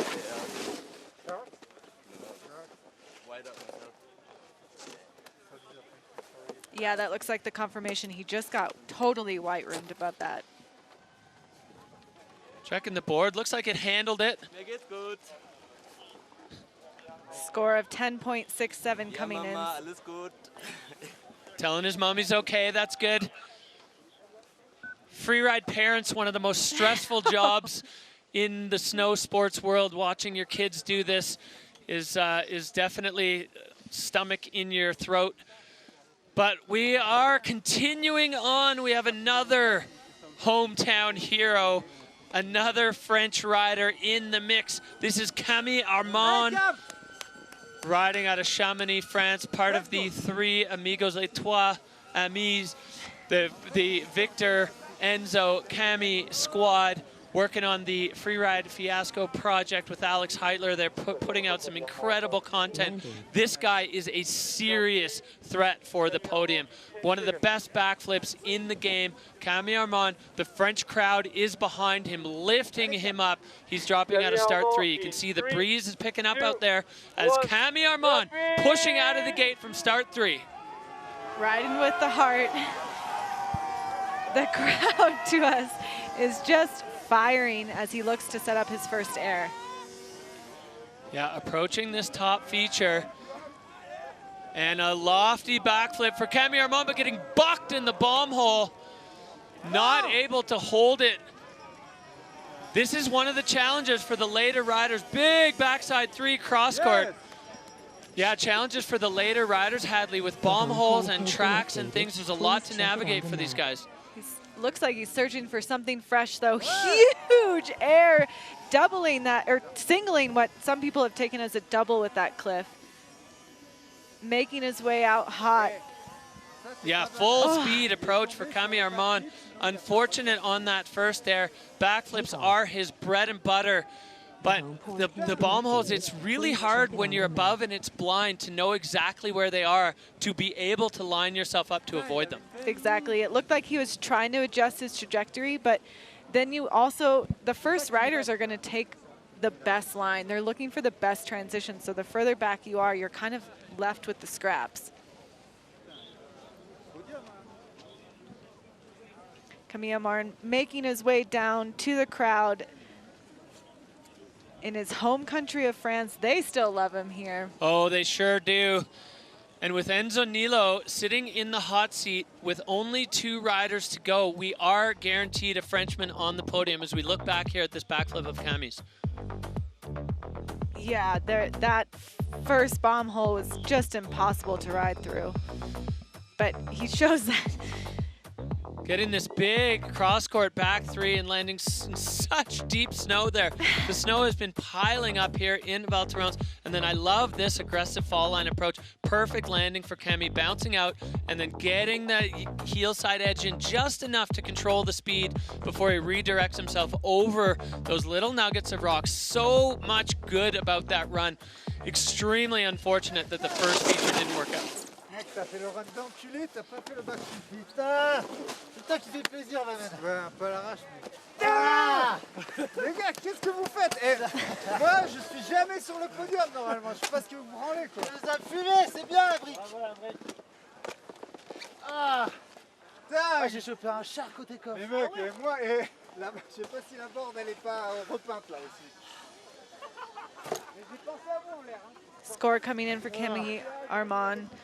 Not going to challenge that top spot of Enzo Nilo. A 63.33, still in the top 5 for Kemi Armand. So with so many riders going down, that may end up being a salvageable result for Kemi Armand. He's got a 6th in the first event.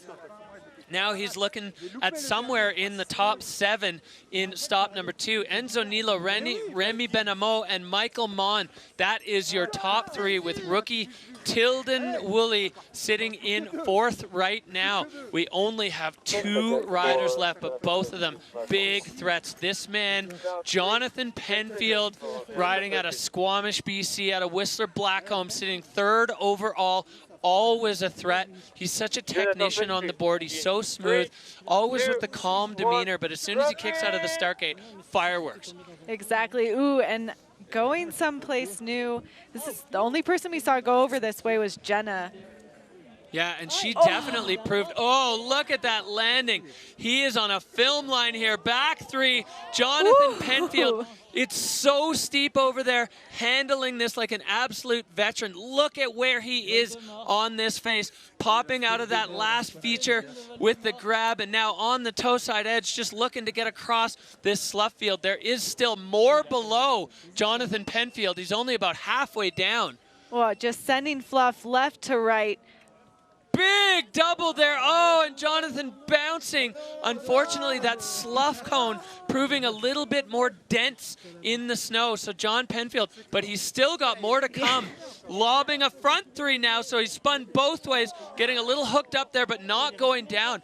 Wow, John Penfield, second last man of the entire day and opening up a whole new section. Like you said, Hadley, only Jenna Keller going over there so far. Yeah, you know, that is 8 years of riding on the tour kind of experience. He knew he was going essentially last out of the entire 4 fields, and picking a zone where no one goes. His track is solo when you look up at the venue.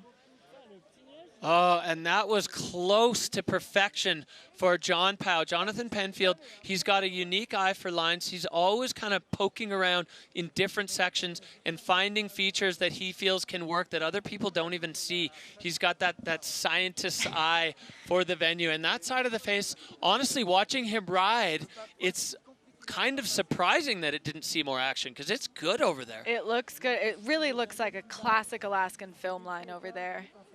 And as you said, a scientist, an enzyme engineer.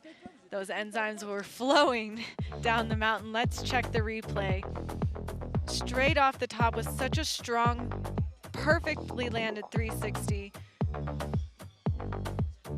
Getting the grab, connecting, and then John Penfield here as he approaches this double. Nice powdery landing on the first stage. Oh, it's just hard. It was hard there. His board did not sink into the snow at all. So it's so hard to know what you're going to get when you land. When all 3 of your landings previous have been deep powder and then you get one that's hard, you're not setting nearly as much tension in the muscles in your leg. And then unfortunately, the board just kicks up and out from under you. The first part, amazing.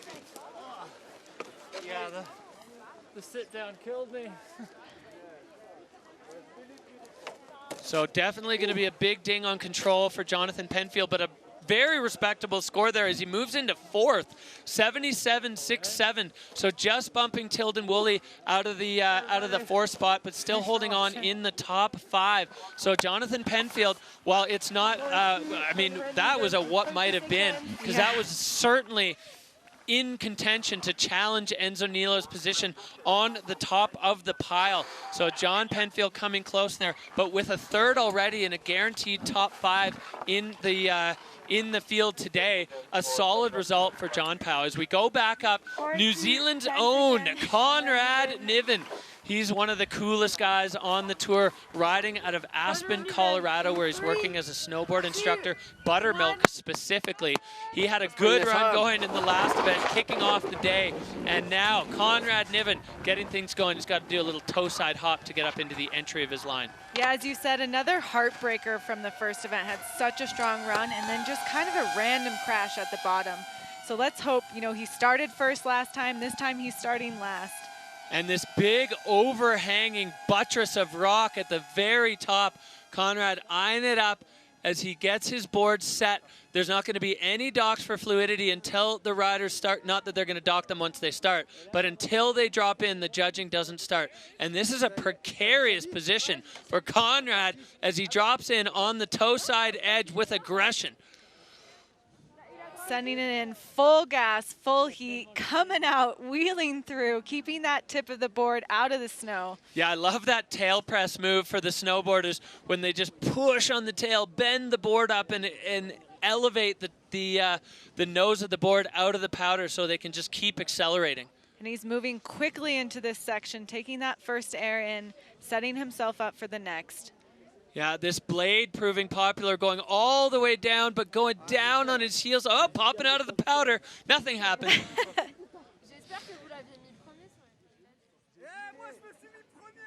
All right. Oh, that looked like a rock. That was definitely a rock. Conrad Niven with a slight trajectory mistake there, luckily extending his board out from under him where he's able to protect his feet from that rock. And he's not done, though. He's still going for that huge air at the bottom and coming out flying. Just a tiny dot on this enormous face. Conrad Niven now getting some soul turns, filling his glorious mustache with powder as he launches himself down the bottom piece of the face here. So Conrad Niven, oh, that was a little bit scary watching him air towards that rock, but I'm really happy he was able to get his board out in front of him. Yeah, he's really such a good rider, great edge-to-edge technique. A raft guide champion, or not guide, a rafting champion, whitewater champion. This guy knows how to win sports. Big sports guy, Conrad Niven. Yeah, the captain of the USA rafting team, having a blast out here. Let's look back up. This top section is just so steep and it's chewed up. He's the last rider of the day. Yeah, he's able to make it through, and then let's see this first air. Yeah, it's hard to tell from our angle if he just wheelies out or if he hits something straight. Yep, oh yeah, right onto those rocks.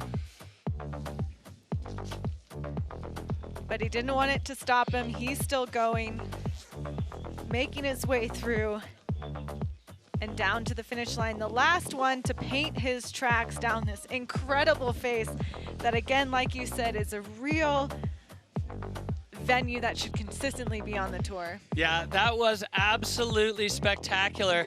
And looking at that run with those control issues from Conrad Niven, it's giving me a strong sense that the man sitting in the hot seat is going to be the champion of Val Thorens. There he is right now. Enzo Nilo, unofficially, we'll have it officialized very quickly, is going to be the champion. So we've got a man from the Trois Vallées standing on top of the podium, and 3 French riders out of 4 taking the win here in Val Thorens today. As we wait for the score to come in for Conrad Niven, we see it climbing up. It's going to be a 55 for Conrad, so that's 10th place, and that means that Enzo Nilo has won in Val Thorens. Incredible moments. You see the 3 French boys, they travel together, ride together, room together, and tonight they're going to party together. All right, let's take a look at the event scoreboard here from the Val Thorens Pro. As Derek said, Enzo Nilo taking the top spot with Remy, rookie Remy, right behind him in second. Michael Mon rounding it out at third. Jonathan Penfield with a creative line for fourth. Then you start to see the crashes coming. Cody Bromwell, Victor De La Rue, Liam Rivera. A lot of men couldn't really hold it together today. Yeah, tricky conditions for sure. Powder, glorious, but it adds another element to the riding there. Timmy Schroeder going down with a scary moment up top, but luckily he was okay. Even told his mom he was okay. The French crowd's just running riot, having such a good time here. Freeride World Tour by Peak Performance. Return to France. We're going to see what this result has done to our Freeride World Tour overall rankings as the calculations behind the scenes are done. We see Enzo Nilo jumping all the way up into first, taking that golden bib off his good friend Victor De La Rue. Remy Benamo up into second, and Victor tied with him in second. John Pau an even fourth as we move down. Wow, so Enzo Nilo has just gone from fourth to first in the overall rankings. France is going to go ballistic tonight. Watch out, Val Thorens, because it is coming for you. These are our podium men here for the Val Thorens Pro. Such strong riding from all of these guys. Enzo, Remy, and Michael Mon really putting on a show and showing their strength.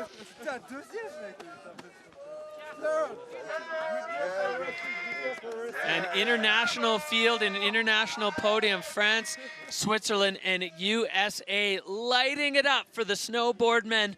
Wow, what a show we've had in Val Thorens, France. This has just been absolutely electric. The crowd, the riding, the snow, the venue, everything. We're going to go down to the finish corral and catch up with the local Enzo Nilo. You just won the Freeride World Tour stop in Val Thorens. Tell us about your day and your experience here. I'm so happy right now. Can't believe it. I was so stressed at the beginning, but seeing all the skiers sending it, I was like, you have to go for it. I was so stressed at the top, but actually it felt so good, the snow. Little bit sketchy at the end, so I think Victor or Camille could get me out of the hot seat, but man, I won! Yes! Enzo, a huge congratulations, a massive performance in front of the home crowd. Yeah. You did it, and you are the winner of the Val Thorens Pro here in France. What a show we've seen. This backdrop providing absolute fireworks for the Freeride World Tour's return to France. The Val Thorens Pro, electric. Good. C'est good. Merci.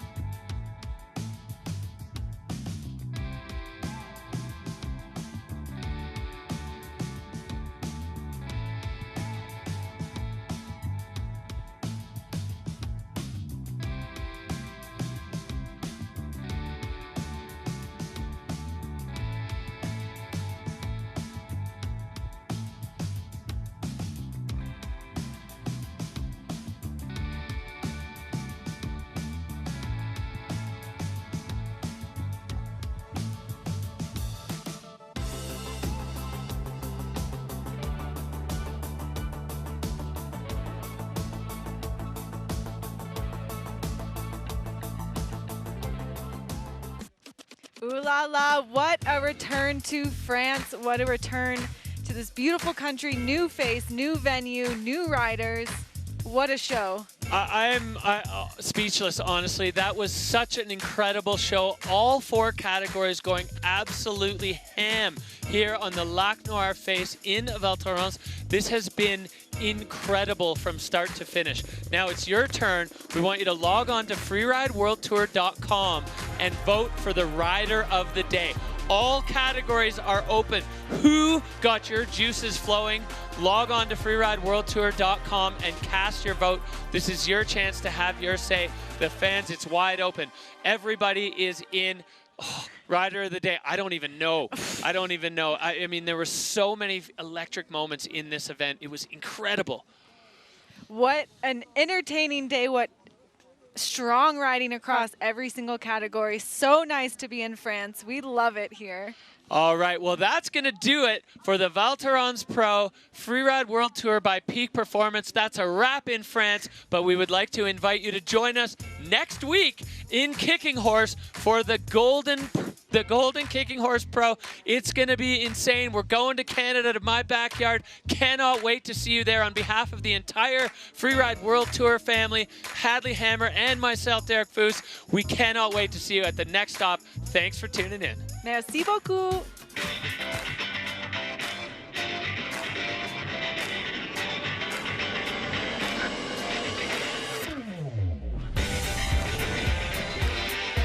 Giant backflip and holding on.